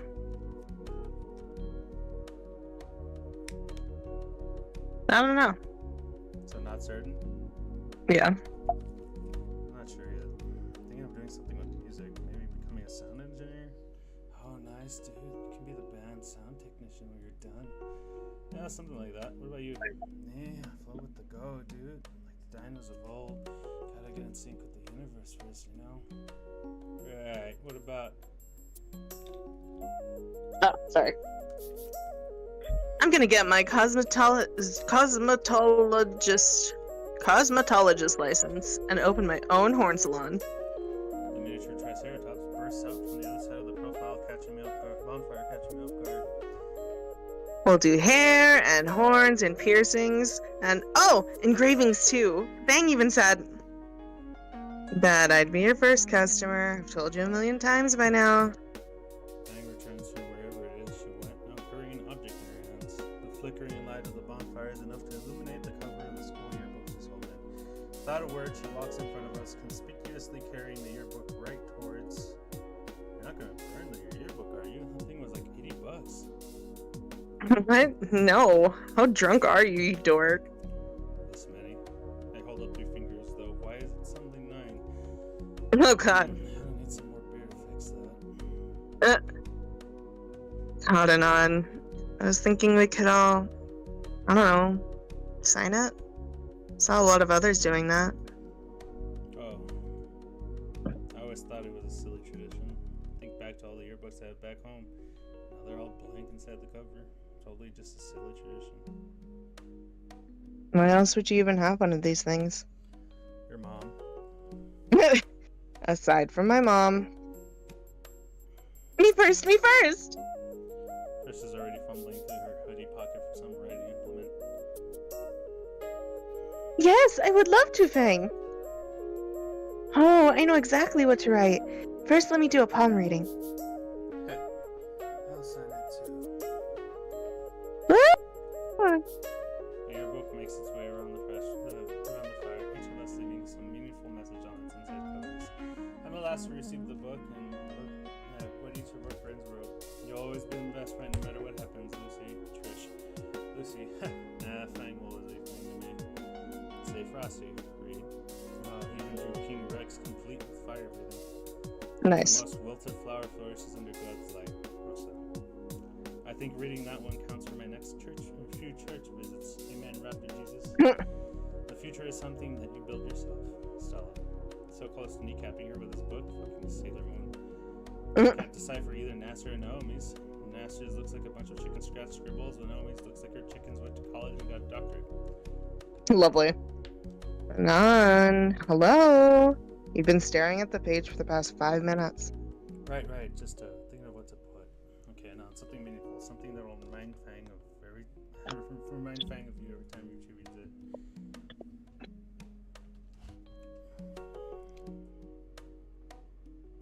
Do you want to come over here and write it? Oh, I have to write something? Yes. See, look. Oh, Lord. You want to come over here and write it real quick? I don't know what the fuck to write. Oh my god. Tell me what to write. I'm not a meaningful person. Well, if you were dating Fang in this situation, what would you write? Or if it was us when we were at prom, what would you have written to me?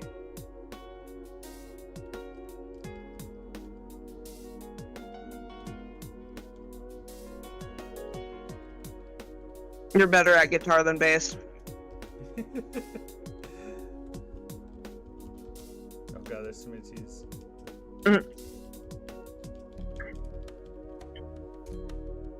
Perfect. I hand the book to Fang. She skims the page and then shakes her head. Really, Anon? You're such a dweeb. It was very fitting if you ask me. As the night draws I think it was. and the temperature falls, we move closer to the fire. My fingers find themselves interlocked with Fang's, and her wing drapes over my shoulder as a natural blanket. Can't help but smile as we slowly drift off to sleep around the campfire. I can regret the hangover tomorrow. Right now, I just want to just enjoy the night with my friends.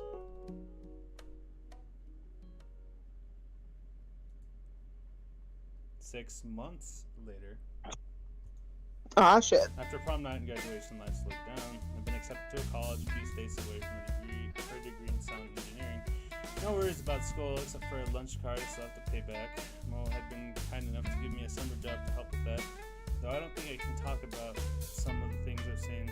I'll never be able to look at marinara the same way. Oh no. Base trauma aside, it's now the day after Christmas. Sitting in my bed looking through one of my favorite presents. Hang's mom was right. I am happy about all these photos. As I look through the screen right across my lap, I can't help but reminisce about the best year of my life. Is that a snore? Yeah, I have to contain my laugh, but Fang looks ridiculously cute curled up beside me in my bed.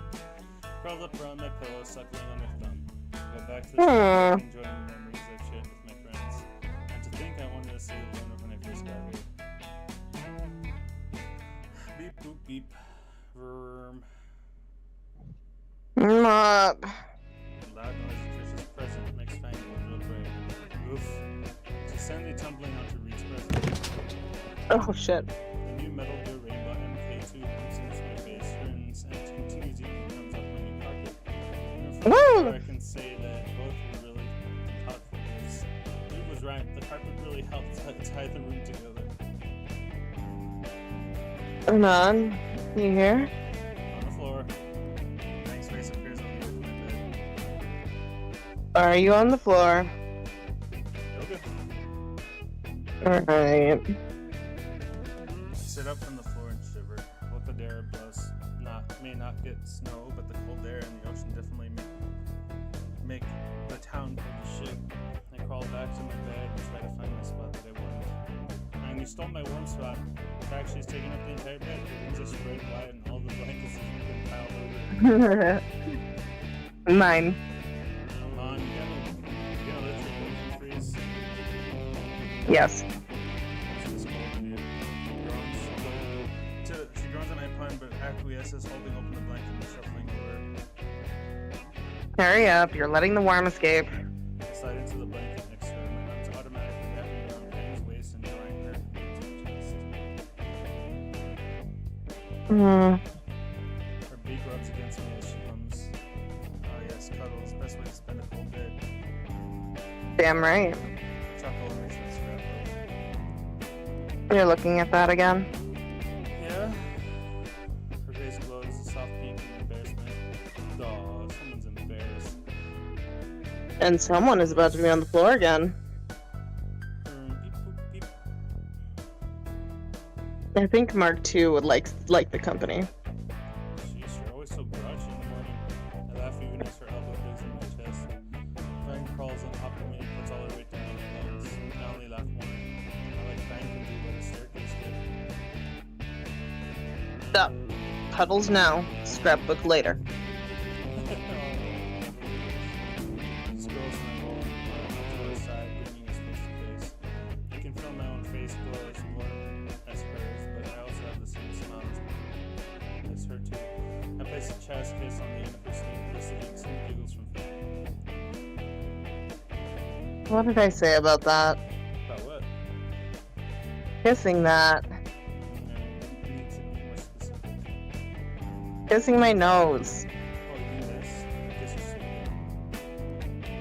snoot. Stop messing with the snoot. I chuckle again. Fuck. I made you say it. Fucking insufferable. I kiss the snoot one final time and get another elbow as my reward. Insufferable. I snatch the scrapbook at last. Fang groans and hides her face in my chest. Why do you like that thing so much? Because your mom's right. Fang groans again. Come on, there's some kids in you too. Like you making out with an anime girl again? Okay, not bad anyways. I turn onto my back and Fang adjusts herself to lean on my shoulder. The rest of our morning is spent cuddled in my bed, going through the scrapbook together. When lunchtime rolls around, I have to face reality and make something to eat. Especially since no restaurant in the city will deliver to this neighborhood. Alas, I must leave the warmth of the bed to make lunch. This is gonna suck. Where the thing? I'd rather just carry the blanket around. Mine. I reach under the bed to retrieve a bag I tried hiding and pull out the jacket from within. Two expertly stitched gorilla heads stare back at me, with the text "monkey for life" embroidered in my gold thread. I still don't know if Master is racist or if he's really just that clueless. Lord. It looks freaking fantastic. I don't know why you don't want to wear it. And you don't see anything wrong with this? Nope. Realized last month was Homeroom History Month, right? What does that have to do with an ugly jacket? I'll shoot them later. Alright, here we go. I zip the abomination on and step out of bed, a wall of cold stinging my toes. Oh, Lord. Does that sound good? Why do you make it so weird? Most people just use tomato sauce. Don't ask questions you aren't prepared to know the answer to. I cracked 4 eggs, separating the yolk from the whites and saving them in a Tupperware for later. Maybe a simple custard pudding for dessert later. You grab some bacon, cheese, and milk from the fridge, grabbing a healthy handful of cheese into the yolks and mixing with a splash of milk before dicing the bacon. Boiling some water into the kettle to save time and measure out the appropriate amount of spaghetti and toss it into the pot with water and some salt before grabbing a pan and setting it on the stove. Stop acting like you're on a cooking channel, Anon. I start frying the bacon and render out the fat before adding a pre-chopped garlic, sauteing until it's fragrant. When the bacon turns crisp, just in time for the spaghetti to finish cooking, I remove the pan from the heat while throwing in some of the pasta water to bring down the temperature. The final step was to add the yolks, cheese, and milk to the bacon and garlic with some more pasta water and toss it in with spaghetti until it came together as a creamy, salty, and delicious lunch. All in less than 10 minutes. It's all ready. Alright, Rainbow, nap time. Move to the rug so we can eat. Fang grumbles and starts shifting in the bed, so I turned my attention to making the plates. I grabbed a few sodas from the fridge and placed everything on the food rug. On the new rug for the indoor picnic setup. Fangs moved from from being wrapped up in the bed to being wrapped up in the rug, laying on her stomach, her feet wagging back and forth in a pair of plush green diamond slippers. Aww. In this weather, it'll still get cold in minutes. And again, the computer is right there. I could always try running this out in my ear. Sounds like it'll only work once. True. We both start eating the pasta. While I take the classic approach of just slurping the noodles, Fang has a harder time and resorts to just twisting the fork around and eating the whole clump at once. Planning on enjoying any? It's good. I like the cheese. Why, thank you. Eventually, lunch is reduced to greasy plates and fresh soda cans. Fang moves her trash aside and rests in her eyes. Oh, I just remembered. I have something else for you. Another Christmas present? You'll see. I take my phone from my pocket and face up on the carpet. Your phone? Hold on. I'm under my bed, Rainbow MK1 hums to life and instinctively makes a beeline for the phone. It struggles a bit due to the small package strapped around it like it's a pack mule. Fang has to raise her arm after it bumps into her to let it pass. It reaches my phone and starts happily scraping the dust from it. Impressive. You get Reed to make it do that for you? Maybe. However, that's not what I wanted to show you. Remove the small package from the robot and hand it to Fang. Go ahead. She examines the box carefully before removing the paper packaging. Sliding the box open reveals an amber pendant on a silver chain. Aww. Necklace from the box and hold it up for both of us to inspect. As the amber dangles in the air, it catches the light from outside and glows the same brilliant orange as her eyes. Come on. It's beautiful. Here.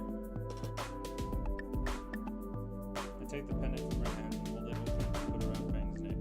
She holds her hair up for my hands to reach across and try to fumble at the clasp, a bit tricky with the wings getting in the way.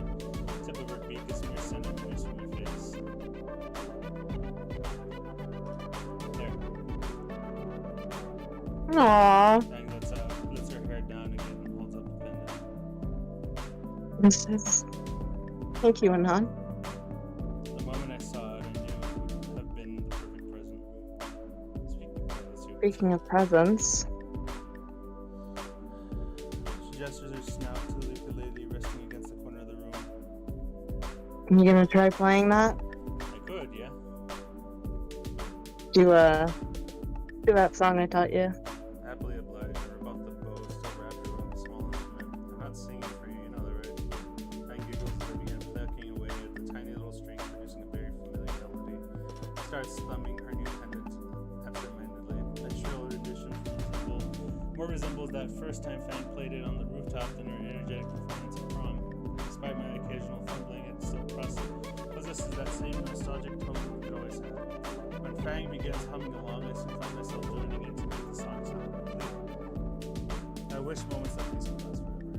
But just like the music in the air, they always do before long we reach the end of the song. Comfortable silence fills the room after the notes fade. I love that song. Hope so. You wrote it after all.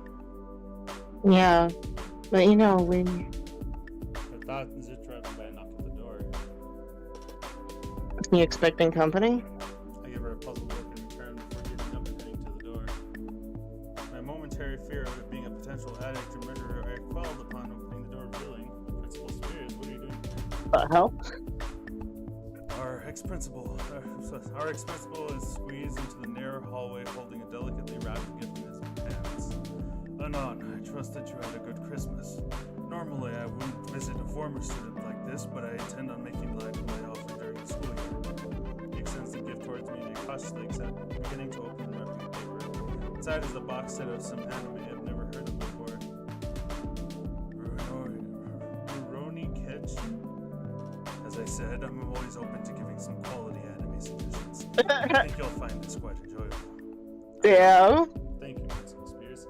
Spears gives a fatherly smile as I shake his hand. I hope you and Fang enjoy the rest of your holidays. Thanks, yeah. I've had fun exchanging gifts with my friends. Hold on! What?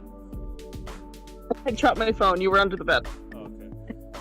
I can see you're wearing your new jacket now.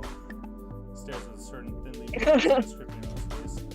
And on, I get that we live in a post-racial world and all, but come on, have a little pride in yourself. Fang struggles for laughter behind me. Oh, it's cool, Mrs. Spears. I'm taking Monkey back. You say so. At any rate, I shouldn't keep you. Sure, I have some leftover lunch, so you want to stick around a bit. I really appreciate the offer, but I have my own plans for lunch with my family. Alright, Aww. thanks for stopping by. Had to do it at least once before you leave next month. Be seeing you, Jack. Hank goes a hand wave back at him. Darius clambers out the door and shuts it behind him, leaving just Fang and I in the room again. That's right. You're leaving next month. Fang curls up in the blanket. Oh no. I sit next to her on the ground, wrapping an arm around her shoulder. You really have to go.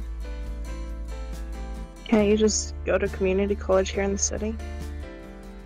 You've seen the extra consider Fang. I got a scholarship to stay there at a fraction of the cost. I can't just pass that up. But 5 years? Our plans are your own, Yeah. So, So, we're still gonna talk, obviously. but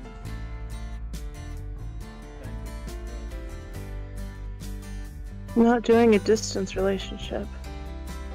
Oh. Oh wow. This is breaking. Because ow, my fucking heart. Fang shakes her head from side to side slowly.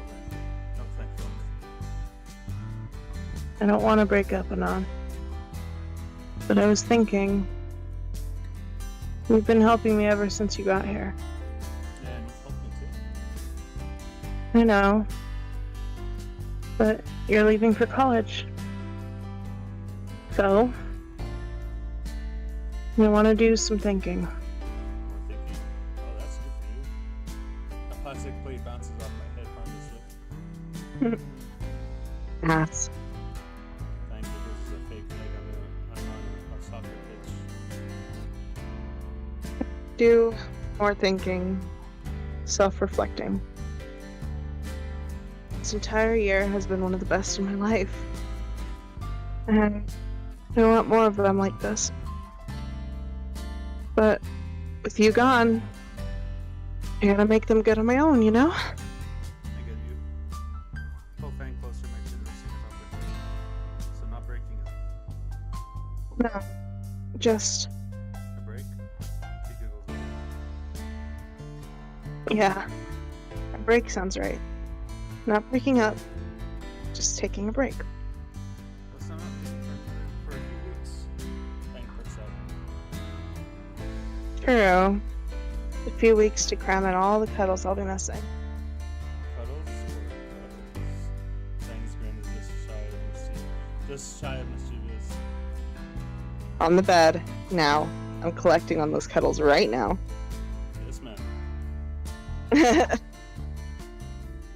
Did they do the do? 5 years later. Goddamn. July 17th. Year whatever the fuck that is. Welcome to Air Bluffs. Weather conditions hot as tits. The evening sun is boiling hot and I'm reminded of one of the myriad of reasons why I first loathed living here. Sweat dripping in my eyes makes it difficult to see anything 5 feet in front of me. Like a runt of a tree planted in the sidewalk that I swerve to avoid. The air is hot and humid, and I can feel my body grow heavier as I get closer. I can't determine if it's from the sweat soaking my clothes or the welling trepidation inside me. It's been 5 years since I've seen anyone here. I've kept in touch with all of them, but to see them again in person, it's the sound that reached me first. The chatter of people milling about. Bro, it's been too long. Oh, that's you. It's only been 5 years. Can make out the building now. I use the sleeve of my shirt to wipe the sweat from my eyebrows. Now look at the name written on the arch over the entrance. Volcano High. Still a perfect setting for a horror game and ready to shed a wad. The attempt of humoring myself just made me feel more anxious. I check on my phone, it says I'm 30 minutes early. Wonderful. I move to the entrance and really see all of the steps are occupied by 20-somethings waiting. Yo, this is the line. A hobo raptor at the top of the steps pulls his oversized shades down to peer at me. Hey, man, what's up, dude? I immediately recognize his voice. Hey, Reed, what's happening? You seem to certainly have a change. Why do you look like a... I don't want to sound rude or anything, but... You look homeless, Reed. What? Dude, I'm not a hobo. I'm the richest raptor in the world, guy. I think Reed's lost it. What'd you say, man? What? Nothing. No idea what you're talking about. So how did you get to becoming the richest raptor in the world? You wouldn't believe it, man. See, it all started with... He proceeds to run his mouth off about a bunch of gibberish. I cannot understand anything he's saying. I think I heard pharmaceutical business at one point. And then I was back there by the birds, dude. So what have you been up to, man? You look like you're in chains to dead. Not as exciting as your story, honestly. Just went off to college, got my bachelor's, and now I'm just sounding here. Sounds pretty sweet, too. Stand there for a minute in the blazing heat. Dude, it's fucking hot out here. You wanna go inside? Got drinks and shit. Definitely, I need some air conditioning. Quickly moved along to the gymnasium.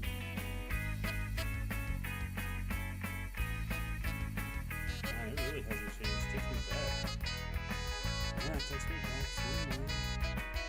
Hold on, are you signing on that? No, I didn't know I had to. He gestures to the signing table. The clerk is crouched behind the table, sorting through a box. You go over to let my John Hancock, the person behind the counter stands up. My nose is assaulted by the pheromones of perfumes that probably cost more than a year's salary. Oh, Lord. Oh! Anon, you made it! Yeah, I did. Life been treating you well? Oh, yes. Just last year I moved in with my dear Kanye-saurus. Yeah.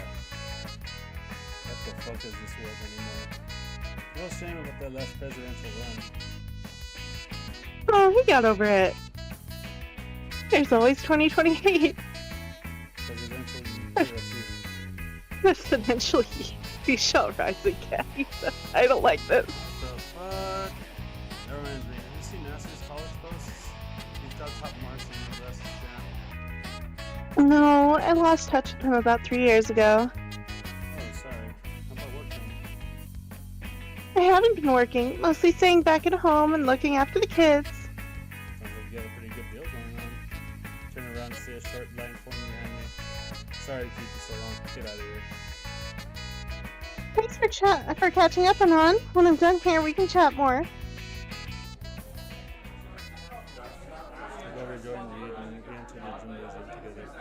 The setup is rather similar to the prom line, albeit without the corporate decor.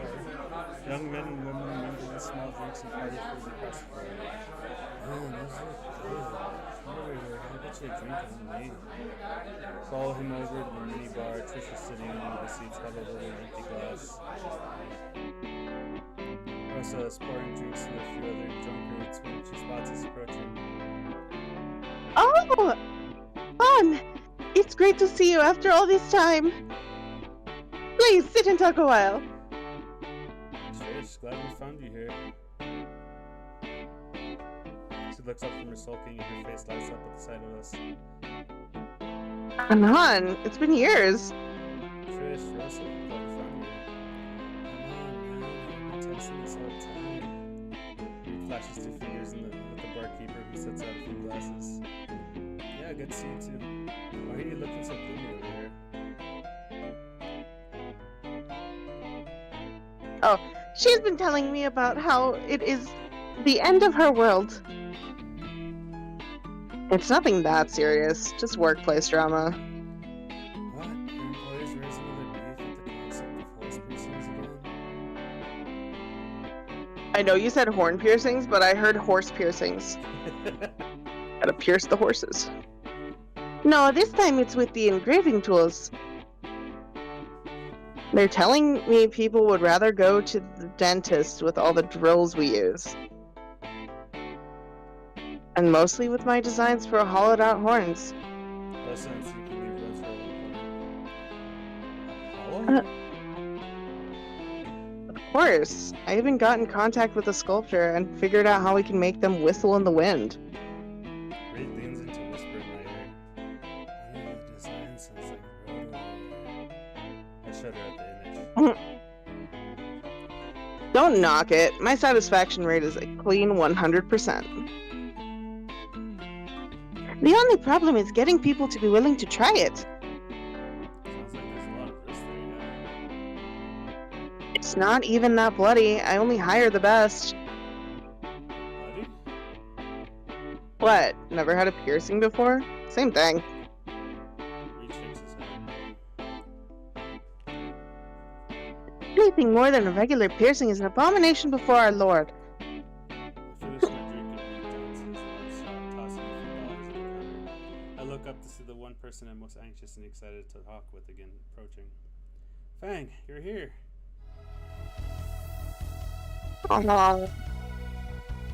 What? Damn it, Anon, stop calling me that. Isn't that the name Lucy used back in Snoot? Yeah, I think it was. Come on, you'll always be Fang. She covers her eyes with her hands. You haven't changed a bit, I swear.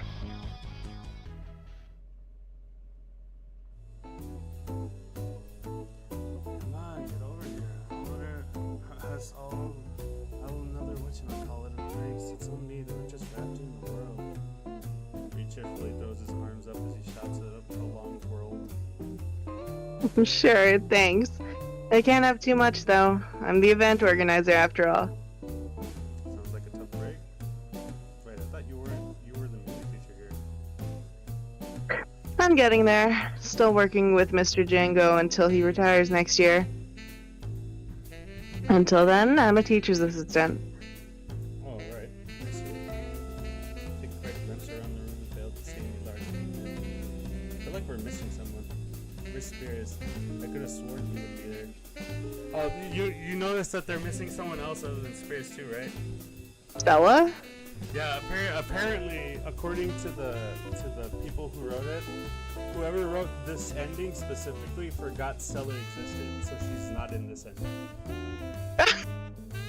That's So fucked up. We'll just say that she got married to whatever that guy was, and they have a happy life, and they're somewhere else in the world. We'll just say that.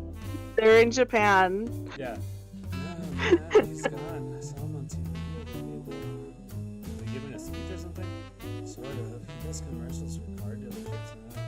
He's built a Nice. reputation for his gimmick of wrecking your car in every ad he does. That sounds lit. I see. Oh god, I thought that was a joke about selling people in cars.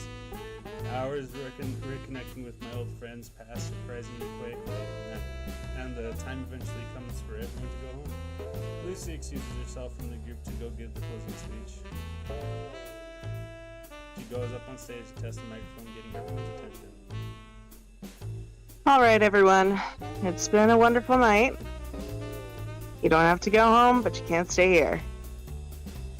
Please start finding your designated drivers or calling up the taxi driver. We'll be locking the doors at 3. Puts the mic back on his stand, jumps off stage. Reed pats my shoulder. You got a ride home, man? Walk, thanks.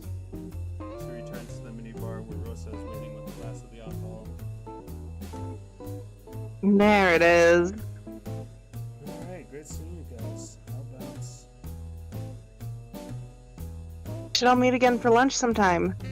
Yeah, absolutely. It's been forever since I've been in town. Love to get a tour of what's new. Got it, man. See ya. Bye, Reed. Actually, I should get going too. I don't want to get stuck in traffic. Had the most to drink out of all of us. You gonna be alright? She raises a small eyebrow and starts walking to the exit. Hey, you guys. Come visit me too, Anan. Bella and I would love to have you. They're lesbians. Where people trickle out of the room until it's just Lucy and I. Maybe she just didn't want to be there. Naomi gives a thumbs up to Lucy through the door to signal that everyone else has left. Thanks, Naomi. Couldn't have organized this without you. Oh, don't worry about it.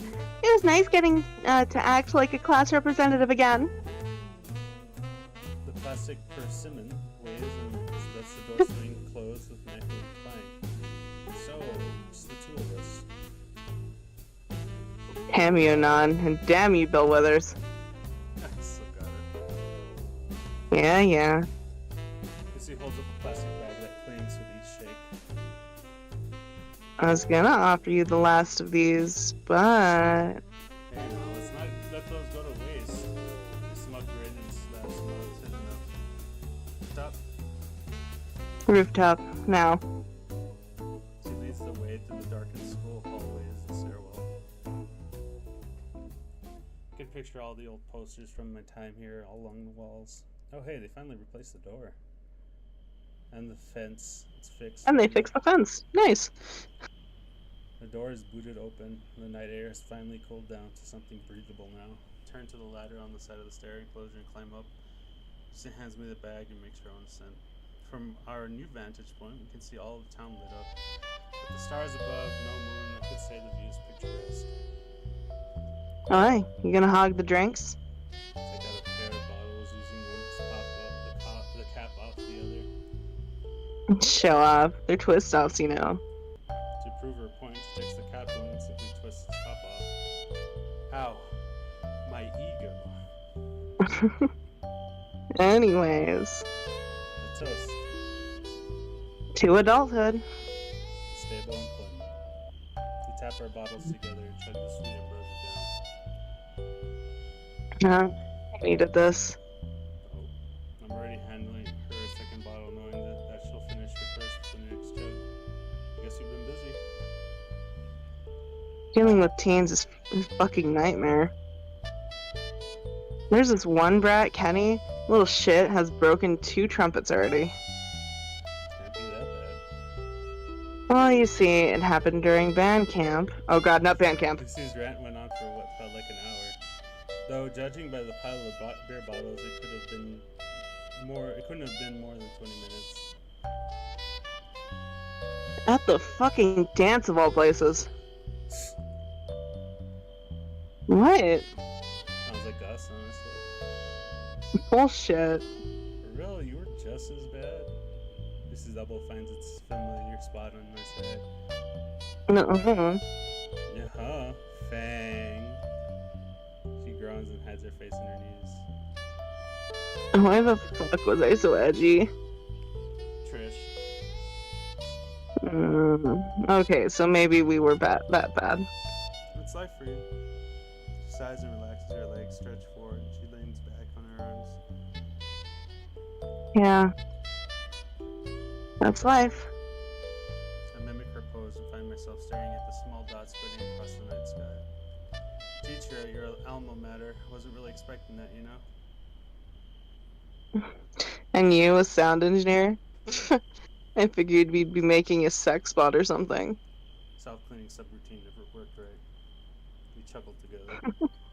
Hey, Lucy. Keep my eyes on the stars even when Lucy turns to look at me.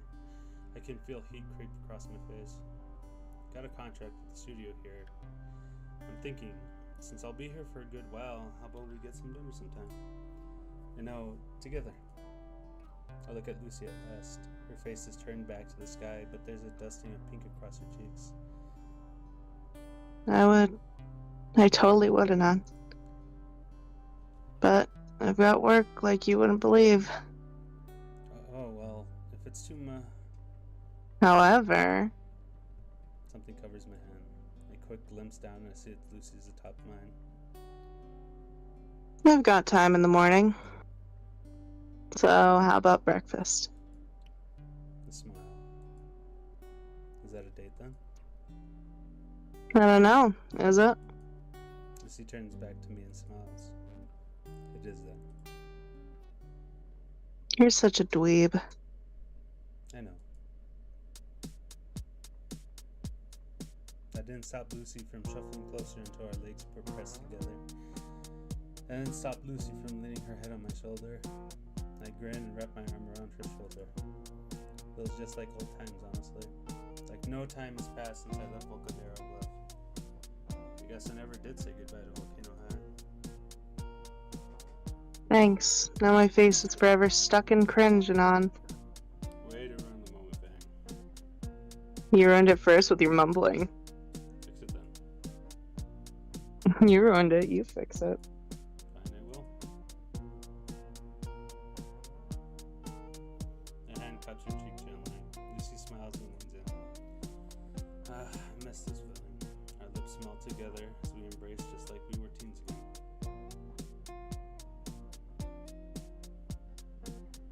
Is that the best ending? Yep, you got the best ending in your first try, hon. Good job. Yo, let's fucking go! You know what? I know why I got the best ending. Because I'm Fang and I know how to defuse Fang. You know, that might be true. Hey, why are you growling? Aw, that was cute. And it's all the I love credits. how they're all named in non. It's because, well, you know, it was made by people from Yeah. Japan, so. I got it. Even in Wani, there's a lot of Anons in the name. Mhm. But you do realize now that we've gotten ending 4 on the first try, we're going to be fucked up since it's ending 1, 2, and 3 that are left over. Egg hunt contest winner Olivia Anon. Huh, interesting.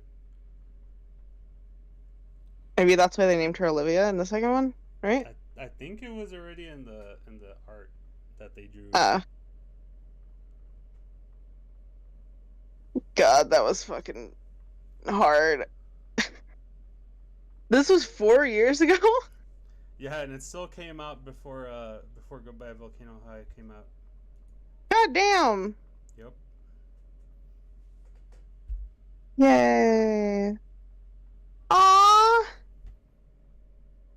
Is that their wedding? Oh shit.